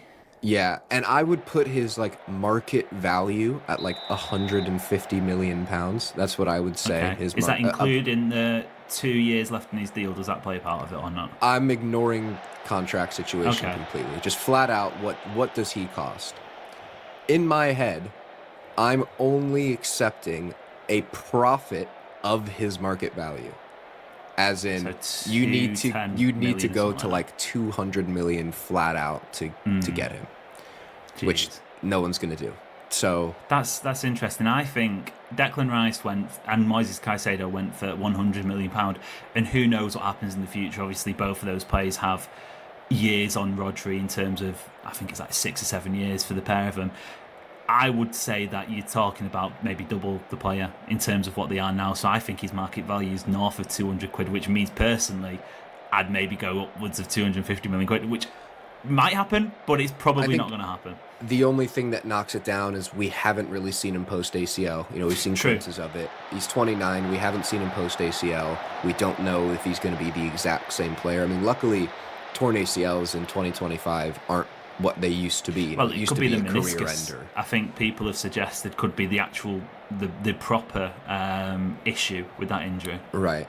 So I think we have to wait and see what this season holds, because there's very much a world in which he recovers fully from the knee injury and he's back to his best self by, you know, October or whatever.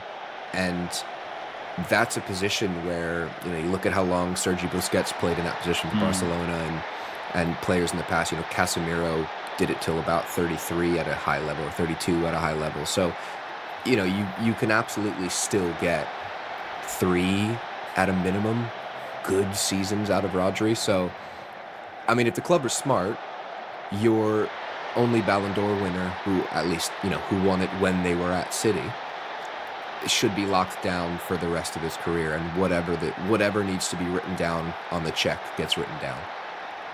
Yeah, and I think it will be, to be fair. Yeah, sweet. In terms of a player who's probably more likely to leave Manchester City, question 3 comes from Ben. Will James McAtee stay at City? Now, this talk, it might have even been today, that City rejected a bid from Nottingham Forest worth 25 million quid for the, it's weird to say England under-21 captain, I think he's 23 years old, but he's just won the under-21 European Championship with England. Obviously didn't necessarily get as many minutes as City fans maybe would have liked, and himself would have liked last season, despite all of the issues City had. It looks, though, Adam, that he's going to leave, although I think Ben Jacobs reported that City will only sell for, I can't remember the figure, but it was, you know, quite north of the 25 million quid that was bid. So, you know, maybe there's a seed of doubt, but it feels like for me, James McAtee's time at City is done, which is a shame because, you know, when he's played, I thought he looked good. Yeah, it feels, I don't know, it feels almost contradictory for them, for the club to be potentially asking for Cole Palmer type money, but also you look at James McAtee's role in the team in the last year, and I think if I'm any Premier League club or Bundesliga club, I know he was rumored to Bayer Leverkusen at one point, if I'm looking at the last season and I'm watching City at their lowest in a decade, and I'm watching them struggle as mightily as they struggled, and James McAtee still couldn't get 10 minutes off the bench through a lot of those stretches, I find it hard to believe that any club is going to go out and spend 40 million on it and spend the kind of money that Cole Palmer or City demanded for Cole Palmer. Now, obviously, when City demanded that money from Cole Palmer, we had no idea he was going to go on to be the world beater that he is now. But I think if the asking price is, you know, 25 million or 30 million, that's maybe more realistic. But I think if City genuinely are keen on making a big profit on him, which any sale is a big profit, he's an academy player, I think they probably have to lower their standards a little bit when it comes to this transfer fee, because Would you have accepted the 25 then? Yeah. I thought that And was a laughable offer. I thought that was a horrendous offer. It's not to devalue James McAtee, because I genuinely think he's worth that amount of money. I just think that it's hilarious of City to ask this after the last season where I feel like I would have made an impact in some of those games, and James But McAtee didn't couldn't get on the Guardiola pitch. admit? I can't remember when it was, because he started. He started towards the spring. He started like a couple of games. I think he played against Palace, where we were all going, "This is one of the worst lineups in Pep's career," and then City turned it round and absolutely blitzed them. Then I think he started the game against Villa, which was a real sort of, in my opinion, one of the best performances of that run-in. And City got a late goal via Nunes, but were pretty good for the most part. I think Guardiola admitted at one point like he should have started more. So I think it's clear Guardiola You said that about Calvin Phillips. He said it about Calvin Phillips in a very condescending way. As in like Calvin Phillips is a nice guy. I think he genuinely rated to a degree. I think it's clear. It was clear anyway that Guardiola wasn't a massive fan of McAtee, but probably should have given him more of an impact. I mean, the only thing I can say about the 25 million quid is he's out of contract next summer, so maybe that's why Forest have lowballed. But I honestly think 35 million pound or above should be par, basically. I get it. I see it from that side, especially considering that other than Cole Palmer, he's this generation's crown jewel of the City Academy, and it's an academy that is so highly thought of in football. Maybe the highest thought of academy in football outside of Spain, most likely. So I think you could see why they'd be asking that amount of money, but you can also see the flip side of you haven't paid anything to get him, so missing out on £5 to £7 million to, get him gone, essentially, if he's not in the plans, doesn't seem like a crazy ask. But I think, as anything, it's probably somewhere in between that they'll end up settling for. Yeah. Buyback. I mean, for me, if they don't have a buyback in there, unless it significantly hinders the deal, as in you're getting towards the end of the transfer window and Forest are saying we're not budging, we're not having a buyback at all, it's either this or nothing, and they don't get a chance to sell him. For me, after the Cole Palmer situation, I think it's a necessity, basically. Yeah, and we see it with James Trafford, because as far as I understand, they had a clause that it wasn't necessarily a buyback clause that made them something that they couldn't say no to, but they had a matching clause that any club tried to buy James Trafford. I think it was Newcastle in this case. City would match the offer and sort of have first dibs. I get it. If that's what they want to do, I totally get it. And especially if he's going to move down the totem pole, going to Chelsea for Cole Palmer wasn't necessarily a huge move down the totem pole. It's a club with similar ambitions to City. Whereas Forest... Well, ask Hugh Murray. Have you seen that clip of Hugh Murray when Palmer leaves Chelsea? No. It's sent. He was when he might have just been on his personal channel. Hugh Murray, friend of this very show, by the way. We do love Hugh, but he's going something along the lines of like, "Well done, Palmer. You've signed your career away, going to the worst possible club you could have picked out." And obviously, Chelsea fans throw it up. It's a bit like their Rory Jennings, Erling Haaland clip. That's poor Hugh. Yeah, but anyways. I think especially if McAtee is going down the totem pole where maybe Forest, he sets the world alight at Forest and they try to sell him for double, triple a profit in 3 seasons' time, and City need a midfielder in 3 seasons' time, then City can, do the whole matching clause thing again. I see no reason to not have it. If you don't need it, you don't need it in the end, but to not have it seems negligent. Hopefully he doesn't set it alight at Forest, because deforestation is already a big enough problem as it is. Dark God asks, if I fly from the US to see Manchester City for the first time, what is the first thing I should do? Good job, Adam, you're here. You're American. You've been to City several times. You've got to go back a few years for the first time. The club and the city itself has changed then. But what would your first time tips be for a Manchester City fan coming over from wherever in the world, not just the States? I think there's a lot of easy things you've got to hit. Do an Etihad Stadium tour. That's absolutely, you've got to do that. You got to see how the sausage gets made. Hopefully there's no sausage when the dressing rooms are empty when you go in there. But You're making a face. You don't get the sausage in the dressing room joke? I'm afraid not. Well, That if seems the, like if the it's- players are in there, there's a chance you might accidentally see some sausage. But we'll move on. Hopefully this doesn't make the final cut of this video. You should go to the football museum, which to an American is our version of the NFL Hall of Fame or MLB Hall of Fame. It's got all sorts of cool football memorabilia and stories and exhibits. The national one as well, so it's the main one in the country.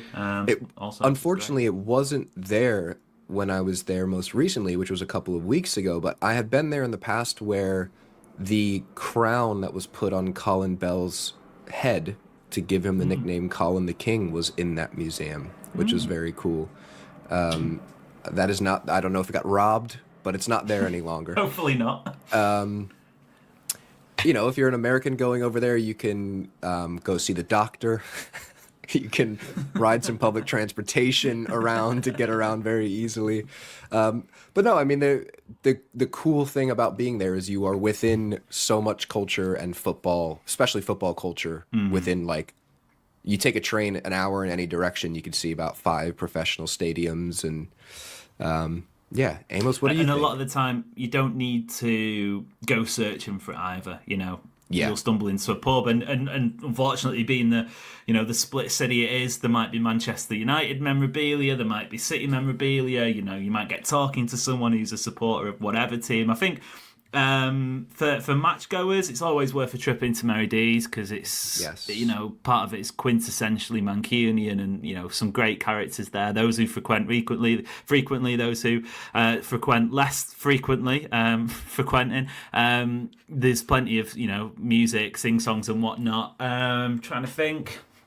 Always worth getting pie and chips and gravy as well. That's a staple for match goers. Yeah, like you said, there's loads. There's absolutely loads. Classic football shirts is worth a bob around, although kind of gone off the boil a little bit. I know you said that last time you were over. Yeah, it used to be like a charity shop, or a thrift store for football. It's feels kind like of just JD like a Sports now. Yeah, regular sports shop, which is get that bag, and if you want to sponsor us, you know where we are. Remind, if you haven't already, if you want to ask us a question, make sure to get in the Discord channel, link in the description. Follow us on social media as well, so you can keep up to date. City Ramble, or the City Ramble, depending on what platform it is. This might not mean a lot to you, but what's your meal deal of choice? I'm surprised I've not mentioned this before to you. Tesco meal deals, is that a concept that you're aware of? No. Goodness me. So I mean, I can use educational guessing here to figure out what it is. Go on then. But I'm assuming that Tesco has actual hot food. No. Well, no. Oh, so it's not like a little buffet at the grocery store where you get a deal. All right. So my educated Although they guess is do off. some wonderful deli counters in Ireland. That's their sort of meal deal equivalent. But I'd say loads of shops do meal deals, but I'd say that the best one is Tesco.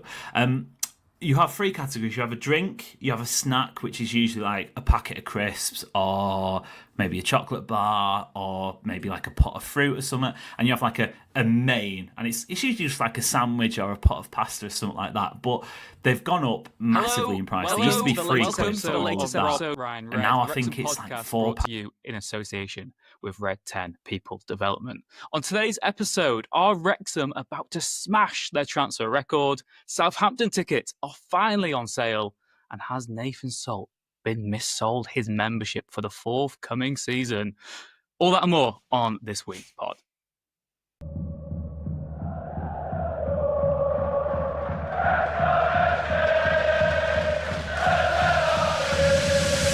Rob Ryan Red.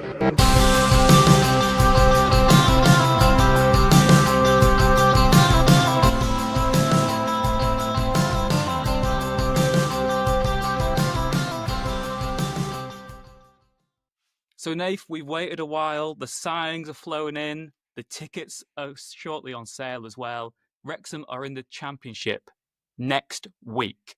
This summer has gone so quick in the end. Yeah, well, I remember at the start of the summer, we were like, right, we need to try and figure out, can we fill the podcast every week? And this was before the Australia tour. And just, it seems like since we went on tour and I was getting scared by zoo animals, it's gone like that. And suddenly, it's funny how quick transfers can make the time go a lot quicker, Rich, when you're having fun. And they've certainly gone up in ante as well. We'll get onto those very shortly. And of course, if you're new around here, Rob Brown Red, follow us on all the socials. Please leave a like and subscribe on YouTube as well if you're new around here. Myself and Nath will be back next week to preview that season opener against Southampton. And I believe we'll also do a separate video of our championship predictions for the forthcoming campaign. And while we're on the subject, Nath, I believe we've got a predictor league and fantasy football to plug as well, because I will forget about them very quickly once the season's begun. Good shout. I might even just let you off not doing a fantasy team if you can just commit to doing the predictor. So the predictor league, if you want to get involved, you would just have to predict the scores of the championship games every week. It is on Fourscore. If you're watching, you can see it on the app. All the details will be in the description. The Fourscore app, free to download. And our mini league code and everything is all in both descriptions, YouTube, Spotify, Apple, wherever you get your podcasts. And super easy. We've got about 30 players already signed up. There will be a trophy on the line at the end of it. You will be the inaugural winner of that. It's good fun, and you get points based on various factors: correct score, right number of goals for the home team, away team, score margin, etc. So it'll be good to see who knows their championship football the best. And we did do a fantasy football last year. We are doing it again. There will be a trophy for the winner. Craig Jones is the defending champion. And all our mini league code and everything is in the description below. That starts this weekend, remember, so you will be a week behind if you wait for the championship. League 1 and 2 starts Friday night, so get your teams in now. We've already had a lot of people signing up for that. And Rich, I'm probably going to badge you for the predictor, but I think fantasy, I'm just going to give up the ghost on that one, I think. A lost cause, yeah. It's better to write me off before it's already begun, I think. Much like a derided signing. And speaking of signings and Nath, we won't be writing either of these two off if they are unveiled. The boys in blue, we're feeling blue. Nathan Broadhead and Connor Cody too. So you were on those to report on the Nathan Broadhead deal this week. It sounds like, Nath, Wrexham are about to smash their transfer record, and you will soon be joined with another Nathan at the Kairos. How does that make you feel? Upstaged by another Nathan. Quite happy with it, to be honest. Very happy with it. Nathan Broadhead scored at the racecourse already, playing for Wales. I think against Gibraltar, friendly. But look, I think that is... Okay, he's not the archetypal number 9. And, we were hearing names, Kiefer Moore and others who were more traditional in your number 9, in what Parkinson typically would go for. Even some names in Europe that we'd been told as well. And Nathan Broadhead is maybe not that typical 9. He might be a number 10, a second striker, or coming in off the left, a wide player. And I doubt it, but it does make me wonder. You've got Windass, who primarily wants to play as a number 10. You've got Broadhead, who would like to play as a number 10. Could you play those two off a striker in a kind of 4... What is it? Or 3-4-2-1 or something? I don't know, but hey... Look, I know we were saying Parker's not going to change his style and everything, but he's a smart manager, and if he can get players that would work in their best position, I think he would do that. So let's see. But Nathan Broadhead, yeah, I think it would be a fabulous sign. I was getting wind of it. I was texting you frantically, Rich, in one of our group chats that deal done, deal agreed about 10:30 last night, 7.5 million. Big wages on offer as part of that package. And then lo and behold, a couple of hours later, an Ipswich reporter took my info, went and checked it out with Ipswich, and the East Anglia Daily Times published a story that Wrexham were very close to sealing a move for 7.5 million for Welsh international Nathan Broadhead. I'm excited for it. What about you, though? How are you feeling about it? Yeah, I'm very excited. We've been longing for the days that we've got bona fide Welsh internationals playing for Wrexham again, and you've got Danny Ward, you've got Broadhead, who will both fit that next season. I think at first I was quite confused by the nature of the player we're going for, because like you said, I think predominantly, he was part of the Ipswich team that got back-to-back promotions from League One to the Championship and then to the Premier League.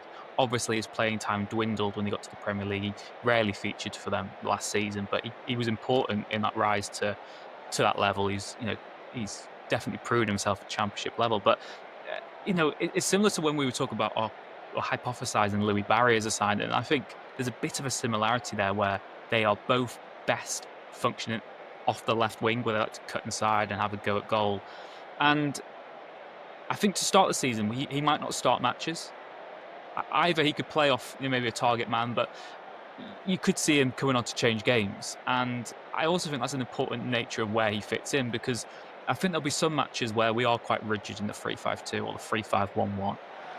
But the beauty of wing-backs is that in certain games, particularly some of those home matches in the latter stages, you can effectively make it into like a 3-4-3, and you can have two proper wingers out wide. And I think that's what we could see at stages this season where, Broadhead plays as a left winger and you kind of abandon his defensive duties. It's just, like you said, I'm just perplexed by the way the window's gone, because it reminds me of that first takeover window where we bought Sean Brisley, we bought Jake Hyde, and they looked like good players. And then you finish it buying great or excellent players. And I feel like that's kind of evolved this summer as well. I think, we've got some really good buys in, but if you compare those who've been signed at the start of the window to how we're finishing it, it's just a whole new other level. And I'm already wondering, where does Ryan Hardy fit in now? Like, that is the dilemma we've got, never mind the players from last season. In short, I should say, yes, I'm very excited for Nathan Broadhead, but I have got no idea how we utilise him or the other summer signings. I would be staggered if Parky got the sign-off for £7.5 million. I'm saying at the start and he became a cameo player. I would be staggered by that. I'm just saying at the start of the season, it wouldn't surprise me if he didn't start at Southampton, for example. No, look, I mean, we are getting very close to Southampton. As of recording this right now, Nathan Broadhead has not been unveiled. He has not signed on the dotted line. And therefore, he's not going to be a starter at Southampton as of right now. He does not play for the football club right now, but we are led to believe that is very close. Should say Nathan Broadhead came through as a youngster at Wrexham. I say came through. He started off at Wrexham, didn't he, as a schoolboy, and there's lots of pictures of a very, very small, I might even put one on screen right now, of a very young Nathan Broadhead in his Wrexham gear. I think he was in a team with Robbie Evans at one point, and Gary Speed's son, I think, was in there. What's that? About age 10, yeah, something like that, 9 or 10. And I just think it's great. But you're right, it's confusing. Very striking similarities if you're, say, Ryan Hardy, who they were eager to get in. Remember, Parky pursued him in the previous January, couldn't get it done, and then gets him in the summer. And Broadhead they were looking at last summer, couldn't get it done, and now with the year left on his contract, looks like that's going to happen now. And there are other targets as well. It is a funny old one. For example, this guy at Talleres in Argentina, Juan Portilla, something like that, who's playing under Carlos Tevez. His future seems to be up in the air. I think there is some level of interest there from Wrexham's side. And yet, if he arrives, what would that mean for George Thomason or others that are already at the club? So I think it is really interesting where perhaps you go for moves that you do want. Don't get me wrong, every player that we've signed, Parky wants. And Sean Harvey went on the podcast and said, Phil gets the ultimate sign-off on these players. So no doubt, everyone who comes in, he's wanted, he's checked out, he's done the kind of all the background checks you would want on him. But market opportunities are something you can't really account for, because I was having a conversation with somebody that was saying that there's been no move at all for Jamie Vardy. There was never any approach made or anything like that, because Vardy wants to play in the Premier League. But they were just hypothesising that what if that Premier League move didn't appear, and near the end of the window his demands came down, and would Wrexham do that? Just asking me, do you think Wrexham would do that? And I couldn't really answer because it's very difficult to say, but it was just a good example of market opportunities can present themselves, and maybe with Broadhead, Ipswich didn't want to sell, but maybe they're looking at Ollie McBurney now. Maybe things were just going like, you know what, maybe we could use that money to fund something else that we want to do, and Parky's going, right, let's sign it off, let's get it going, because I got that name. I just got a text of somebody that I trust implicitly that just said Nathan Broadhead. That was it. About 3 weeks ago, and I thought, surely not. That seems good money. That would cost good money. He was joint top scorer for Ipswich when they went out of the Championship into the Premier League, and I thought, surely not. And then lo and behold, that same person came back and just said done deal. And then obviously passed it on and everything, and it turned out to be very, very accurate. So yeah, let's see. I'm very excited, and fair play. 7.5 on Nathan Broadhead, 800,000 on Ryan Hardy. 1.2 million on Thomason, up to 4 million on Kakache, 2 million at least guaranteed up front. Lewis O'Brien, rumours of that's between 3 and 5 million. I mean, you know, we were talking on that finance chat that they can probably afford to lose X amount or they're going to have to spend X amount. You're looking at a £20 million window here, really. It's crazy, isn't it? And again, you'd probably have to say, look, there's still a month of it left. Like, this is Wrexham. You never know what can happen. You mentioned those market opportunities, and even as we seem to say quite often, you look at the deal to get a Conqueror and George Evans. They were both done the last week of the window when things hadn't quite materialised. Look at the Stephen Fletcher deal. That happened after the window closed. I know we won't be going for those sort of calibre players, you wouldn't think, but you never know. And again, you mentioned Jamie Vardy. You could hypothetically sign him after the window's closed if something's not materialised. Same with someone else who you spoke about last week, Christian Eriksen. You know, you did a story on that as well, where that's not going to happen. Phil Parkinson's revealed, earlier in the window there was a question asked, but again, Christian Eriksen wants to play at a higher level while he's still got the legs to do so just about. So that one's not going to happen. Nathan Broadhead, though, should we get an expert opinion on it? We had lots of good feedback to last week's podcast, mainly because we spoke for less time than usual on it, and we had 4 great guests. And we've got another great guest this week as well, haven't we, Nathan? Yes, Ross, who is a kind of all-round content guru, as I call him. Very nice bloke who covers Ipswich for the East Anglia Daily Times. And so I decided to pick his brains on what Wrexham are getting in Nathan Broadhead.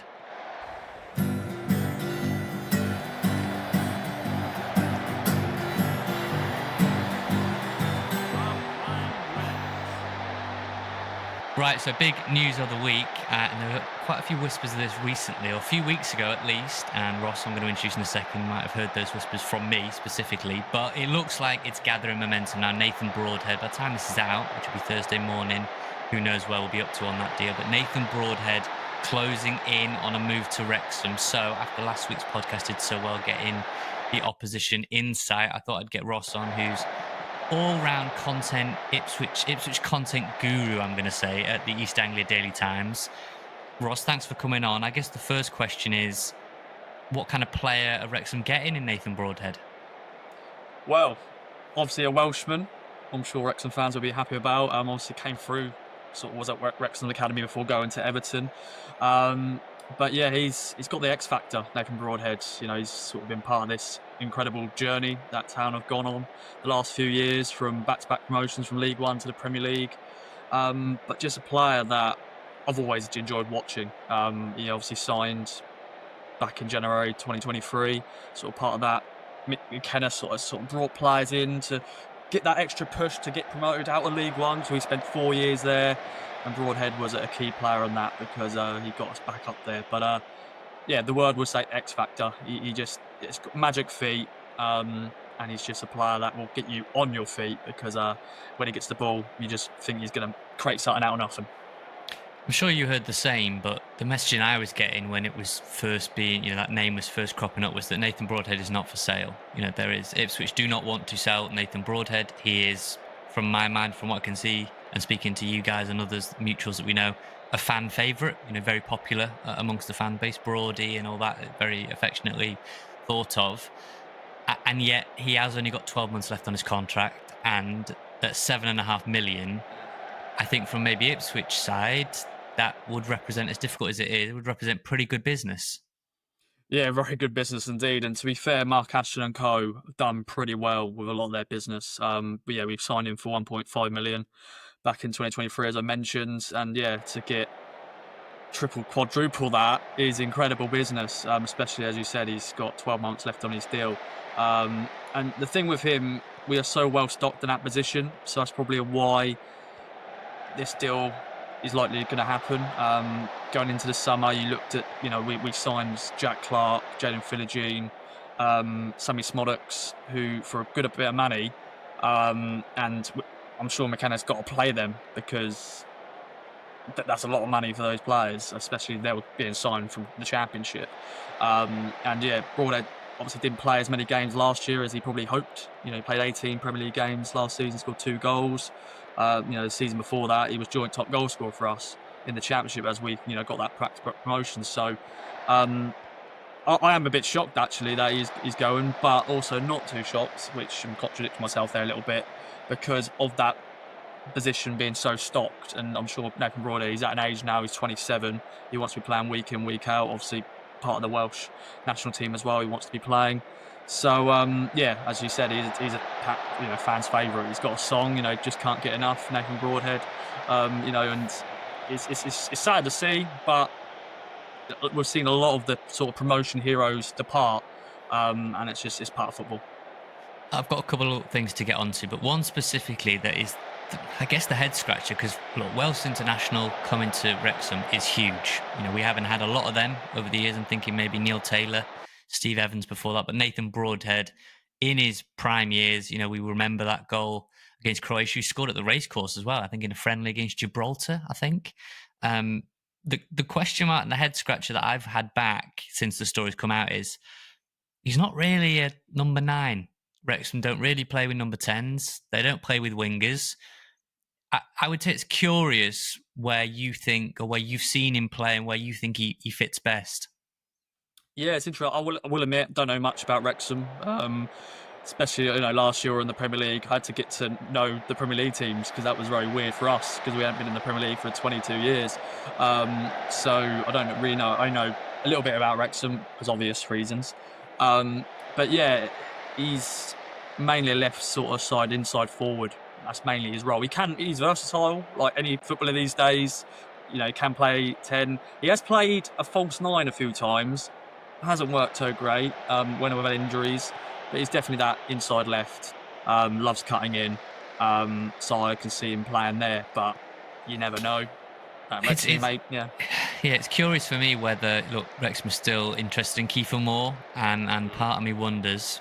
It's difficult to say Phil Parkinson will change the formula that has worked so well so far, but could he potentially play a Josh Windass and a Nathan Broadhead, both of whom would like to play as 10s? You'd imagine off a big man. That would be formidable, you would think, at the Championship. One thing I was going to say about Broadhead was, you mentioned it previously, is it 13 goals he got firing Ipswich to the Championship? For anyone who hasn't seen him and is maybe sceptical that he is this big shiny striker that we said on the podcast last week that would be coming in, anyone that would be sceptical about his ability in the Championship, what would you say based on that season that clearly got you into the Premier League? Obviously, he has some really good players around him as well, but then you guys have signed some really good players, so that'll help. He did struggle sort of originally in the Championship when he was here with Wigan, when he was on loan from Everton. In a way, that was maybe the reason why he dropped down to League One and joined us on a permanent deal. Obviously, that was sort of a backward step for him in a way. Just been playing Championship football at Wigan. Obviously, had a good spell at Sunderland in League One, and so he was always going to make that step up to the Championship. But he had to obviously drop down to League One with us, get us promoted, and then you can sort of say that season when we got promoted, when he was joint top goal scorer with the 13 goals, as you mentioned, that's his first proper season in the Championship, and he proved he can play at that level because, 13 goals isn't too bad for the position he played. And as I said, he's got that X factor. He scores some really good goals. I'm sure you can go out there and watch the highlight reels. I know they show the good bits. They don't show the bad bits. But yeah, he can score, set pieces. There's a really good goal he scored against Sheffield Wednesday with a great free kick. 25 yards outside the box, and it was a cracking free kick, and obviously got assists to his name as well. So, yeah, as I've said it many times now, but he's got that X factor, and he'll get you on your feet. For balance, then, two more questions. For balance, what would you say is the drawback of Nathan Broadhead? Because he hasn't established himself as a Premier League attacker, evidently, because he'd still be in the Championship.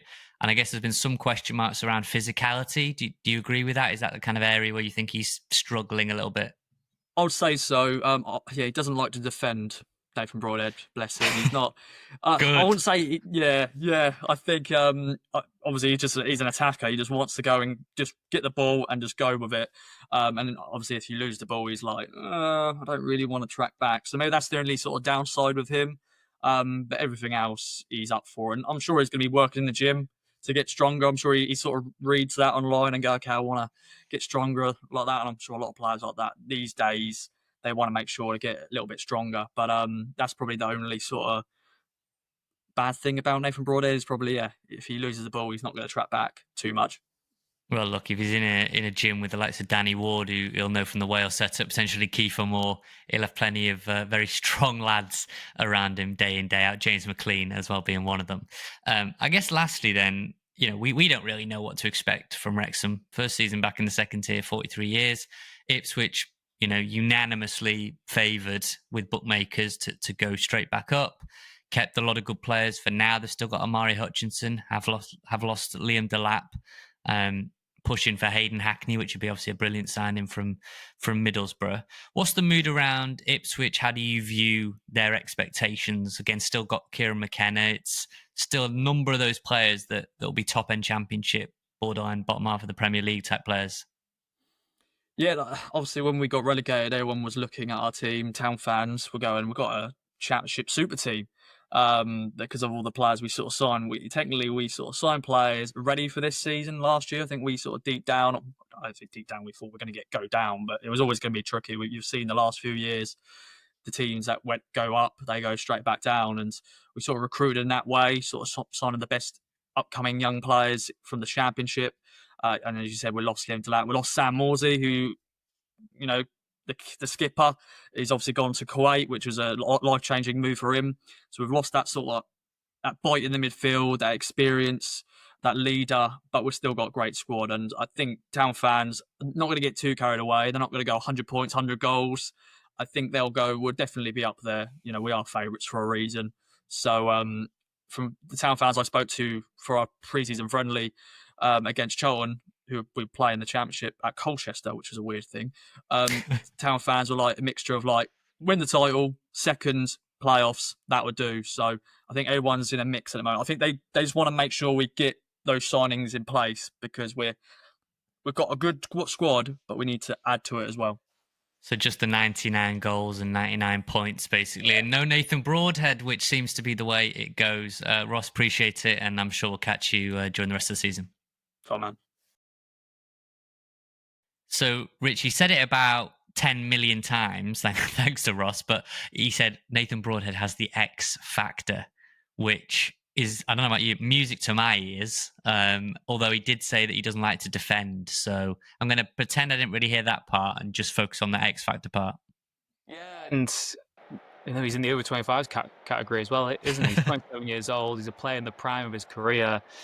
He has just got that star quality that this team is maybe lacking. He's been here, he's done that, he's played for Wales. Everyone remembers that goal he scored with his first touch. He's just got that now, and he's also once again given us even more validity now going into the season, because I've been very skeptical. I've always said, and we'll reveal our actual predictions next week, I thought we'd finish sort of lower mid-table or sort of mid-table. That's what I thought originally. But now the momentum is really, really gathering. If you manage to get Broadhead in, maybe it is then easier to get someone like Cody in because he's seen, wow, Wrexham are giving this a go. They're not just all hubris and talking, they actually mean business now. And it also means getting into the last few weeks of the window.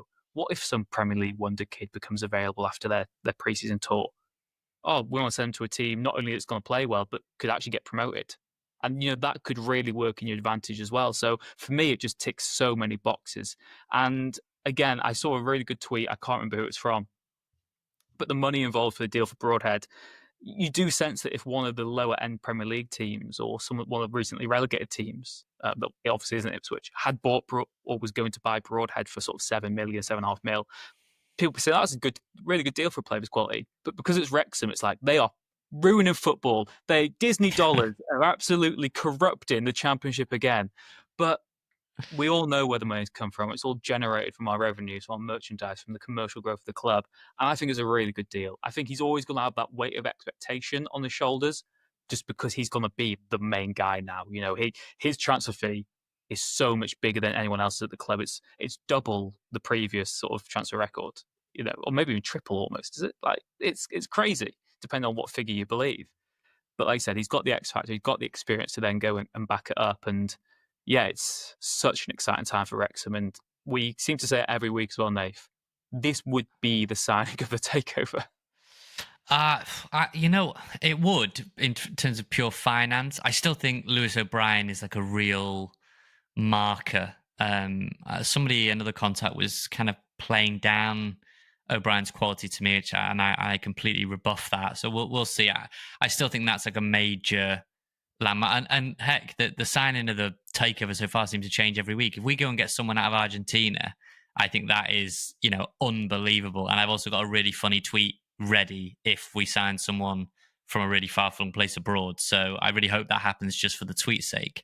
But yeah, to go out and get a player for $7.5 million when it doesn't feel 5 minutes ago that we had that cutscene in the documentary whereby it fades to black and they just announce a load of players have been released after losing to Dagenham, where we've got Dior Angus and Sean Pearson and all those players, and you see the tears in the dressing room and Rutherford and all that. That doesn't seem 5 minutes ago to me, that, and yet it was potentially a lifetime ago, really, when you compare that to this now. So yeah, Nathan Broadhead. And I think one of the things we got back on that a lot was like, why are we signing so many attackers? We've got so many attackers. We've already signed Hardy. We're linked to Kiefer Moore. Now going for Broadhead. We've still got Ollie Palmer. We've still got Jay Rodriguez. Still got Mo Farl, Jack Marriott, Bickerstaff to a point. We've still got all these attacking players. We said it last week, we were 30 contracted senior players. So why are we going for more strikers? But like you say, we're leveling up now. Nathan Broadhead, I know he's not an archetypal number 9, but in your forward unit, he would be, your most talented player there, really, technically, I would think. And I guess before we move on, well, no, let's move on. I was going to say move on to another striker who's been in the wars, but I will save that, Rich. We'll do Connor Cody. So centre backs. A lot of people were saying that's where we need to strengthen. And I think you and I, in our predicted teams, both said we would have Max and Lewis Brunt either side of a shiny new centre-back. Now, we didn't necessarily that was a young, shiny new centre-back. We both thought experience was needed. And I wrote a story on Wednesday when we were recording this with my colleague Tom Colomossi that there is interest from Connor Cody's side and there is interest from Wrexham's side in hashing out a deal for the former Wolves and I believe Leicester as well, captain, former Premier League captain, been in and around the England setup previously as well, Connor Cody. And before I give my take on that one, Rich, what's your thoughts? Connor Cody potentially coming in to anchor a back three. I've always been a huge fan of Connor Cody, just the leadership he's had, the way he conducts himself as a professional. He seems like a really articulate and intelligent person. He's always also done a bit of punditry as well, hasn't he? He's always come across really well. And he's the type of player, I think we said right back at the summer when we sort of went through that list of free agents and stuff or deals we thought could happen. And we both said, if there's going to be one area that Wrexham go for an older player, it'll probably be centre-back because you can compensate that with the fact they're alongside Brunt and Cleworth. And Cody is that. I know there'll be Leicester fans saying, he's one of their worst ever signings or whatever, and you get all this irrational hot takes in this modern world. But just look at his CV, look at what he's achieved, look at the clubs he's been at. And yes, he might not be the player he once was in that regard. What a signing he'd be. I think he'd be superb addition to the Wrexham side because it's the leadership he'd bring, the professionalism, and that experience of being there and doing it before. His track record has been incredible. It's not even that long ago that he's playing for England. I think he scored against Wales in 2022 at Wembley or 2021 in one of those sort of COVID-friendly matches, I think, or Nations League. I can't quite remember. I remember it being a low-key match. But he's been at the top of his profession and trade very recently. And again, in terms of the actual profile, I suppose, of player, he's not as old as some of these other players that we've been buying recently in these summers. What is he, 30 years old? 32? That's absolutely fine. And I think he would be a great addition. And I'd even say, if you want your clickbait little headline here, Wrexham Insider, he's probably the missing piece of the jigsaw of that Wrexham starting lineup now at the start of the season, because I just think you need someone who's been there and done that as a central centre-back. I think he'd be great. He absolutely has been there, done it. And speaking to friends who are Wolves fans, they saw him step into sort of a defensive midfield role and was just spraying passes all over the place. Leicester fans are one of those here. Can't wait to get rid of him. Couldn't wait to get rid of Danny Ward. They can't wait to get rid of every player that's underperformed for them. I would say that things that work in favour for Connor Cody, close to home, probably half an hour from where he lives right now, something like under an hour. Wrexham very ambitious, as they showed with the Christian Eriksen pursuit. So I think they can offer sizable wages for Conor Cody. Interest from Conor Cody's side to be part of the project. Someone who wants to grow their media career, going to one of the most media savvy clubs out there, or one of the most focused on clubs in terms of growing your profile. Befriending Robin Ryan wouldn't be the worst idea if you're trying to become a mainstay in the media. And he wants to win as well. And Leicester are in a state of flux. Would he be playing that much there anyway? He was linked to Rangers, so it was always likely he was going to leave. I don't know the money that it'd take in terms of any sort of fee, a nominal fee or £1 million or whatever it would take. I don't know. All I do know is that Wrexham are increasingly confident that they can get a deal over the line for Conor Cody. You saw Phil Parkinson talk the other day that they had a meeting on Monday to accelerate moves. They had a meeting. What do we need? What should we do? We've got moves A, B, C. Where do we need to start accelerating? Back now, it's not 2 a.m. phone calls. It's not 3 a.m. email chains. It's normal hours. It's all sort of hands on deck before Southampton. Remember, we've got Groningen at the weekend. Should quickly say that friendly. I know people inside the club feel like that will be a much closer test to what they need for the Championship. And also, if you're not going out there, remember, we've already said that this is not a game for away fans, even though there might be a couple of stragglers. It will be streamed. I can confirm for a fact that it will be streamed and the details are being ironed out. So either the day this is out or on Friday, you will get details on how you can stream that game on Saturday when Wrexham play Groningen. But yeah, Conor Cody, the question I have, Rich, and it sort of relates to an email you might be able to read out, is let's say Conor Cody arrives. Does he immediately take the captain's armband? It seems hard to think he wouldn't wear the captain's armband. I think the question more so there is James McLean happy to stick around and not start matches next season? Because I think that's what the reality will be once the season gets going. Like we said, I think to begin with, he should be okay in the Wrexham lineup while we're just trying to bed new players in. I do think that sometimes it's a mistake just to play an entirely new squad. I do think those first few games of the season, you see a lot more of the old guard than you expect. And then maybe by sort of September is when you have all your new signings sort of bedded in. October, November, the team looks very different. So I think to begin with, James McLean will keep the captain's armband. But it was a very good question that we had raised on our emails, robryanred@gmail.com. Please do get in contact if you've got a question for the show. Like we said, we do read every single one. It's a two-man operation in our free time. There's only so much we can do. We got this email in from Reese, and he said, "Hi lads, as I'm writing this email, Wrexham have made 7 new signings and are even more strongly rumoured to be joining the team over the coming weeks. It's looking more and more likely that our game against Southampton, we start to get a team that is mostly made up of players who could be making their debuts for the club. So my question is, who do you think the captain will be? Do you stick with McLean or do you give the armband to a new player for the season? Personally, Nave, before you get onto it, I think it'll be similar to the Ben Tozer, Luke Young arrangement anyway. I think so long as James McLean stays at the club, he's the club captain, and then perhaps someone else is your on-the-pitch captain. Yeah, you need your captain to play, don't you? So I wouldn't be... I think James McLean is great at setting standards, as Luke Young was in terms of on the pitch, and Ben Tozer was great on the pitch and off it as well. That makes it sound like Luke Young wasn't good off it, but you know what I mean. If you weren't playing, captains can have different roles, and some people are better suited to different things. So I don't think they're going to strip James McLean of any sort of... That seems unnecessarily harsh and unnecessary. Just unnecessary harsh, and just don't see what they would gain from doing that personally.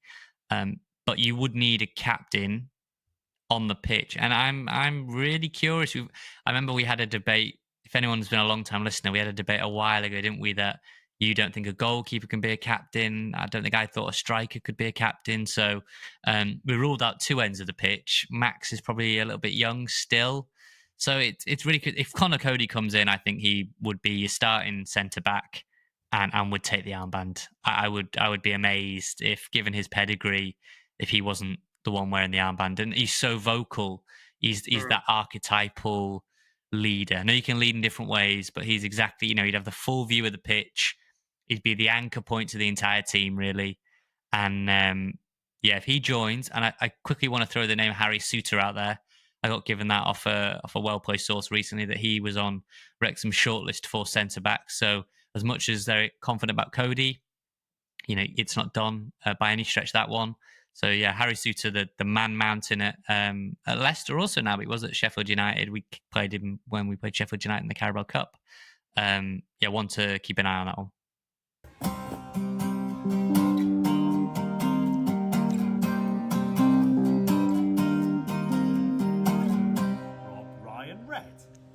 So, Dave, another hot topic of conversation has been the injury situation at Wrexham. Obviously, there'll be an update we'll bring you now on Sam Smith that Phil Parkinson's provided. But just kind of wanted to run through the injury state of play right now with the Groningen fixture this weekend. And, of course, with the Championship beginning next weekend as well of what's happened. So, Rathbone is still out.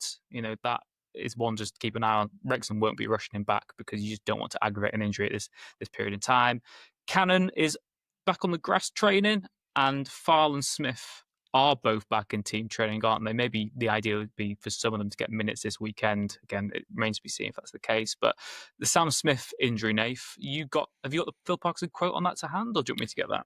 I mean, I don't have it to hand, but I can vaguely recall the background. I think Sam Smith's been a really intriguing one because while I was away on the tour, I wouldn't say there was silence, but there were limited updates. And, when it comes to medical records and whatnot, there is a degree of confidentiality to, especially if it's serious, you want to kind of keep a lid on that, keep that under wraps. But Parkinson has now sort of gone on record to explain that Sam Smith had not one, but two operations, serious operations to remove a tumour in his leg. And firstly, before we get on to exactly what Parky said, Rich, I just would say that it's great to hear Sam Smith on the mend. He's a great footballer, but genuinely, I just wish him good health. And I'm so glad that he's come out of the other side now and it's all looking positive, because I can imagine for his teammates, his family, himself, that was a very stressful and, concerning time, I would imagine. Yeah, of course. I mean, Wrexham fans of a certain vintage, and it's 10 years ago that Wrexham signed James Gray as part of that Gary Mills first summer, wasn't it? And, he had the tarantula bite, missed basically the first half of the season, did he mean? I know he started to begin with and had that. And of the again, music just festival season and the associated weather, is it? More often than not, Joe and I will be here to bring you the very latest news and kick off a discussion of any of those you guys who are watching live and want to listen to after the event. As I say, I think Rich is due to announce what our plans are for the forthcoming season in the very, very near future. What we're going to do this evening is initially we'll have a chat about last night's friendly in God's own country, North East Essex, against Charlton, where both Joe and I were in attendance. One of us was tucked up in bed while the other one was still trying to get out of the car park. Because strangely, there wasn't any streaming available for those of you who couldn't make it, albeit there was a camera there because Charlton subsequently stuck out very limited match highlights during the day today. But so Joe and I will have a chat through that. And then there's a bit more news to talk about, a lot of which happened to break while we were sat at what I should call Layer Road, Joe, didn't it? Yes, yeah, and signal wasn't amazing there. Traffic was even worse, sort of coming in off the A12 there. But we were sitting there, and someone said, "Oh, Broadhead's not on the bench today." And then I was getting some messages come through saying, "I think that's a good offer for Broadhead." And I'm thinking, well, what is a good offer? Because everything was coming through out of order to me. So, yeah, that broke them. We've obviously had the Hayden Hackney stuff, which has been rumbling on earlier in the day. So I guess we'll come to those after we've discussed the exciting pre-season friendly, where team-wise it was, I guess, almost a full second 11 now. Amari Hapson is back in the fold. That was big news, Amari being on the bench. But when you look at the side that you'd probably line up with against Auxerre, I'd imagine this is the second choice 11. Yeah, well, let's quickly go through the lineup. So, as you say, Walton was in goal, but Ben Johnson was right back, wasn't he? And he'd been right back in the previous friendly, if not friendlies. Connor Townsend left. Wolfenden. But we had signed Ashley Young since Ben Johnson. We have there. indeed. Keepray, the impressive Keepray, looks good every time I see him. On the left, a young centre midfield duo, Cameron Humphreys and Finn Barbrook. Ogbene continuing his recuperation from injury on the right. Connor Chaplin in his favoured number 10, and Jack Clark in his favoured left wing role, having been played on the right predominantly in pre-season so far. Ali Al-Hamidi, the lone striker. And as you say, Joe, about the subs bench, some people were flummoxed about the number of players on the subs bench, and B, probably the makeup of the subs bench, given we had 2 goalkeepers on there, and yes, as you say, some missing players, which transpires were for a number of various reasons.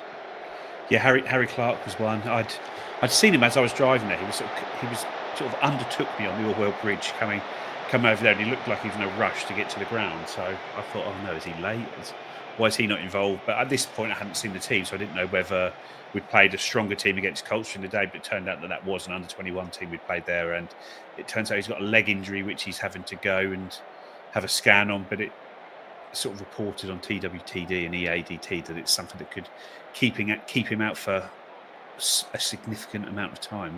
Whether significant is a month, 3 months, 6 months, you don't really know. But it's just more terrible luck for Harry Clark after he sort of played through that championship promotion season with Achilles that needed operating on, had those done. He's then didn't really get going for us. Went to Sheffield United, started well for them, playing every game, then got injured there, and he's ended up having more surgery with them, and now he's in a real, like I say, a real struggle again to get fit, and that could make up some minds with regards to what we do transfer wise and or probably transfer out wise rather than transfer in wise. Whether it was going to be the case already, we don't know. But yeah, not good for Harry. I think Jacob Greaves was ill. Darrow Shea wasn't on the bench. I don't know if Leif Davis was on the bench, but he was there warming up at half time, but didn't come on. And then Nathan Broadhead, as we mentioned, wasn't on the bench. But in good news, Amari Hutchison was on the bench. Yeah, definitely. And good news as well was the pitch. The pitch was looking very, very lush, heavily watered, moist underfoot, which is probably very good news for both our women's team and our under-21s team, who will both be playing on it in the forthcoming season. It certainly looked an awful lot different to previous seasons there. I've been to a couple of games the last couple of years there, and it's been an absolute shambles of a pitch. And obviously, infamously, they had a lot of games called off, didn't they, in a certain period of time because the drainage was poor, associated with the bowling alley or whatever it was they got the built next door, etc. But I thought last night the pitch looked in top-notch condition. Yeah, and when Colchester were in it, I spoke to a couple of friends who were playing for them at the time, and they said that strip on the sort of opposite side to the dugouts was just so heavy that you just couldn't do anything on that side of the pitch. It was just like running in quicksand, running up and down there. So they originally narrowed the pitch to try and cut away from that, but it looks like they've narrowed the pitch even further there as well. There's so much room between the stand and the sideline there, wasn't it? Yeah. I happened to spend a lot of my Sunday morning football career running in a very equivalent pitches to that, like running in quicksand, according to a lot of my teammates.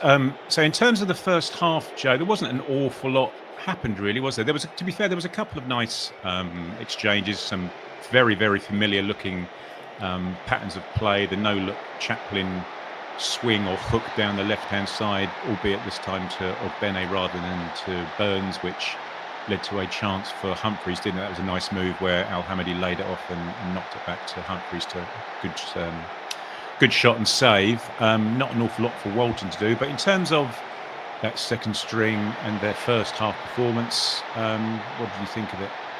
Yeah, I thought we were the better side. I thought we played some nice bits at times, but I thought towards the last sort of 5-10 minutes and a half, I thought Charlton came into it and sort of pressed us a lot more effectively than they had been earlier on in the game. I thought we played out of that quite well, and bearing in mind sort of when you look at the midfield partnership with Finn Barbrook and Cameron Humphreys, I thought Finn Barbrook especially had a really good solid game in there, sort of took the ball well, moved it on, positioned himself well, and whether that's performance to sort of try and make McKenna sit up and take note, or a potential loan club, which I guess is more likely to sit up and take note. I think he'd have done himself a lot of good with that performance. But there wasn't really a huge amount happening in it. We had a couple of half chances.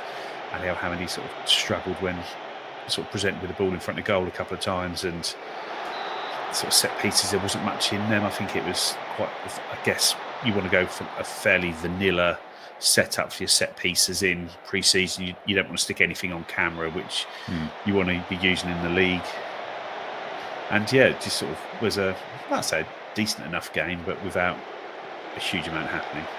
Yeah, that's right. If it looks like a pre-season game and quacks like a pre-season game, it's a pre-season game, isn't it? And that was very much the case at half-time. We got to the end of half-time, and a returning hero, Aro Muric, took to the pitch. Your thoughts on his welcome by a small minority of the town fans, Joe? I thought it was a disgrace. I think it's unbelievable how some people can act, and just the way it's like, what do they think they're gaining by doing that? Because they were sort of started off with a sort of gentle clap from a few fans, and then sort of I was in the is it the north stand? I was in the end, the stand behind the goal, effectively. South stand, yeah. South stand, and the people behind me, you could hear quite audible boos, and it wasn't quiet. It wasn't two or three idiots. It was a lot of morons there doing it, and you just think, oh God, why are you here watching Ipswich Town if this is your reaction to one of our players coming on? Because you're not really a supporter, are you, if this is how you act? Because it's in no one's interest for him. And it started when the game started. Every time the ball was rolling back to him, it's a bit like, oh, and sort of if he caught the ball from a corner or a cross, it was sort of like the sort of sarcastic whistles and bits like that. And I just think, I can't believe there's some fans act like that, and I'm sure it's none of the guys listening to this podcast, because people like that probably struggle to get their phone out of their pocket and press play. Yeah, I couldn't agree more. They're not, as Lynn says here, they're not proper fans. They're not supporters of the club. They're not supporters of that particular player, without doubt. But as you say, Joe, what is the mentality? What are you looking to achieve from doing it? I just beggars belief, but the poor old guy's just on a hiding to nothing at the moment. It's going to take some serious turnaround from his perspective. I don't see any way back for him, because if this is happening in the pre-season, and the shame is when you see him play, like some of his passing from the back, it's a different level to what Alex Palmer and Christian Walton are able to do with the ball at their feet. It's really good quality. There's one where he sort of took the ball round one of their players almost and dinked it there, and but it's like one time he sort of rushed at a goal and sort of spooned it off for a throw-in. But ultimately, he had to come out and clear the ball, and he did so. He made one fantastic save later on in the game, and it's just like he's a really, really good goalkeeper, but he's not going to be like he clearly had communication issues with the defenders and concentration issues. But the Premier League has ate up and spat out a lot better goalkeepers than him over its time. And so you look at, like, without trying to dig Alex Palmer out, Alex Palmer made a load of errors, but he got away with, like, passing the ball straight to their player at Bournemouth, letting one roll under his foot against Wolves, and there was a few times when he made errors as sort of egregious as Aro Muric did, but got away with them. And I guess what's it sort of like? Nelson's better to be a lucky general or better to be a lucky goalkeeper than a good goalkeeper at times, isn't it? Yeah, definitely. And there's some of the comments saying here in the chat about he's statistically the best goalkeeper guy. And they would say there was that one ball, wasn't there, where he just absolutely pinged it like an arrow straight through the middle of the pitch into, I think it must have been George Hurst's feet by the time he'd come on, hadn't he? It was just, as you say, it's not something that the other guys can do. Anyway, we've been through it. We've made our points clear. I think most people in the chat have made similar points. But like I say, you can want him to leave, want him to not play for us again. But if he is playing for us, you need to get behind him, or at least not do what was done by a minority of the crowd there. Like, you don't need to be clapping him and cheering him, but just keep quiet maybe next time. If that's all you're going to be able to put out there, just keep quiet. Yeah, no, 100%. So in terms of the second half, obviously it got a little bit disrupted towards the end once the substitutes start being made. However, there was at least one very nice goal 5 or 6 minutes in. Cameron Humphreys intercepted, nicked the ball off a Charlton and fed Jack Clark in a very familiar looking position from Jack Clark's perspective, and he ran and my mate Danny, who was sat next to me, was go on then shoot, and about 3 seconds later, go on then shoot, and about 3 seconds later, go on then shoot, and he just kept running and yeah, as opposed to curling it into the far corner, which he's done on a couple of occasions, maybe away at Coventry in the Cup. He went all the way into the box, people falling at his feet, and stuck it away. It's a nice goal, wasn't it? Yeah, it was like Moses, wasn't it? But the partner of the red shirts rather than the Red Sea. Just kept going and going. And yeah, just by the time he shot, he almost couldn't miss by that stage. But because he worked it so well, and yeah, a really good finish across the keeper, a really good goal. And I thought he was one that when he gets on the ball does stand out. And maybe at the moment he might be the sort of 12th man at the moment, so to speak, with regards to the first change. If it looks like if Hutchinson is staying, and you're going to be Hutchinson, Smodic and Philogene across the three behind the striker, but he's going to have a big opportunity to get himself into the team and make big contributions. Yeah, definitely. You just, unfortunately, so far in his Ipswich career, he always just seems to be that 12th man, doesn't he? But hopefully, he can play himself into consideration for a starting spot. I don't think he'll do us any disservice in the Championship, that's for sure. The equaliser was a bit of a scrappy affair. It was a short corner, wasn't it, which was swung, and I think Cameron Humphreys misses the first contact, and then it bobbles around in the box a bit, falls to them, and which they slam past Muric. No real fault on his behalf, so probably just a scrappy one from our point of view, from a defensive unit.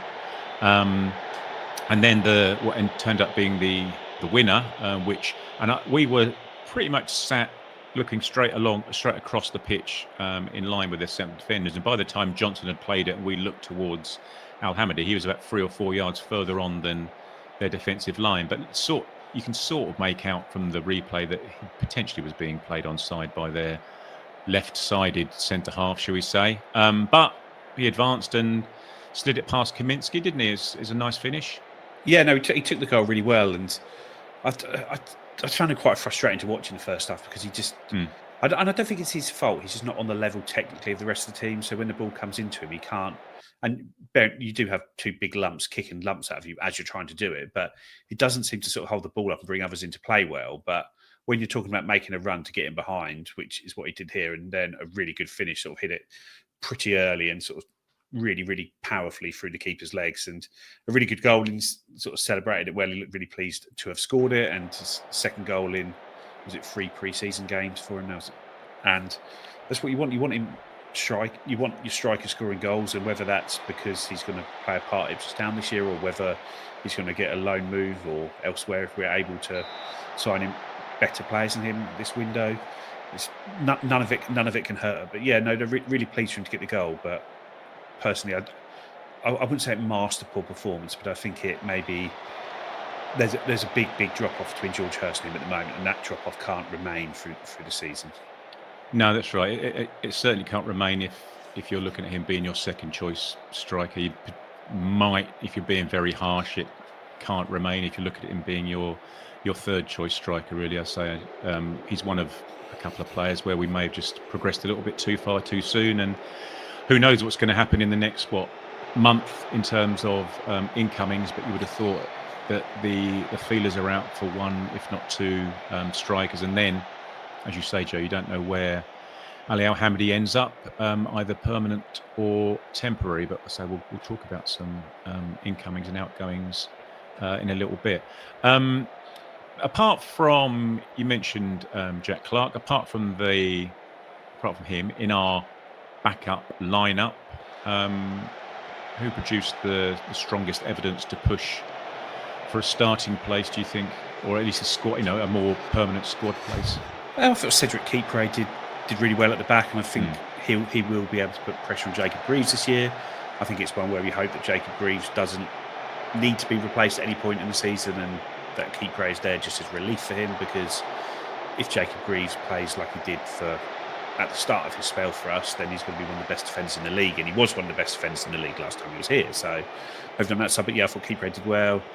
I'd say everyone else did fine in there, but I thought I thought if you were looking at Finn Barbrook and Cam Humphreys as the two midfielders, I think you'd have put Finn Barbrook as the one who was ahead of them with Elise Belundrum. So I thought he was a lot more secure with the ball. I thought Cam Humphreys struggled a little bit, kept playing a few loose balls, a lot of unforced errors made in there.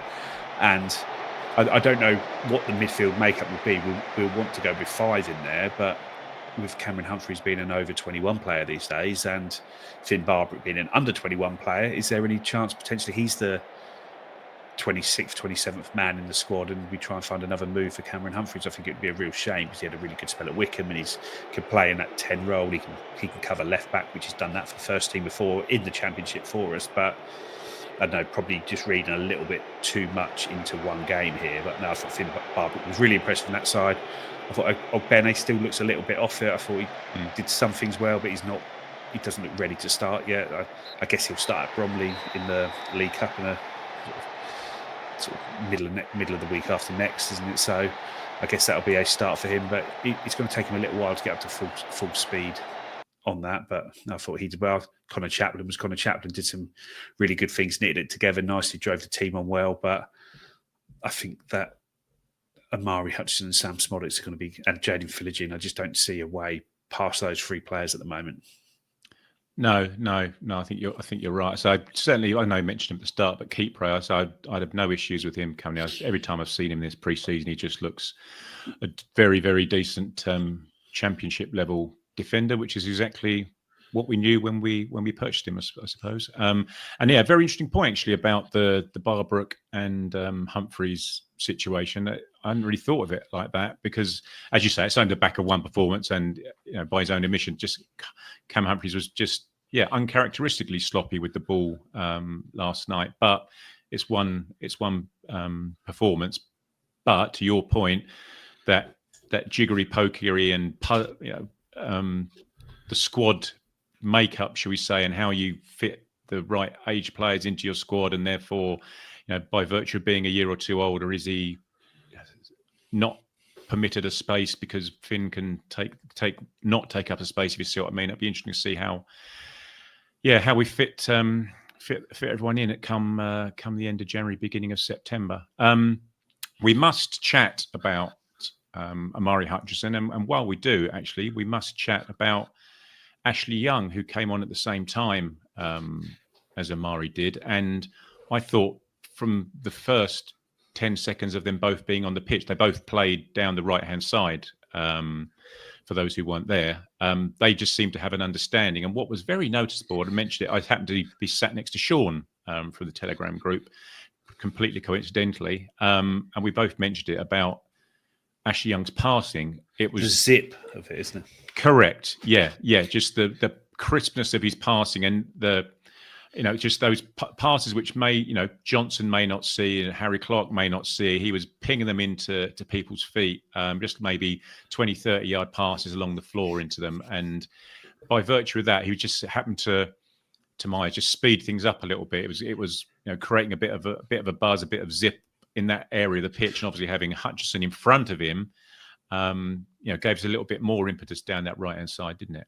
Yeah, and I found as well that he sort of passed it to where people needed to be rather than where they were as well. He almost passed them into the right position by putting it an extra couple of foot away from where they were probably comfortable receiving it. He probably just pushed it that bit further. And I think there's one that, I think it was to maybe Chaplin, or he might have gone off before he went on, where it just sort of went through Chaplin. I thought, well, that pass was the right pass because he passed you away from your man. And had you taken that ball on, his pass alone had got you that half yard of space. But I thought between, and to sort of mention Finn Barbrook again, I thought between Barbrook, Hutchinson and Young on that side, I thought there was some really nice passing. And I thought Barbrook, his passing seemed to have more zip into it when Young came onto the pitch, and that he was able to sort of play some first-time balls and work round corners there with them. And yeah, Amari, once again, as soon as he's on his feet, are just so quick, aren't they? So hard to defend against. He's just such a good player to watch, and hopefully we will be seeing more of him.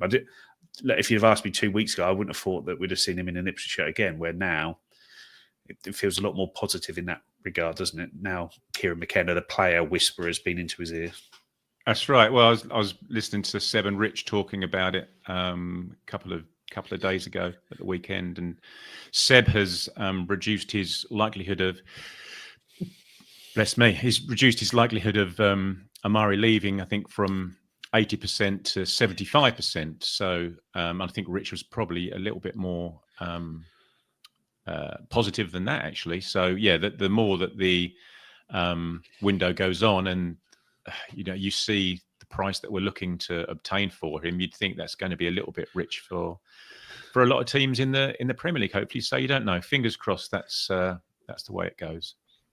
In terms of injuries, Joe, you mentioned it earlier that Ogbene's still a little bit rusty and making his way back. Obviously, we've got Wes Burns, a long-term absentee, and you touched on it about Harry Clarke.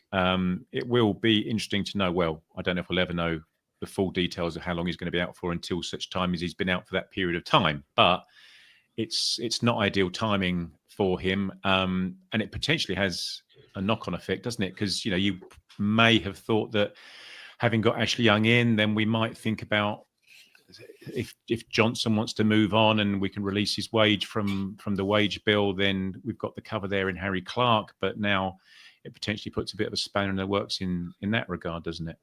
Yeah, and I guess Johnson's probably got a little bit more to hang around for, because we're going to need a second right back, whoever it is. Whether it's Harry Clarke or Ben Johnson, we're going to need somebody behind Ashley Young. And if Harry Clarke's injured, it's not there. And with Burns being injured and Ogbene still feeling his way back to fitness, I guess Ben Johnson is probably a better fit for that right hand side role for the games where you want someone who can play more of a wing back role than a winger role. I don't think I think those games will be few and far between this year, but when we were in the Premier League last year, Ben Johnson, that really was his role in the team, wasn't it, there? And he played it a lot of times. He played it very well a number of times, like Chelsea away, especially. I thought he was excellent in that game. And Tottenham away had a really good game in that role. So maybe it does just work that Ben Johnson is that sort of utility, sort of backup right back, plus also an option to sit until Ogbene's back to full fitness or Burns is back there. And then maybe we have a sort of rejigging around the squad in the January window. Yeah, an expensive luxury. And it is. And I'm sure if we could get a decent offer for Ben Johnson, I think you'd probably take it, because he signed obviously a very good contract. He was on a free transfer, signed a 5-year deal here. And really it's a deal of what a starter will be earning, you'd imagine. So if he's not a starter and there is an opportunity to move him on, you probably do need to take it. Yeah, agreed. Okay, perfect. Well, that's Charlton at Colchester crossed off. We'll a quick word from our sponsors, and then we'll be back to talk sexy stuff. Blue Monday is brought to you in partnership with Ackwell Solicitors, your ideal legal partner for property and business law. Whether you're buying a home, starting a business, or just need legal guidance. Yes, everyone, good morning. Welcome back to Forever United TV. Bright and early as always, bringing you your Manchester United news. On the 1st of August, it is official. We are into the last month of the transfer window. 1 month to go. Will Manchester United get what they need done in this next few weeks? Well, it looks like we're already moving forward. We've got updates today from Fabrizio Romano and the latest from just last night on Benjamin Sesko and where United are actually at. Talking this morning about Rasmus Højlund as well. Another opinion from a journalist who is out on tour right now, saying that Rasmus Højlund will be sold, loan or sell this summer. Details on that coming up in the show as well. Have Newcastle already started preparing for life without Benjamin Sesko and Alexander Isak? By that I mean, have they found another striker target? Because Alexander Isak has gone and they're not going to get Benjamin Sesko. Chelsea's update on Alejandro Garnacho as well, which came out last night, which is interesting enough. I want to get your opinions on that. And of course, all of your opinions from the live chats while we're live. Please, if you are catching up, get into the comment section when the live is finished. I want to know all of your thoughts as we go through the day. Are we going to get any updates today on Benjamin Sesko, on Rasmus Højlund, Garnacho, Sancho, like we said last night, outgoings for Manchester United? United are obviously back from the tour next week, as early as Tuesday. So, weekend is here now, pretty much. Games are on this weekend. United play their final game on Sunday, and then the players are heading straight back home. And it's preparation for Fiorentina, the last game before Manchester United kick off against Arsenal, who are, let's be clear, not in great shape so far going off their results this season. Is it the right time? If United get things right this pre-season, are we going into that game against Arsenal actually as favourites with the preparation of this summer? If we get more signings done in the next couple of weeks, even more so.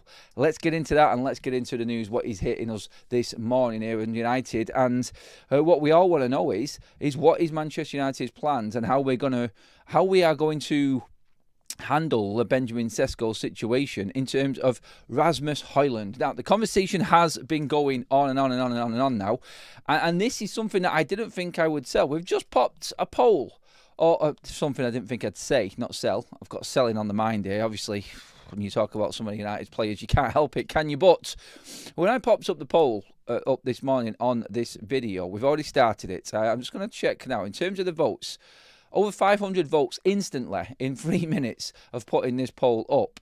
Would you like to keep Rasmus Højlund if Manchester United buy Benjamin Sesko? And if I did this, let's just say 3 weeks ago, or end of the season, into pre-season, I know which way this vote would have gone. I know which way. This would have been, get Rasmus Højlund out at any means. Like, we've seen 2 pre-season games against West Ham and Bournemouth now, and the fan base seems to have changed. It seems to have gone down the road of, I'm seeing something here that I didn't see before. I explained everything last night. I'm not going to go into detail on this, but I just wanted to make that point straight away. 78% of the vote, and it's already creeping near 1,000 votes in literally 4 minutes, this poll. Get involved if you want to, and come in the comment sections below. 78% say you would keep Rasmus Højlund if we bought Benjamin Sesko. That, I think, is massive in terms of how this fan base has changed its look. And you know what? That's how much Ruben Amorim has affected what Manchester United are doing this summer. It is absolutely crazy what's going on. Anyway, the topic has come up though, and obviously the journalists are out in America, and that's where we start the show this morning with Rasmus Højlund news. Obviously, I'll bring you up to date in a moment with where we're at with Benjamin Sesko from the man himself, Fabrizio Romano, but Chris Wheeler has come out and his piece has hit the headlines this morning straight away because the headline is literally saying that Manchester United will sell Rasmus Højlund or loan Rasmus Højlund to make a move for Benjamin Sesko. So if we're loaning Rasmus Højlund, it doesn't necessarily mean that we need to sell anyone to get Sesko in, which backs up Simon Stone's story from the BBC, which was that United don't need to sell to bring players in or to buy Benjamin Sesko at this moment. So when you look at that, you go, what Chris Wheeler said there is Manchester United are making space. That's the thing that we've got to look at here. It's like Rasmus Højlund is showing signs that he can be a player in meaningless friendlies, and they are meaningless apart from sharpening up and obviously getting match fitness. The results count for nothing. Yes, we've won the Premier League Summer Series and we've got 7.5 million. You could argue that's quite vital, to be honest. That is a player's wage for a season, a decent player's wage for a season. So big money for United really there when you look at it that way. And you could always argue, look, friendlies are important. It's about building up relationships and that camaraderie again with teammates and new players coming in and building that rapport within. And the environment has changed. Like, we've listened to many players now talk about what's happening behind the scenes at United. So friendlies do play some part in making things work at football clubs. And obviously, I would like to be going into the season in good form rather than negative, downbeat form.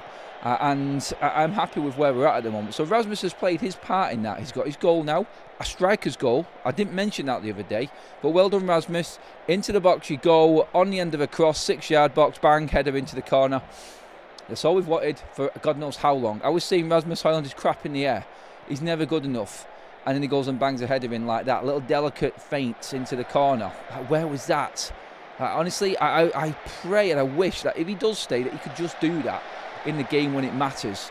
Because I'm telling you right now, there was that moment in that Arsenal game last season at Old Trafford when he had all the time in the world, and he thought he had all the time in the world to make that decision and slot the ball home into an empty net, and Declan Rice came in behind him and took the ball away. They're the moments. When he went clean through at Anfield and blasted it straight at Alisson, them. Is there another striker that gets a different result out of that? That's the question in this. Well, Chris Wheeler's saying here that Manchester United will sell Rasmus Højlund or loan him. He's definitely going, pretty much from this article that he's put out here, United. I don't believe in it. I don't think that's the case. I think there was a part here of Manchester United that's thinking, that I think is is right in terms of what Rasmus Højlund has done this season and what people are saying here. Like the majority of the poll, I think, are right. I don't mind the depth. I really don't. Or is Ruben Amorim really trusting in Joshua Zirkzee? We need backup. Is that Joshua Zirkzee that is the backup for Manchester United as the number 9? We can't rely on Chido. I'm sorry, I love the kid, and he's going to be a very, very good player. He could actually be a world-beating player, but he's not ready. You can clearly see that in his game time that he's had so far. He's not clinical enough for me yet, and he needs development. The lad is 17. One more year won't harm him in the under-21s, and then he could probably come through next season in parts when necessary, if we need him. But we don't have European football. We are about 15 games down already, and the squad, I think, right now is in...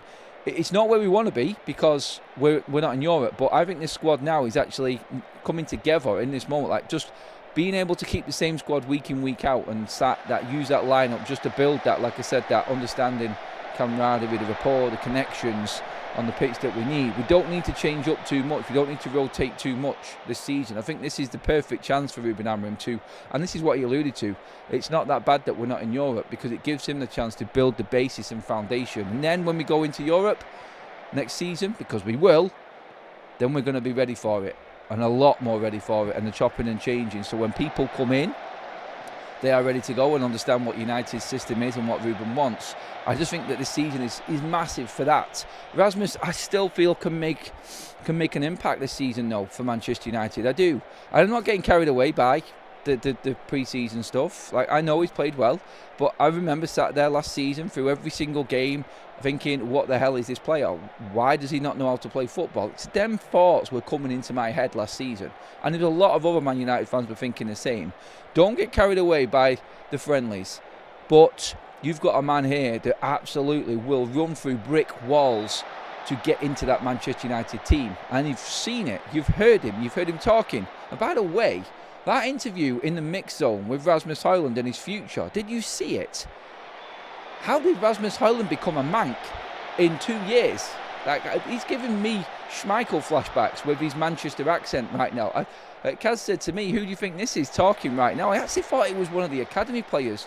But Rasmus Højlund's Mancunian accent, unless someone's put some AI enhancement on that at all, I'm like, if that's actually genuinely his voice, then he's turned into a Manc already. It's crazy, because the same thing happened to Peter Schmeichel when he came to United. It must be something in the Danish blood, to be honest. And well, listening to him talk there, you can feel the passion, you can feel what this man wants. And he is a player that, yeah, he's not got the right qualities, but could he learn at just 21, 22, behind somebody else in this team and in a rotation at Manchester United with the pressure off him? Yes, of course he could. And there is no guarantee that if United bring Benjamin Sesko in, he's going to stay fit. He's going to hit the ground running. You may just need to take him out of the limelight from time to time. I think he is a better all-round player, and I think his attitude, I feel, is exactly what Manchester United needs, i.e. what we've spoken about already with Sesko and taking himself away, not going straight into Manchester United, wanting to develop a little bit more. But I think that this news about Rasmus Højlund being sold off, loaned out, the loan, do you know what? That loan might not actually be a bad idea. If this season United are not playing in Europe and United feel like there is let's just put a loan with an option if he smashes it with a certain amount of money for next season. But he could always come back to Manchester United, a completely different player next season when we've got European football. Therefore, United probably won't have to go out and buy another striker because we'll have Sesko and Højlund and another year of Chido. So I can see the development path there. And if he's not going to get a lot of game time this season, then maybe Rasmus Højlund on loan would work a treat. Send him on loan to Leipzig and say, look, we'll give you that player with no loan fee, just pay his cheap wages, and we'll take Benjamin Sesko at this price. Because that's one thing that Manchester United have got that Newcastle don't have. They haven't got a striker to replace Benjamin Sesko with. Now that, I think, is where United have played a very, very smart card on this one. I'm going to get some comments in, first of all, on the Rasmus Højlund. One club. We're back. The time is now.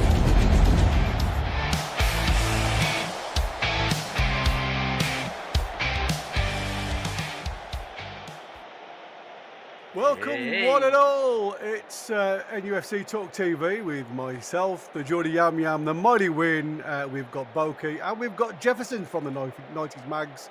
If you hadn't seen him before, where have you been? Anyway, it's you could have been a Shearer, but you'll always be an Isaac, an Owen. Balls that one up, didn't I? Before we even start, just seems like our season so far. It's Groundhog Day here at NUFC Talk TV because there's bugger all else out there. So you know what? Let's talk all about it. But before we get into tonight's show, like I say, welcome one and all. But it's going to be a slight slant on tonight's programme. But I'll go into that in a second. I'm going to do the housework and then we'll crack on with the show, boys and girls. This is none of the journos are talking about it. So even though I think it's potentially 90% of the way done, they're not in the door, then nobody's shaking hands yet. So I'm going to put that one aside until I get further information. Knock, knock. I'm from the Jehovah's Witnesses. Oh, come in, sit down. Do you want a cup of tea? Oh, that would be nice, thank you. There's your cup of tea. Right, what you got to say? I don't know, I've never got this far before. Yeah, there you go. I mean, I can honestly say, I feel really sorry for our Andy Bell because Andy Bell was supposedly going to be part of the panel tonight, and 10 minutes before the show started, he had an electrical cut, so he's got no power at home, bless him. Andy, like I say, jump on board with the questions though, buddy, because you're still part of the show. The same as everybody out there tonight. Please, please, please, like I say, don't matter what colours you wear, we're open to any conversation as long as it's not political and it is relevant based. Win, Boki and Jeffo. News of today and yesterday is we were all questioning whether Newcastle will dig their heels in and stop the transfers going forward. Obviously, that seems to be There's Andy, where... still no powers, guys. Once on, I'll jump on. Apologies. No worries, buddy. So how do you feel if this stance is correct? I mean, I have just been reading a report about him training, obviously, over in Spain, but we'll get to that at the end of this one. What's your thoughts on this now with so-called the boss, Yasser, not having or giving any leeway towards the move to Liverpool? Win, go with you first, mate. Well, like I say, it's public that him and Eddie are going to have a face-to-face with Isak. So that obviously can't happen until Eddie comes back, which we're led to believe will be Tuesday, although he may get straight off the plane and head straight there on, I think it's Monday morning they get back, they actually land. But anyway, that's going to happen then, and maybe then the chairman's going to have a word with them about the potential. I can't say him looking for approval, but he, at least inform him first, face to face, that this is who's coming in and this is the way it's going to be. Whatever all of that. But if you're talking about the last couple of days, of course, that was the hoo-ha yesterday with Craig Hope and Simon Jordan on TalkSport, where Simon Jordan basically said that the football journalists wrote nonsense, his words, and Craig Hope defending football journalists and say it's funny, all the nonsense we report, you suddenly start commenting on it. So what research are you actually doing yourselves? None, or words to that effect. But in terms of the negative press which Newcastle generate from the cartel-controlled media is ridiculous. And I just want to highlight this as an example. This was today's Football Insider. Thank you. Harvey Barnes sends heartfelt message after Newcastle exit plan revealed. Now, what does that say to Newcastle supporters? Bloody hell. Harvey Barnes is going as well. Yeah. Is that what the article says? Oh no, not a bit of it. The article goes on to say what an integral part of the squad Harvey Barnes is, and when they left Singapore, he put a tweet up saying, "Thank you, Singapore," with black and white hearts on it. So the thank you message was to the Singapore fans, nothing to do with any club exit.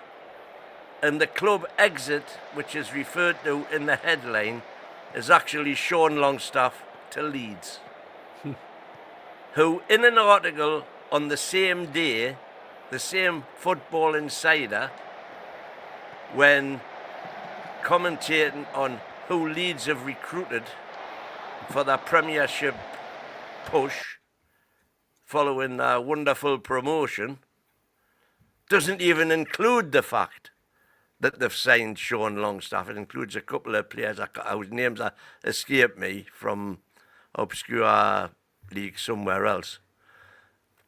And you know, they turn that into an article with a headline: "Thank you, Harvey Barnes sends heartfelt message after Newcastle exit plan revealed." And that, to me, just typifies the negative aspect of. Just will I get this in again? The negative aspect of the press against Newcastle United, and it's non-stop now. They are determined, absolutely determined, that we will not get to that high table on a regular basis. Yeah. Mate, it's like I said, it seems to be fear-mongering now. That's how it feels to me. I don't know about you guys. We have got a couple of questions straight in, so I'm going to go to these before I go to Boki. Who do you think will be our striker if Isak goes, says Mervyn Cox. I think a lot of people were still hoping the likes of Sesko would come on board. I mean, there's a couple of other names out there. I wouldn't mind Sesko, if I'm honest with you. There's lots of rumours that Ollie Watkins has been lined up, but to be fair, if you go back 5 seasons when we paid and bought Wilson on board, Ollie Watkins was touted then. It was Watkins or Wilson that was to when come on Watkins board. was at Brentford. That was right, yeah. So it was a case of, the choice we went to back then was obviously Wilson. I mean, was that the right choice back at the time? I mean, you could never say.